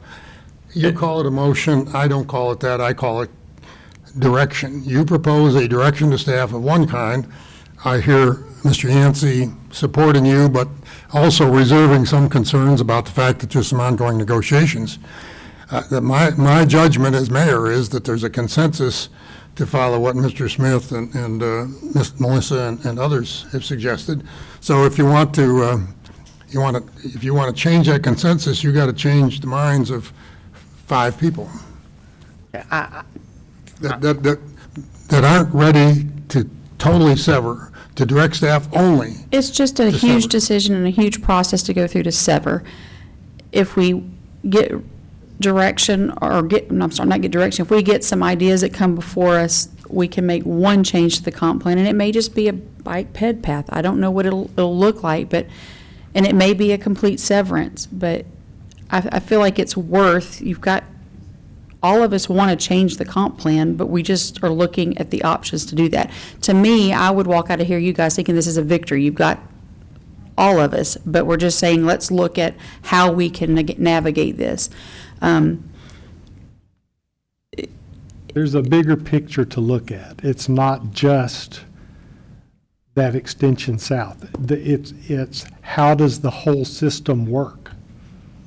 And that's what we are responsible for looking at, not just one issue. Can our constituents at least get the certitude that there is no way Pebble Creek Parkway is going to be expanded to 4 lanes? I think that was, if you want to. Without them having to wait for the comp plan item to No, come up on the that agenda? That plan is a given. You have to amend it. Yeah, you can give the direction right now. I was just telling you, it is in there already too, but there's nothing that stops you We're from just doing that reinforcing now. what they've already got as a recommendation to not have 4 lanes. I'm happy to represent that this group has a strong consensus, all 7 of us, that we reinforce a recommendation that's already in progress, that whatever you need to do, process-wise, that there should never be a retrofit to Pebble Creek Parkway to 4 lanes. I think that's something I can agree with, everybody else can agree with. So we're reinforcing something they're already working on. And so that's direction to staff. Definitive statement, or a definitive statement for them to take away from tonight after all this. Can you make it more clear that is being taken off the table than what I just stated? Please. No, you were pretty clear. I think it's clear to me as the city manager that the council has directed us to classify the road as per a comp plan amendment so that it will remain as it currently is geometrically. With 2 lanes. I say geometrically because when you start getting turn lanes and things, you don't want to, I mean, it is what it is right now. I don't see any objection. What it means is if you're an engineer and there's 2 lanes like it is right now, but some places a turn lane, that can be technically considered. I'm just telling you, my statement was as it is right now. The turn lane, there is a turn lane into Pebble Creek Country Club. Right. There's one turn lane that I remember Does that mean we're correctly. going to close it? No, I'm just kidding. We're not. Anyway. We're not closing the turn lane. Can we? Mayor, I don't think these folks can leave here without certitude on at least that. So Well, it's 4 lanes. I mean, what else? I mean, how much Are more you going to certainty? 2 entertain lanes that and a motion possible and second turn that's lane? on the floor or not? Again, what I said was it would be what it is right now. That's what I said. I didn't say we'd change anything. There you go. Is that, if that is not satisfactory to the folks that have been living there for 30 years, that's what they want, they want certitude that there'll be no changes in Pebble Creek Parkway. They also wanted no extension, but I think there's not a consensus up here to make that a directive to staff to come back with a absolute certainty of no connectivity. How long do you think it will take to come back with recommendations for consideration? So, I mean, there's really, one, we're gonna have to look at this a little bit because there's kind of a few things, right? You go from completely cutting it off, and then what would you do otherwise? And just to be clear, you try to mitigate. If you cut anything off, there's degradation. That's just a choice, right? Everywhere in the city, we make those choices. So there's that. That's the most. The second one would be that there's some kind of, again, bike or ped path. That's a bridge that has to be there. So we'd have to look at like what that would be, but that's kind of one up, I guess, from nothing.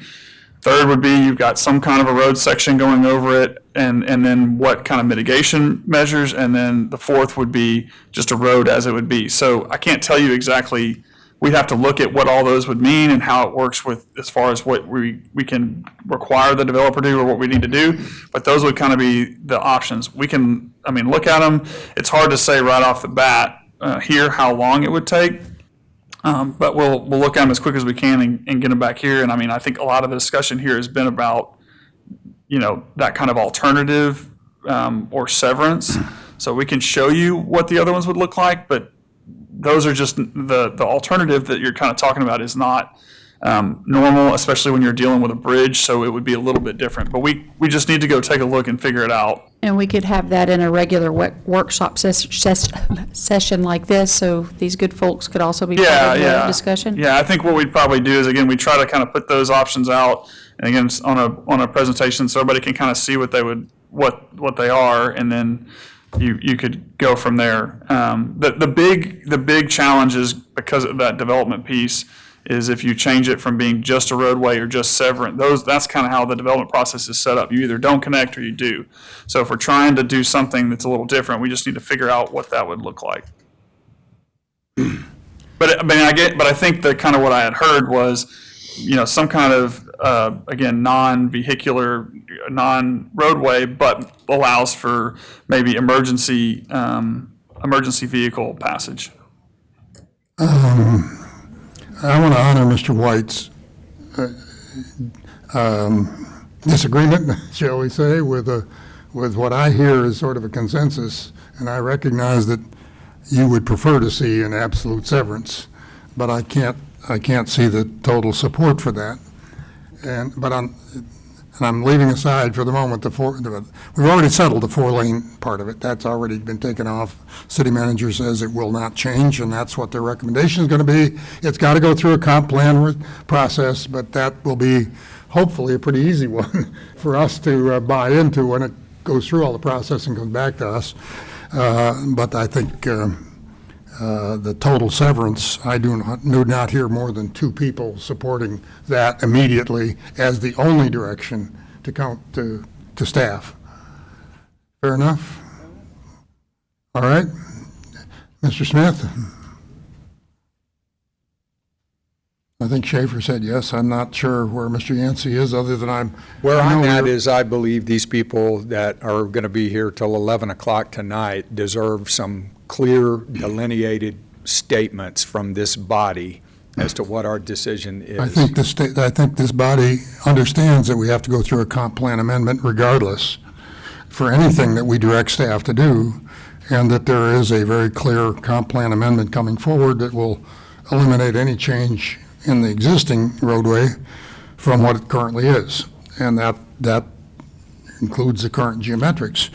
I think what they've heard from council is that we want to understand some options. Yes, and that process for amending the comp plan is going to go ahead all anyway. about transparency. There's public meetings, there's public hearings. So this whole thing about, let's just do it right now, there's another 120,000 people out there who don't know what we're doing, but let's just do it now. I think we need to go through this process, and I intend to look for an outcome that does away with the extension of Pebble Creek Parkway to the south and gives us an alternative that meets our public safety and traffic circulation needs. That's what I am looking for. That is the answer.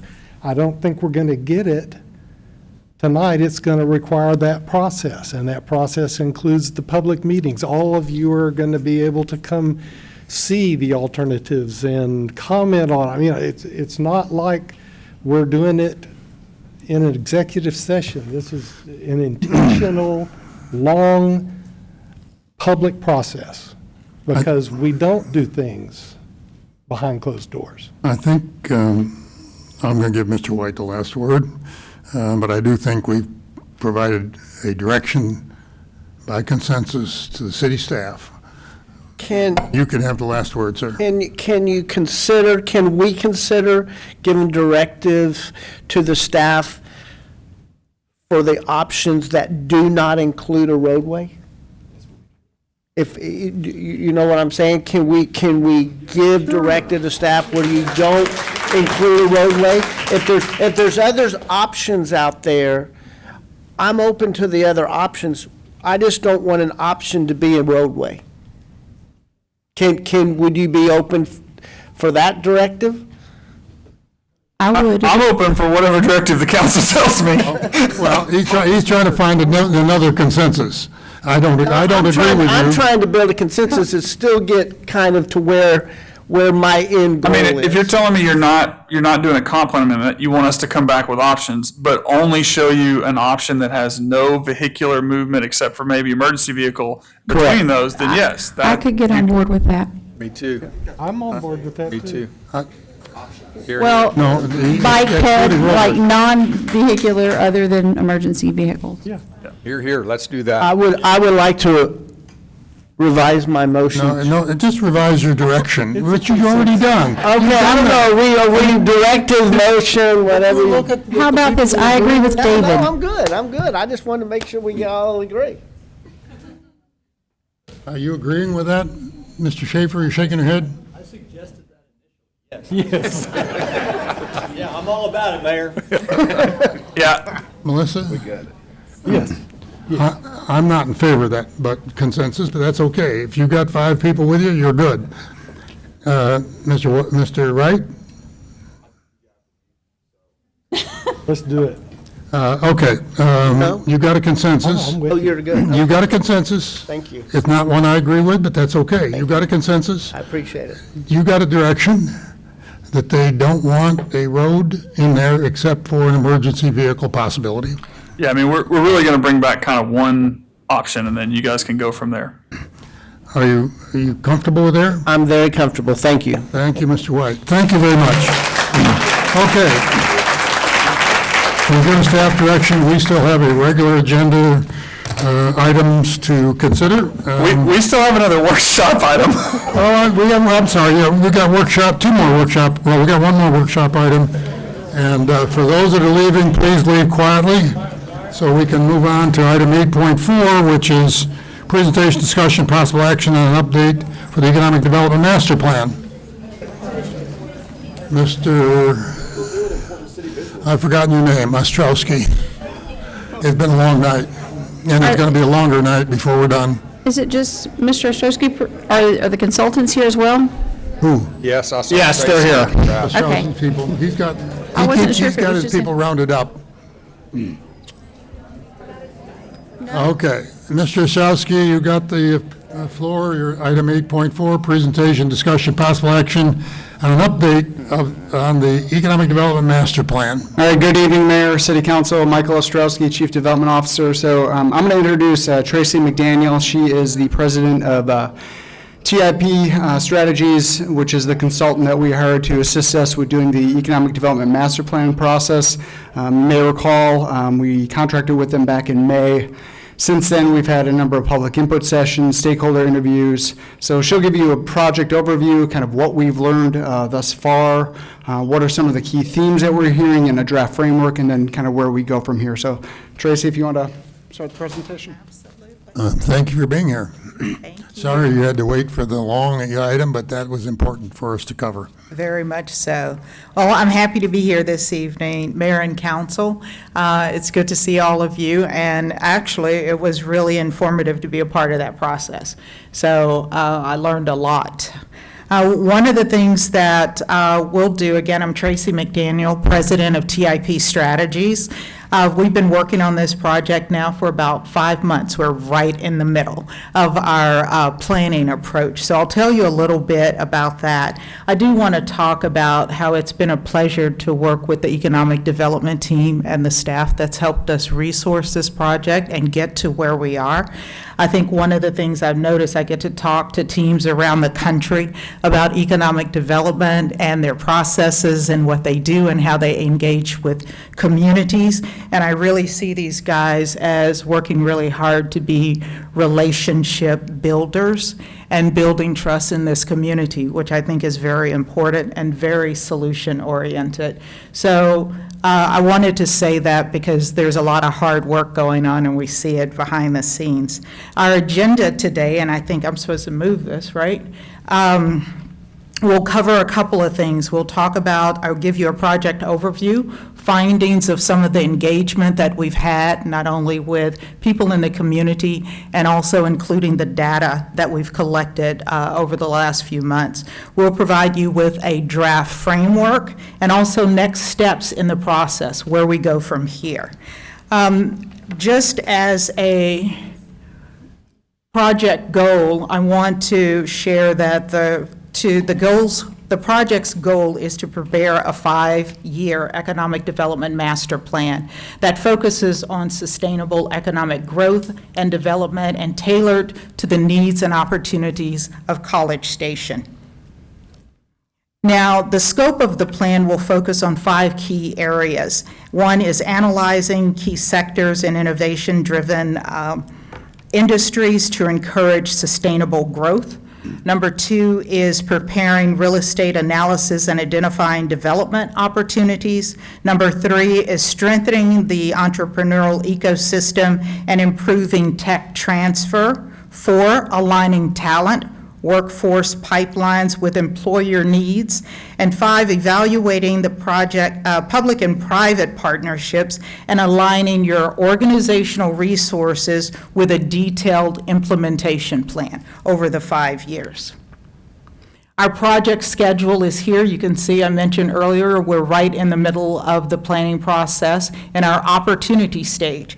A matter of fact, tomorrow we'll be hosting a opportunity workshop with the steering committee members. And this is important for a couple of reasons. One, it will align leaders with opportunities with the highest return on investments for residents and businesses. And number 2, it will build champions and buy-in and momentum around the key priorities of the master plan. This is a list of some of the benchmark communities that will be included and that we've researched as part of the plan. And we've looked at a couple of sets. Peer, looking at communities that are similar in population, cost structure, governance, their growth strategies. Aspirational communities, competitors in the marketplace, and also cities with relevant districts in entertainment, innovation, and key sectors. Now, most of the communities you see here are representing national and then the Texas Triangle cities. Some of the key areas that we're focused on are quality of life, tourism and destination development, college towns and research anchors, industry and sector alignment. And all of these, most of them on the national side, align with the tourism study that is currently being done. At this time, I'm asking my colleague Jennifer to come up and she'll give you a little bit about what we've learned from the data so far.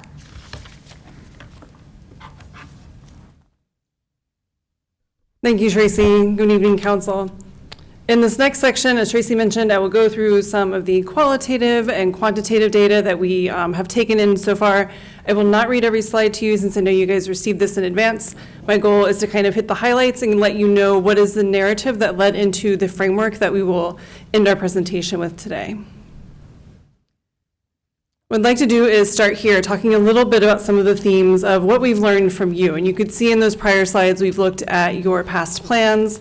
We've had a number of roundtables and interviews with stakeholders here. We've also had a couple of site visits. We've been able to interact with folks and see your assets on the ground. And a couple of themes have really emerged through that stakeholder engagement. One is focused on placemaking, real estate, and housing, and I kind of grouped those together into that placemaking quality of life category. Another one relates to what you might think of more traditionally as economic development, looking at supporting your small businesses, supporting your large employers, workforce development, as well as entrepreneurial support, and then making sure that as you grow, and I think today's conversation was very reflective of this, is discovering as a community, how do you want to grow and change? What does that look like? What does that balance look like? And how can we make sure there's coordination and collaboration through that? On this next slide, you can see just a quick screenshot of the data that we have done today. Our data analysis has really been pretty robust. This is a online data visualization tool that we'll be delivering at the end of the project. Some of the key findings from here, you can see the themes. What I'm not going to do is read through these themes, but as I go through the data slides, pull out a couple of highlights that I think are very interesting and relevant to the preliminary framework that we're sharing today. This first slide shows you what we're calling local sales tax options. So many of you may already know, but just in case anyone in the audience is unfamiliar, in Texas you have Type A and Type B sales tax economic development corporations that are available to communities. What we thought was very interesting, and what this map shows, is that the environment around College Station is very competitive. You have a number of communities who have Type A and Type B organizations. College Station currently does not. And what I think this image really emphasizes is the importance of being very intentional and strategic in the work that your city's economic development department does and what you do as a region. This next slide, we wanted to just kind of highlight All something. right, can you go back? Yes, ma'am. And talk about that just a little bit more? Sure. Is there anything specific or just generally? Type A, Type B, what are the differences? You went really, really fast. Oh, It sounds sure. like this might be really important. And along with that, like Yeah. so some of our surrounding areas, what would those taxable amounts look like? Is that something on top of our sales tax? Is that the way it works, or? So it's a 1.5% sales tax up to that amount. Different communities will have a different amount depending on what has been approved to go to actual economic development. Isn't ours already gone? Yeah, so just And real quickly, what that would mean for us is you'd have to lose sales tax and give it to this alternative body to act. So- Okay. You That's can't the kind of raise thing. another half cent. But, and we can get into it later, right, with the 4B in a previous life, that's what it really means. You all still have the ability to do a lot of the things that you would want to through development agreements, but Yeah, and I think the main takeaway from this slide is just the competitive atmosphere that's around College Station. And the black highlighting shows you the Texas Triangle, which is where we view as some of your main competitors for industry when folks are looking at where to locate in what we'll call Central Texas for the purposes of this discussion. These are the kinds of organizations that can advocate for communities. It doesn't mean you have to have them. You'll notice, for example, Dallas doesn't have one either. And so there are different communities that, pursue economic development in other ways. This just elevates the importance of the city doing things intentionally and working with your regional economic development organization as well. Which one is which? A is blank, B is what? So both do economic development. Type A is primarily doing primary job development, looking at things manufacturing, industrial development, et cetera. Type B is a little bit more broad in that you're allowed to also do quality of life projects through that economic development corporation. So what it really defines is the kind of work you are allowed to do. We are not recommending today you found a type A or type B. What we're really trying to point out is just that competitive environment that surrounds the city. Yeah, in other words, we don't have that anywhere in the county. Correct. Because the county helped make a decision with the cities not to do that. So, I mean, we've already given away our half cent to offset property taxes or something like that years ago. And so it's none in Bryan or none in College Station. But you're right. It's just part of the environment we're in, and you're just recognizing it. You're not recommending that we go figure out how to do it. Correct, yes. But I think often images like this are just surprising when you can see kind of how competitive the surrounding communities are in this particular way of looking at it. The next two slides, we wanted to just highlight kind of some trends in municipal revenue. Again, this is not a flag on the field. It's more of saying, here's what we're seeing. And our job as consultants in this project is to contribute to the diverse economy that you have and make sure you're able to continue having that diversified economy. One thing we did notice that's more of just a trend to watch, I wouldn't call it a problem, is the trend towards slightly relying more on property taxes as a share of your overall revenue. And then when we're looking at property taxes as a bucket of revenue, that kind of shift over to depending more on residential than commercial and other types of properties. And so again, I would not say that your balance is currently a problem in any way, but just something to be aware of and to note. And for us is internally just the thought of making sure we continue to contribute to that diverse property tax base. And we may lose that personal one if the voters vote a certain way in November, correct? I'm not familiar with that initiative. Personal property tax, that's up for vote in November. Yes, that's one of the constitutional amendments in Texas in November. That's just a heads up for the Budget and Finance Committee for next year. So our next slides start talking a little bit more about College Station as a community. And again, I'm going to stop my bus here at a couple of slides that we found very interesting, but obviously feel free to stop me if there's something you'd like to talk about more. This slide looks at educational attainment. What really stands out is that when we look at those Texas Triangle communities, so again, the places we think that you are competing with most for industry, businesses, and workforce, College Station is the second most educated community in the Triangle when you look at educational attainment. I think it's a very strong statement. It shows the power of your workforce and the ability to really have those skilled workers here in what would be considered high-wage jobs. It also means irrefutably we have massive underemployment, right? Oh, we are getting, yes. Yeah. Yes. Thank you.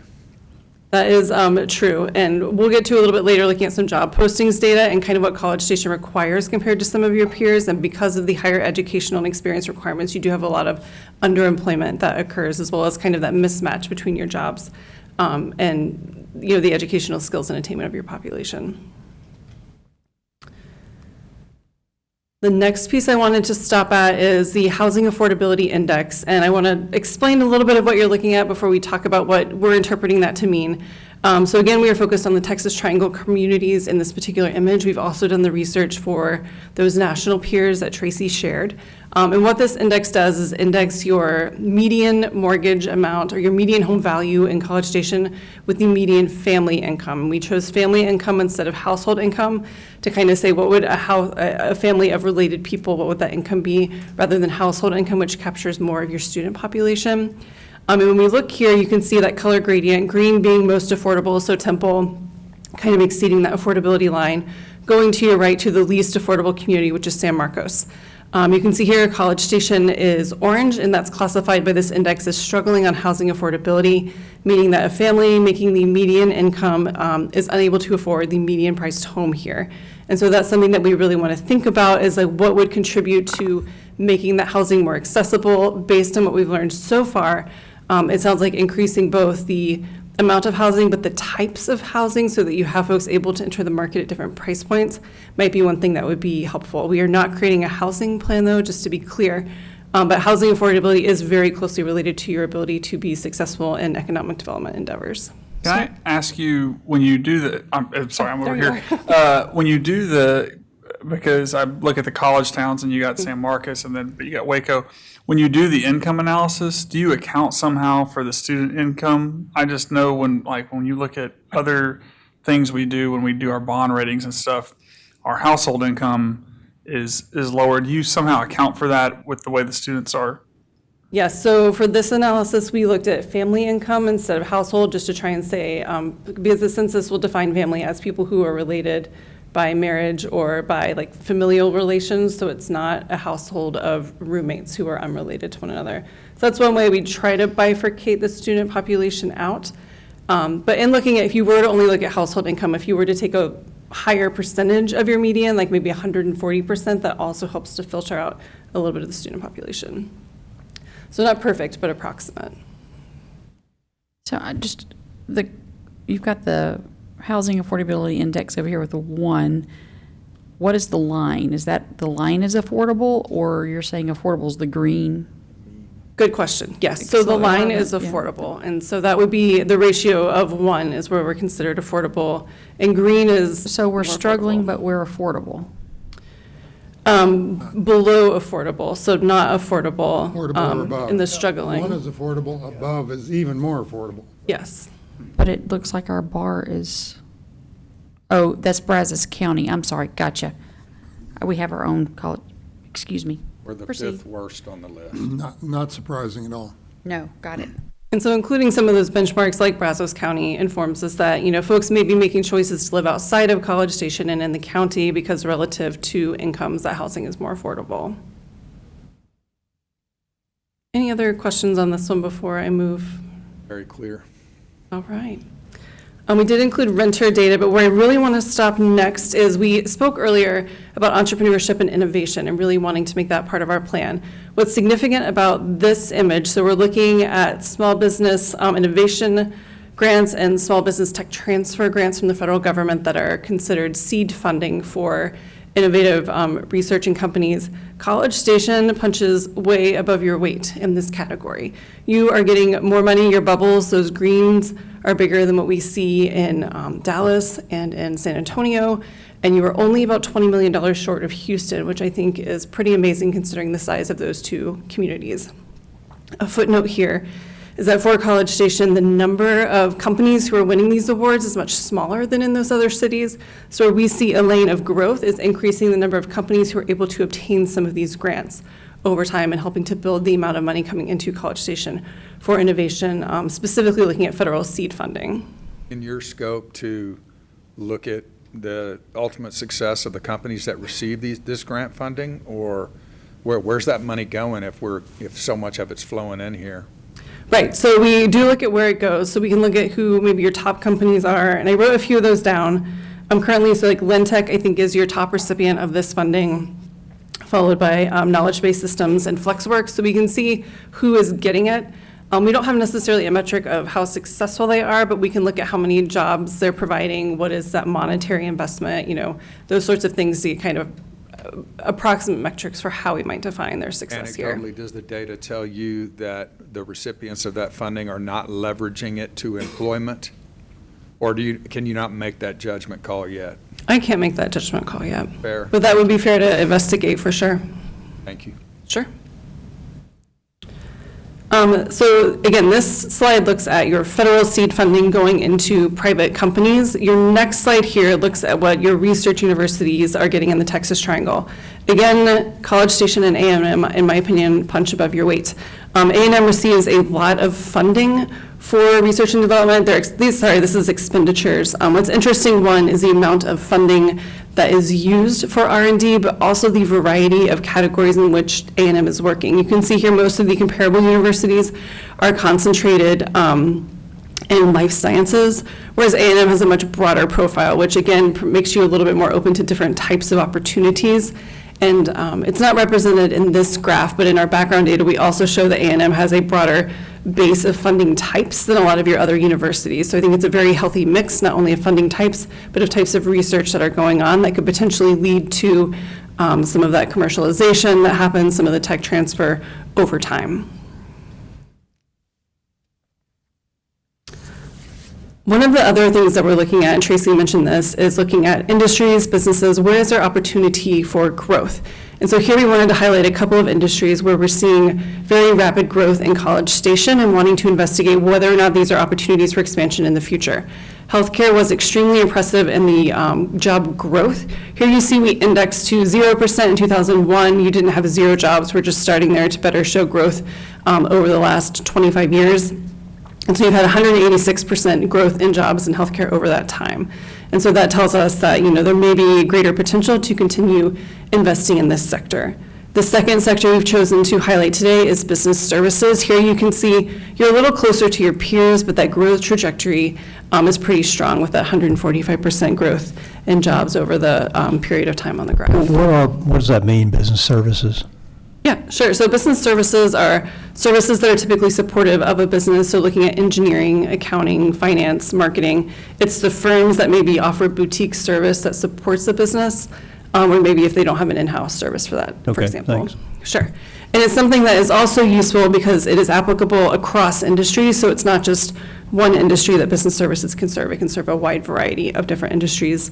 And potentially also offering a home for students who are graduating, looking for jobs and wanting to stay in College Station. This is one of the routes that might be available to folks. To your earlier point, Councilmember, about underemployment. So what this graph shows, we did index it to just a few peers in the Texas Triangle region, but the big takeaway is that in College Station, compared to your peers, typically there's more experience required and more education required for jobs.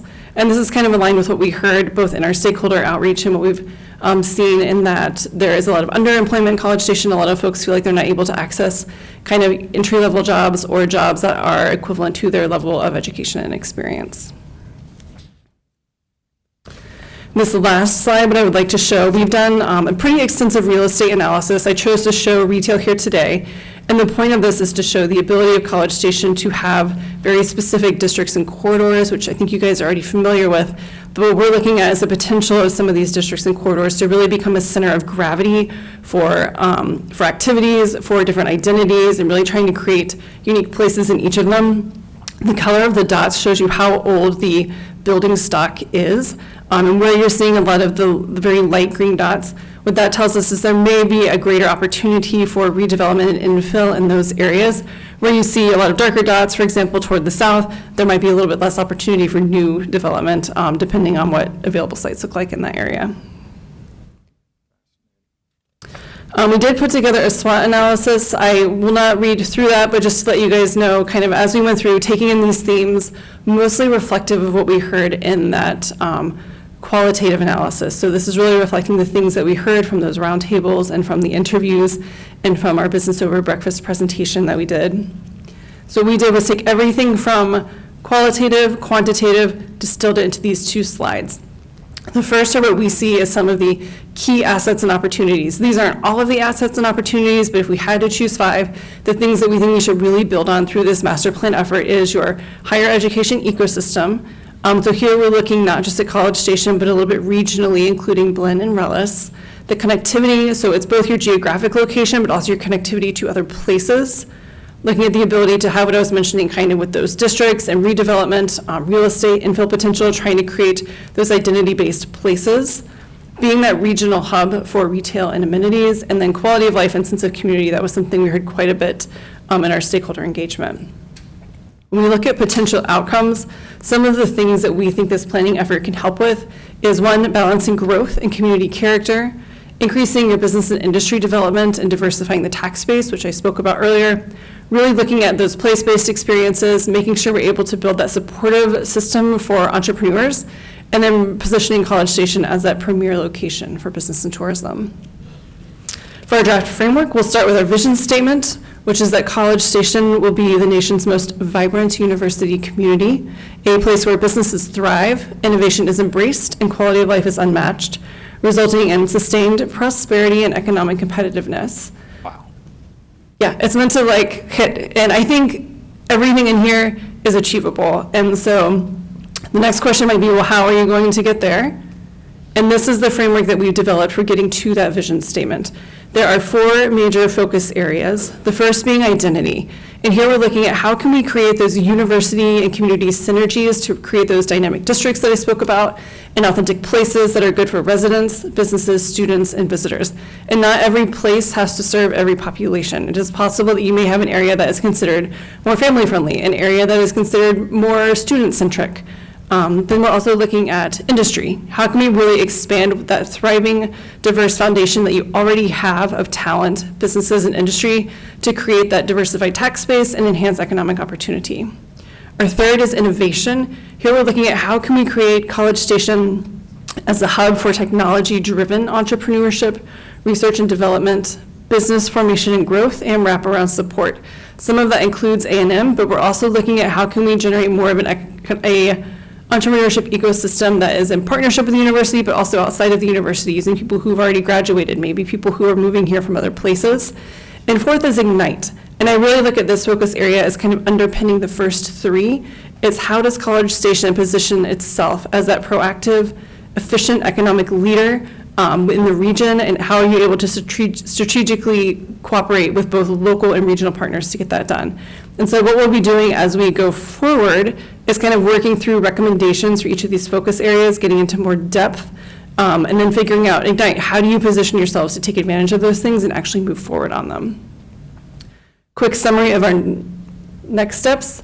One, short term, looking September to October. Tracy mentioned we're holding an opportunity workshop with our steering committee. We'll also be providing a draft master plan to city staff, and then we'll revise our draft plan based on their feedback. Looking more midterm, November to January, we'll be finalizing the master plan. We'll create an implementation matrix, and what that matrix will do is take every single strategy and action in the plan, put it in a very editable Excel document so that staff are able to work internally to track, who's the lead on something, who are support agencies, what does timing look like, and really be able to monitor those milestones over time. And then we'll also have an implementation workshop where we'll meet with the different stakeholders who are involved in the plan to talk about implementation. For our recommendations, we really see 3 roles for the City of College Station. One is a lead. There will be times when the city leads efforts. There are other times when they maybe are partnering with an existing organization, for example, maybe in workforce development. And then other times where the city may serve as the convener, where you're bringing folks together to work through an issue or problem. And the implementation workshop will bring together the different folks who are involved in those 3 different roles with the city. The steering committee going to see your draft master plan? Oftentimes, yes. That's what we will show the steering committee, that draft plan. I'd like to see it, please. Okay. Thank you. I think we're meeting tomorrow morning on this opportunity workshop. Yes, and so yes. That the EDC is part of the steering committee. So 3 of us. And so at the opportunity workshop, we have kind of punched out some of our strategies. We're not at a draft plan yet, but what we want to do is kind of do a litmus test of what we think should happen and what we've heard and what we think will be most effective, and then we're able to kind of go back, recalibrate, and use that to actually create the draft master plan. Question. Okay, is that you That's done? it. Thank you very much. Okay, well, there's 3 of us can ask more questions tomorrow, but I think others may wish to probe here a little bit. Any comments, Mr. Smith? I appreciate the information. I'm going to let my colleagues have deeper discussion. Chew on it. I will do the same, but this is a wealth of information. This is fascinating. Thank you. Oh, you're welcome. Yeah, and it's in our packet as well, so we've all got a copy of it. Ms. McElhaney? Just a quick question. This is a lot of information, a lot of good information. It's going to take a while to digest. And who were the interviews, and who's on the steering committee? Oh, great question. The interviews I will unfortunately not remember off the top of my head, but we are documenting the folks we're talking to. So we talked to folks from Glenn, for example, A&M. Ms. Michael, does he know who the interviews were? I'm just curious who's given the input. Yeah, so we had a variety of folks in terms of like land use and development firms, development or engineering firms. We did entrepreneurship. We focused with individuals also who are involved in workforce development. We also had a stakeholder group that was focused on industry. We pulled in other regional partners like Blinn, College Station Independent School District. So really a variety of individuals who all have a role in economic development. So I think a really good subset of those individuals. And the steering committee, is that the Econ Dev Committee? Or? It is 3 members of the Econ Dev Committee and then a variety of other individuals kind of out of those other sectors. So like a real estate professional, someone in workforce. So we have a variety of other individuals along with the EcoDev Committee. So it's the Econ Dev Plus or a subset of Econ Dev? Econ Dev plus the other individuals. Thanks. Absolutely. 2 years ago, we had an outside consultant in here that was an expert on car crashes and gave us a heat map of all of the intersections throughout town we needed to pay attention to. I put this it was absolutely fascinating, immediately illuminating, and I put this presentation right up there with it. Great job so far. Stay at it, please. Thank you. Mr. Schaefer? Thank you very much.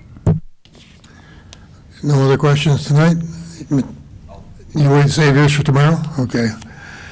We still got the workshop, we've got more to go tonight, so maybe we're a little bit worn out, as you probably are. But actually, I agree, a wealth of information.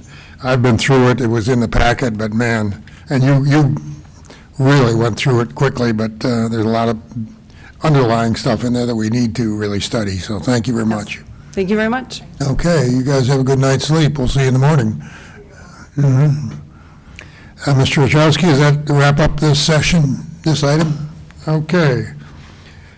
Staying with me, I hope, we'll move on to our regular agenda, beginning with item 9.1, public hearing, presentation, discussion, possible action, approving an ordinance vacating and abandoning 0.088 acre portion of generally 10-foot wide electrical easement, said easement crossing Lot 1, Block 1 of the College Station High School subdivision, generally located at 4002 Victoria Avenue, according to plat recorded volume 11225, page 268 of the official public records of Brazos County.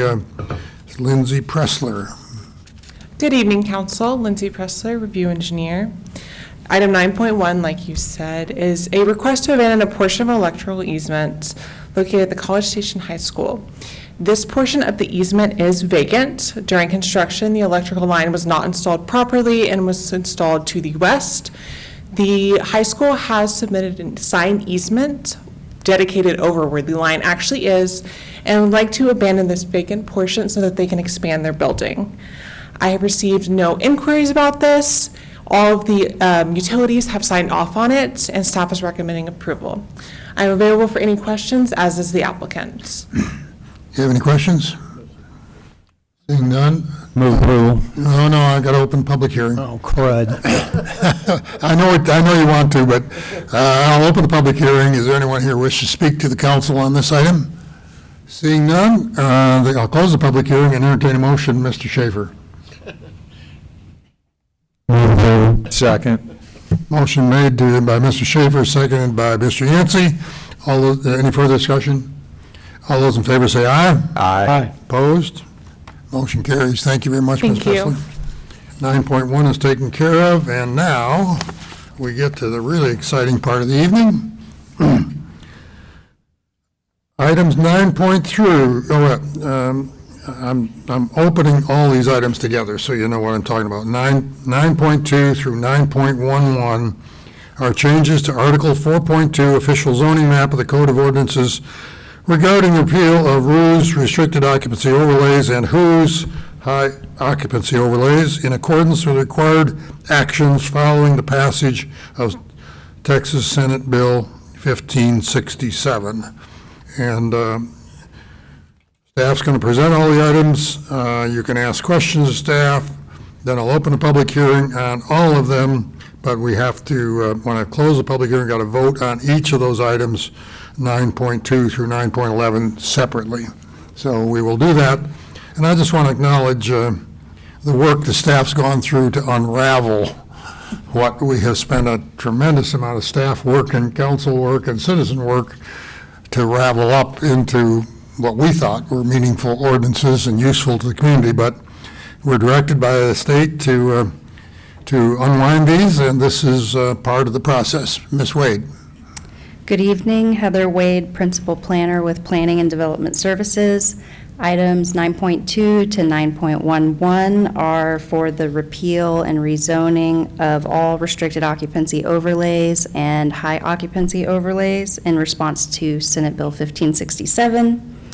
As a reminder, UDO amendments addressing the definition of family and removing all language related to who's and whose from the UDO were presented to you 2 weeks ago and approved by council.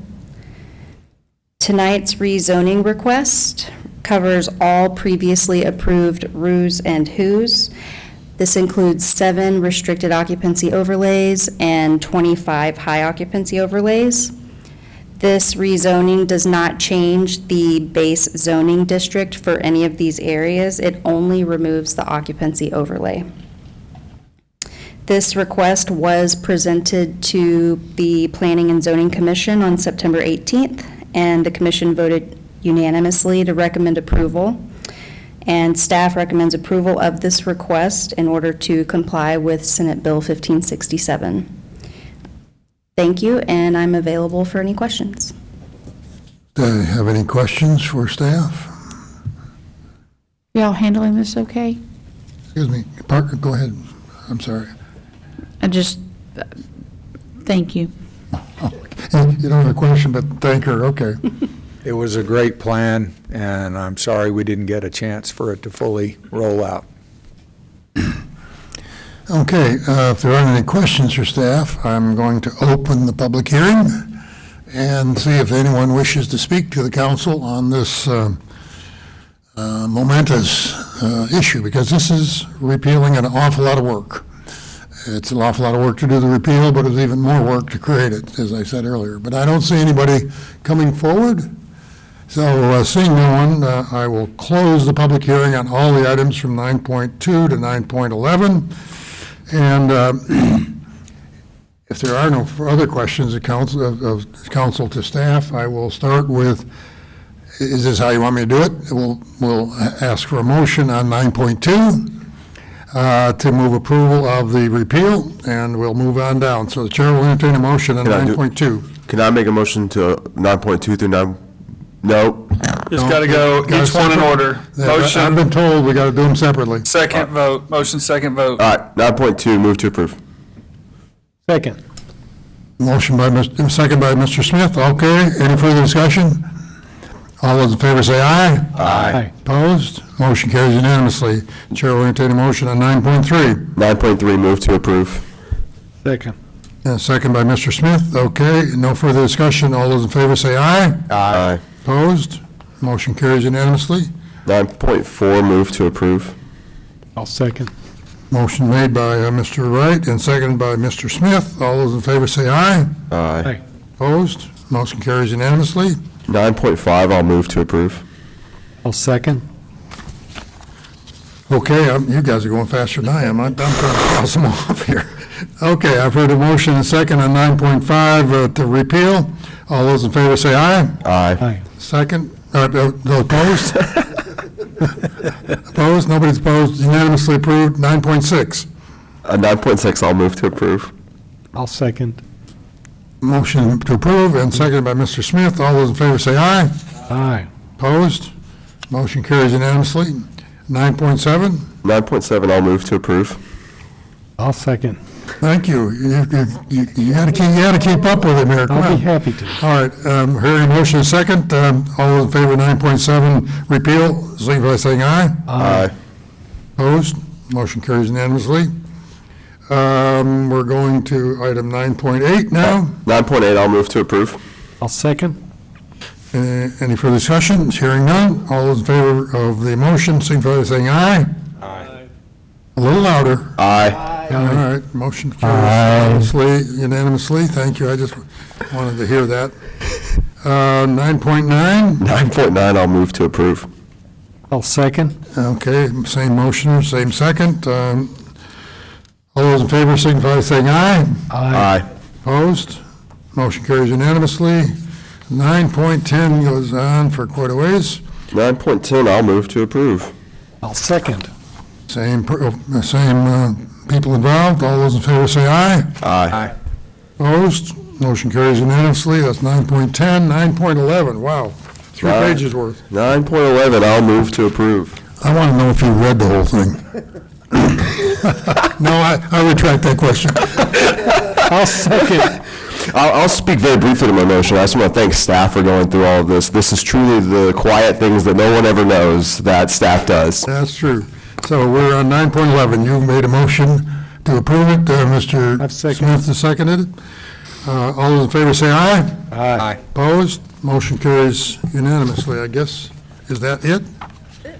All right, Ms. Wade, thank you for bringing this to us. And once again, I must say it's Was worth the wait. it's really kind of a sad day for those of us on council and staff and citizens that put so much effort into these, but we were superseded by the city council, so we will,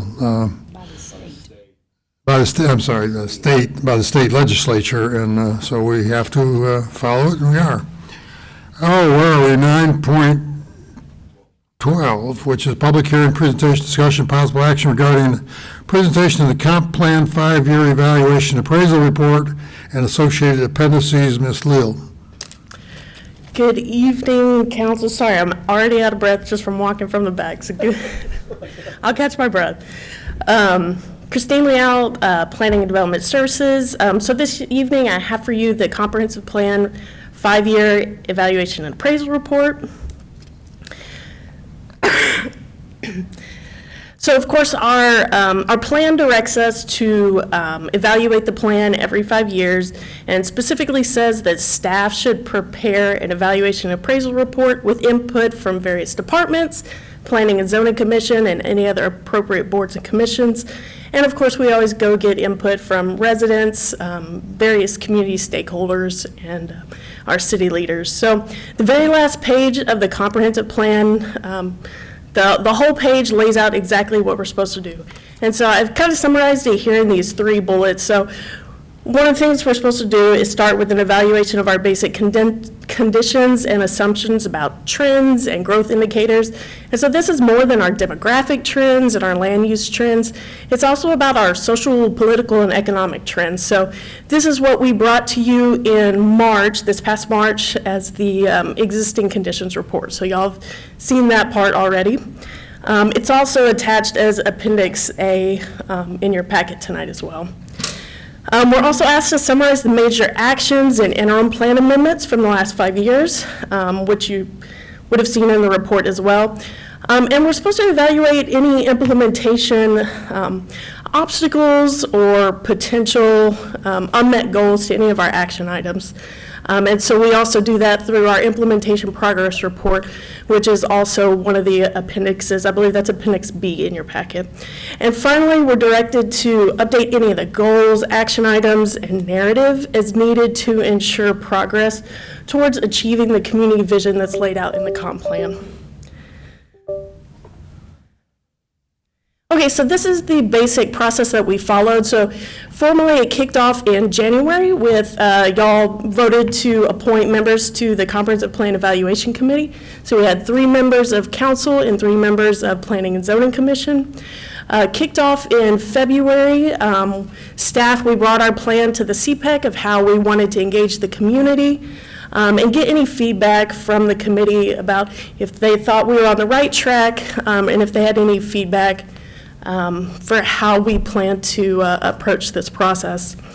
So then we officially kicked off our public participation, did this in March and April. So we had an open survey. We conducted some focus groups. We held a seminar supper where we just talked about what is the comprehensive plan, what do we use it for, how do we update it, and how people can get involved in the update process. And then we ended with an open house where we just invited people in, provide feedback on maps about problem areas in town, success areas in town, and gathered all the input we could that way. Then in April, like I said, was that April? Wow, I thought it was March. Whew. April, we brought you the existing conditions report. We're supposed to bring it in March. Also at the end of April, we held our second CPEC meeting where we went over the 5-year progress report, gave you an update, what has been accomplished so far, what's still in progress, and what have we not started working on yet. So May, we got input and feedback from our boards and commissions. June, we met with each of you individually, and y'all gave us some feedback. And then in July, we met with all of the staff teams that are responsible for the actual implementation of the plan. So we took all that feedback and put it together in an engagement report, and we brought that engagement report to the CPEC at their final workshop. Also at that workshop, we took the engagement report based on what everyone said. Like I said, all these stakeholder groups that you see here, we drafted recommendations that would naturally flow out of that engagement report, and we presented them to the CPEC and went one by one and said, is this a recommendation you want to make? Sorry, so we went through all the engagement, all the potential recommendations, and CPEC gave us direction on specific recommendations they wanted us to make, and that is what is in the report before you tonight.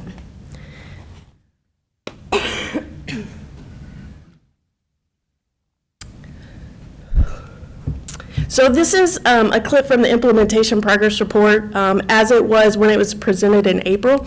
So the comp plan has 98 action items. At the time, we had only achieved 5% in the last 5 years. And we had a talk with the CPEC about how it looks fairly dismal that we've only achieved 5%. But one of the things that we talked about was that most of our comprehensive plan items, as they're written as continuing ongoing items. It's about 70% of the plan is actually written that way. So a lot of it is captured in what is on track. So it doesn't look great, but it's actually highly successful for the implementation of the way our plan is written right now. So some of our top themes that we heard most frequently from the community and across all of our stakeholders. So these first two on the left-hand side, affordable and diverse housing and growth and neighborhood impacts. So that was dominated a lot of the conversation. It was also during the legislative session, so it was really on everyone's mind how these things were going to impact our communities. So a lot of concern about making sure that our housing is affordable. We continue to have various options for housing, but also acknowledging the growth that's happening in our town and its impact on our neighborhoods, particularly in established areas. We heard a lot about concern about infrastructure strain, potential concern on service gaps associated with rapid growth. So we didn't hear that anyone was dissatisfied with the level of service. We actually heard good things about the level of service. It was mostly concerned about looking forward, are we doing the right things to maintain that high level of service moving forward? Mobility and transportation gaps, a lot of that had to do with concern about public transit, so routing, routes, stops, timing of our public transit, and some about pedestrian connections. It was a bit mixed. We had a lot of positive feedback that we're doing great things about making connections, but also concerned that they still want to see us focus on making those pedestrian connections. Workforce and economic opportunity that we've got in our plans to support workforce opportunities, especially for non-degree occupations, we heard a lot about. And finally, desire for improved communication and accessible participation, and is really about bridging the gap in how we communicate about the comprehensive plan. What is the comprehensive plan is the question we get the most. So making sure we're communicating what the comp plan is and what we do with it, and how that impacts our zoning and land use decisions down the road.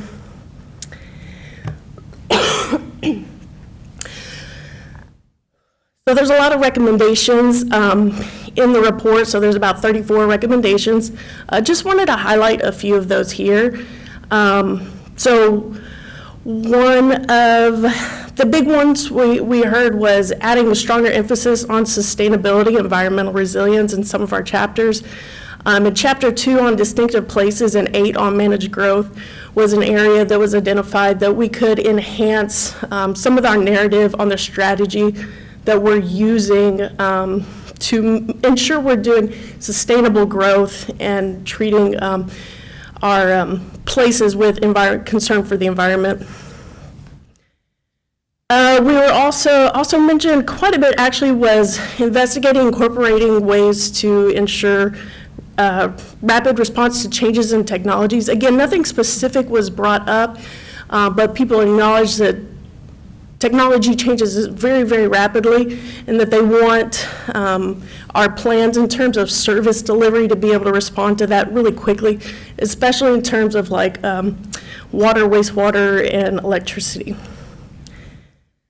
Looking to incorporate narrative on the development and adoption of the Housing Action Plan. So that's an area that the city has done a lot of work in the past several years. So updating our chapter on our strong neighborhoods to account for the things that we have done over the past couple of years. Another part was adding the goals and strategies and action items of the updated Economic Development Master Plan that y'all just heard about. And this one we've already covered today, so removing MAP 6.1 and evaluating the thoroughfare plan in the vicinity of Pebble Creek Parkway. Sit down. Are you- No, I'm gonna are you make okay? it. I know, somebody can finish this for you. Oh, no, it's just there's not a lot of room right there, so I can't breathe very well. This is it, this is the last slide. And finally, to update our growth strategy to reflect our legislative changes. So specifically talking about, the option to opt out of the ETJ, but removing maps 8.1 and 8.2, which refer to our priority annexation areas, as those are not really guiding how we manage our growth strategy. So that's all I had for you.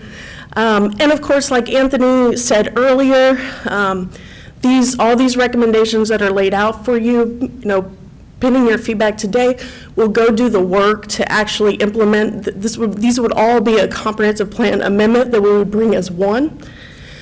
And because it does go through the public input process, proper ads and notifications, it does take a little bit, so we are actually looking to be able to bring all these to you as one comprehensive plan amendment early in the new year.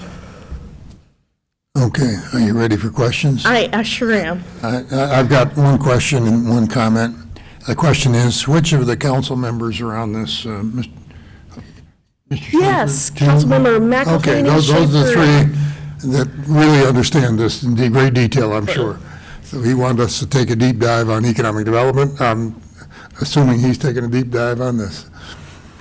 My other comment is that just for reference, and maybe people haven't been involved in this as long, not all cities have adopted a comprehensive plan by ordinance. College Station has, and I don't oppose that, but we've crossed that path a couple of times in my 25 years. But because we've approved it by ordinance, that means we have to go through a process of changing it by ordinance, correct? And that's really what this is all about, is to bring it back to us. But frankly, some cities can just have a comp plan and put it on the shelf. Or they don't adopt it by ordinance, so you have to go through some other process. Well, let's change this part, change that part. They can do it without having to go through the public processes that we're going through. So I just wanted to mention that because it's something I learned about 10 or 15 years ago, that we live with this thing. We've adopted it by ordinance, so we adopt a process that means by ordinance we have to change it, which means we got a lot of hearing processes to go through. So thank you for the update. Any other questions before I open public hearing? Yeah. Nancy? Thank you, Mayor. You ready for the lightning round? Could I get bullet Bring point it. responses? As long as she can stand up, otherwise Anthony's going to have to come down here and answer them. Medical District Master Plan, it had a lifespan of 2012 to 2022. We retired it in 2024. Thanks to esteemed colleague McElhaney. Now we're going to, I don't think we call it Medical District Master Plan anymore. We call it Midtown Area Plan. What is that? I didn't see that in here. Did I just miss it? So the recommendation in the report is to remove the medical district planning area. I would say that pending the feedback that we get from that council item on the 9th would tell us how we might change that amendment differently. If y'all decide on the similar boundary, we might just change the name of it. But it'll find its way into the finished product of the comprehensive plan, or no? If that's what we're directed to. If that's the decision. But it'll be referred to as a small area plan then? Well, so that's, We'll find out on the 9th. yes, I guess. on the planning areas map, yeah. So on page 7 of your report, 429 in our packet, you talk about shared housing, high occupancy overlay. I mean, we just got rid of all those. Is this just, you just have to have it in there because we did do it? Yeah, so some of the recommendations around Chapter 3, like I said, talk about our housing strategy, what we have done. Some of it is capturing what progress we made towards that, even though we've been asked to undo certain things. Okay, because it just appears again and again on multiple Well, pages. shared housing and middle housing both stay. We still keep those, particularly middle housing No, I'm zoning talking about stays. who's and whos. We mentioned them multiple times So throughout. yeah, we got rid of all of those, but that does not mean we got rid of the middle housing zoning Yeah, I didn't allude to that. I'm Okay, talking about okay. whos and rus, and there's a ton of it in here still. Yes, so page 58 and 59 of the actual comp plan refer to RUs as an available single family occupancy overlay. So the recommendation in the report is to remove that language. Yeah, I saw the Right. recommendations to remove, but I saw the anecdotes about it too. That's okay. Page 433 in our pack, you talk about the term student housing to make it clear that housing for students should be significant consideration. Armstrong and I had a back and forth about student towers. They're currently designated as multifamily. Did you guys take a look at, and is it going to find its way in here that we come up with a new designation for student towers? So what we were specifically asked to do with that recommendation was figuring out a way to talk about the fact that students are a large part of our community and their housing needs as well, that somehow that gets incorporated. And if we can specifically say student housing rather than a more elusive term, Okay. is what we were asked to work on. Most of the rest is observations. Older folks are selling their house and cashing in. Young people are leaving in droves. Observation. Housing costs grew more from 21 to 23 than it did from 2013 to 2020. That's through scarcity via our policies. I guess that's all I had. Thank you. Any other questions for staff? Seeing none, if you'll allow me, I will open the public hearing on this item, 9.12, which was just presented by staff. Do I see anyone wishes to, there was nobody signed up, so I will close the public hearing and turn to the will of council with respect to, I gather you're asking us to adopt this I have one report? question for Ms. Leal. Okay, you still have questions? Just one question. Okay, question. If I'm recalling correctly, as we've gone through this, we've put a lot of emphasis on also waiting for the results of the Housing Action Plan Committee's work to, the suggestions and things that they come back with very well could be adopted into the comp plan as well, once that process is done, correct? Well, so I think they're working on their own action plan. The Housing Action Plan has action items that they're working through. to determine what to bring to you as a recommendation. But once we adopt those recommendations, will that go under this housing affordability section? Or that, where was the step, where was it? Bail me out here, Christine. What am I missing? So probably Chapter 3, I mean, Chapter 2 and 3 really is what is the basis of the housing action plan itself. So I know we have the housing action plans in there, but the deliverables that come from that committee or the task or action items that we adopt coming from that, would that also update into the? Like as independent action items themselves? Would those come into the comp plan or no? I'm not aware of that being the direction, other than they're working on some recommendations to you, to bring to you to direct staff what to do about those. So just policy initiatives versus actual adopted action items. Okay, so all right, I think I'm clear, maybe. You didn't get a lot of certainty out of that, I'm not sure. Well, part of it's my brain quits firing on all cylinders about 11. Oh, I can understand that. So, But we are looking for a motion to adopt this plan? To accept this the report. So, Chair. Go ahead, Mark. I was going to say, I move that we adopt the plan. I'll second it. Who made the motion? Smith, and seconded by Schaefer. Any further comments from the members of this committee? I would just add a thank you, Christine, and your team. We were involved in a number of meetings with you all. Thank you all very much for sticking with it, and it's quite a process, and I just want to say thanks. Sure. Okay. I agree. I appreciate being on the group that worked with you on this, and this is, it's important. This comprehensive plan, we had a long meeting that had a lot to do with this comprehensive plan. And the whole idea is the plan is something that is real and we deal with it constantly. And I know back when I was a staff member, real often it was like, I would go months without looking at the comprehensive plan, and I think things are changing. I like the way that that the city staff was included, that was part of the plan, and that, the work that they do day to day is guided by that plan, and it's how it should be. Thank you. Thank you very much. If there are no further comments, the chair will call the question. All those in favor of approving this 5-year evaluation appraisal report signify by saying aye. Aye. Opposed? Motion carries unanimously. We'll move now. Thank you very much, and please get some rest. Get hay fever or whatever it is. I've got a little bit of it myself.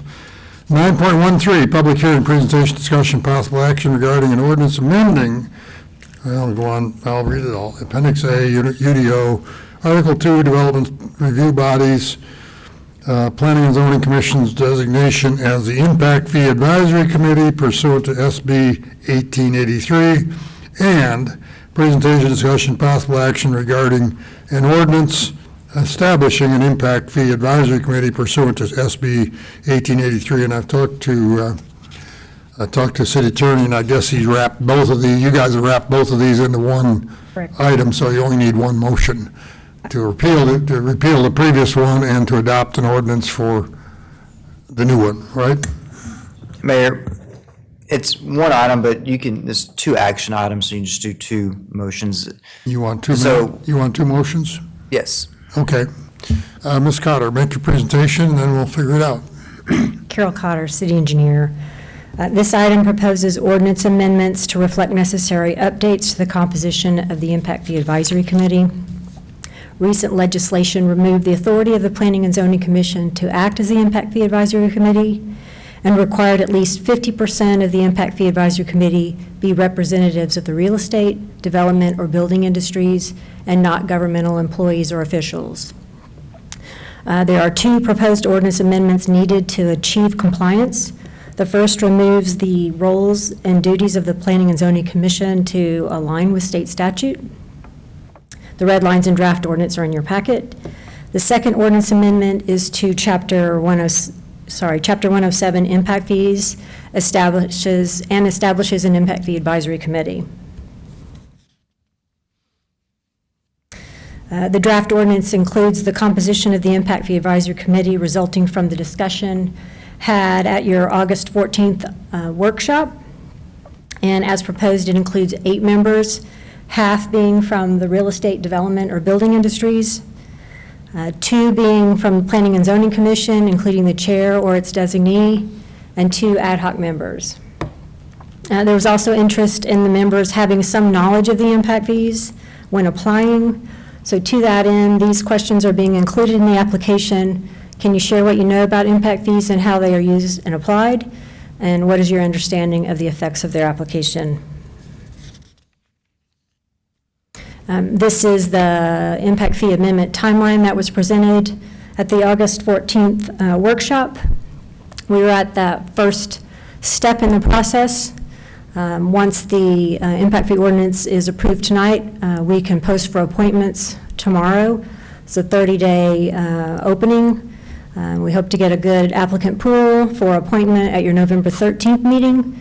Then we can post for the fee amendment, 60-day posting requirement before it can be heard at the IFAC meeting on January 15th, and then heard before y'all at the following week's meeting on January 22nd. So again, there are 2 ordinance amendments before you tonight. The first removes the authority of the Planning and Zoning Commission to act as the Impact Fee Advisory Committee. Being a text amendment, Planning and Zoning Commission also heard this item. It was heard at their August 18th meeting. They recommended approval. Again, as a text amendment, it's required, a public hearing is required. The second ordinance amendment is to Chapter 107. It creates the Impact Fee Advisory Committee. It does not require a public hearing. And I'm available for questions. Questions for staff? Seeing none, there is a public hearing. I can open it on all of this. So I open the public hearing and ask if there's anyone here who wishes to speak to the council on this item. No one has signed up to speak, and I see no one come forward. I will close the public hearing and try to confirm once again. We've got really 2 ordinances. We should vote on each one separately. Correct. So the first ordinance has to do with the removing the Planning and Zoning Commission's designation as the Impact Fee Advisory Committee. Does the chair hear a motion to do that? I'll move to approve. Second. Seconded by Ms. McElhaney. Any further discussion? Seeing none, that particular part of this item is been moved and seconded to remove the P&Z as the Impact Fee Advisory Committee. All those in favor say aye. Aye. Opposed? Okay, we've done that one. Now the chair will entertain a motion regarding establishing an Impact Fee Advisory Committee under the proposed ordinance. Proposed ordinance? I'll move to approve that one as well. Second. Motion made by Mr. Wright and seconded by Mr. Schaefer.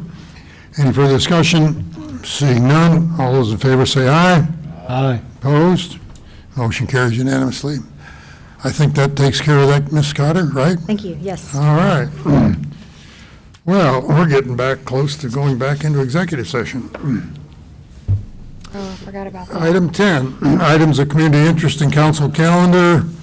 The package you have with the, in front of you has somewhere in it the council calendar, probably way on the back, is it? Yeah. And it's right in front of you there. Anything anybody wants to highlight between now and October 9th? October 9th is our next meeting here, and remember, it starts at 3 p.m.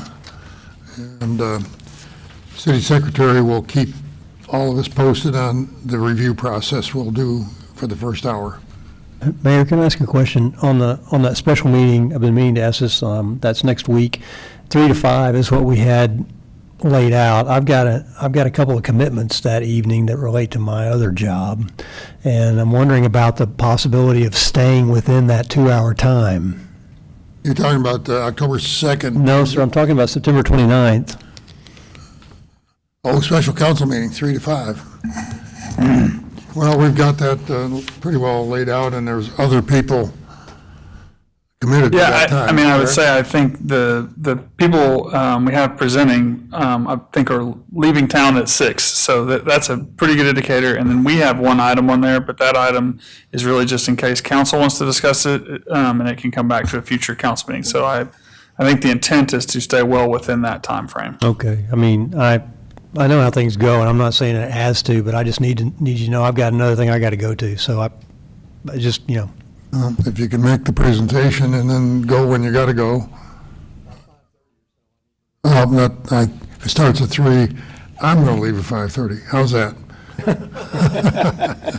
Okay, I think we can work within that. Any other comments on the agenda?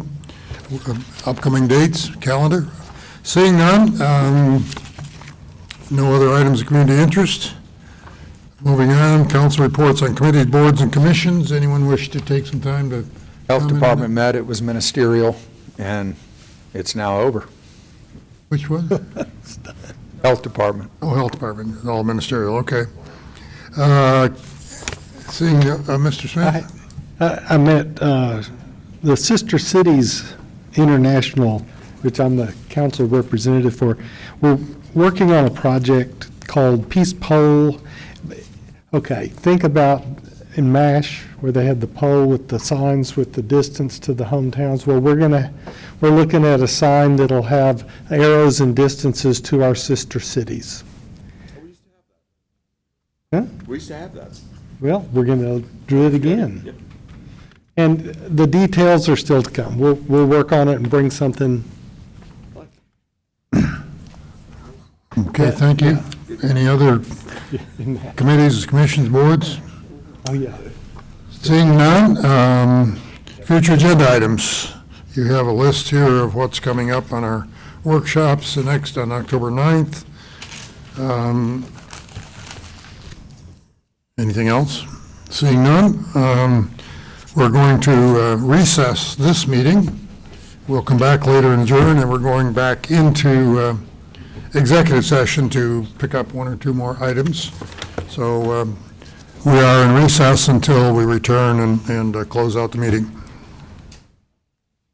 11.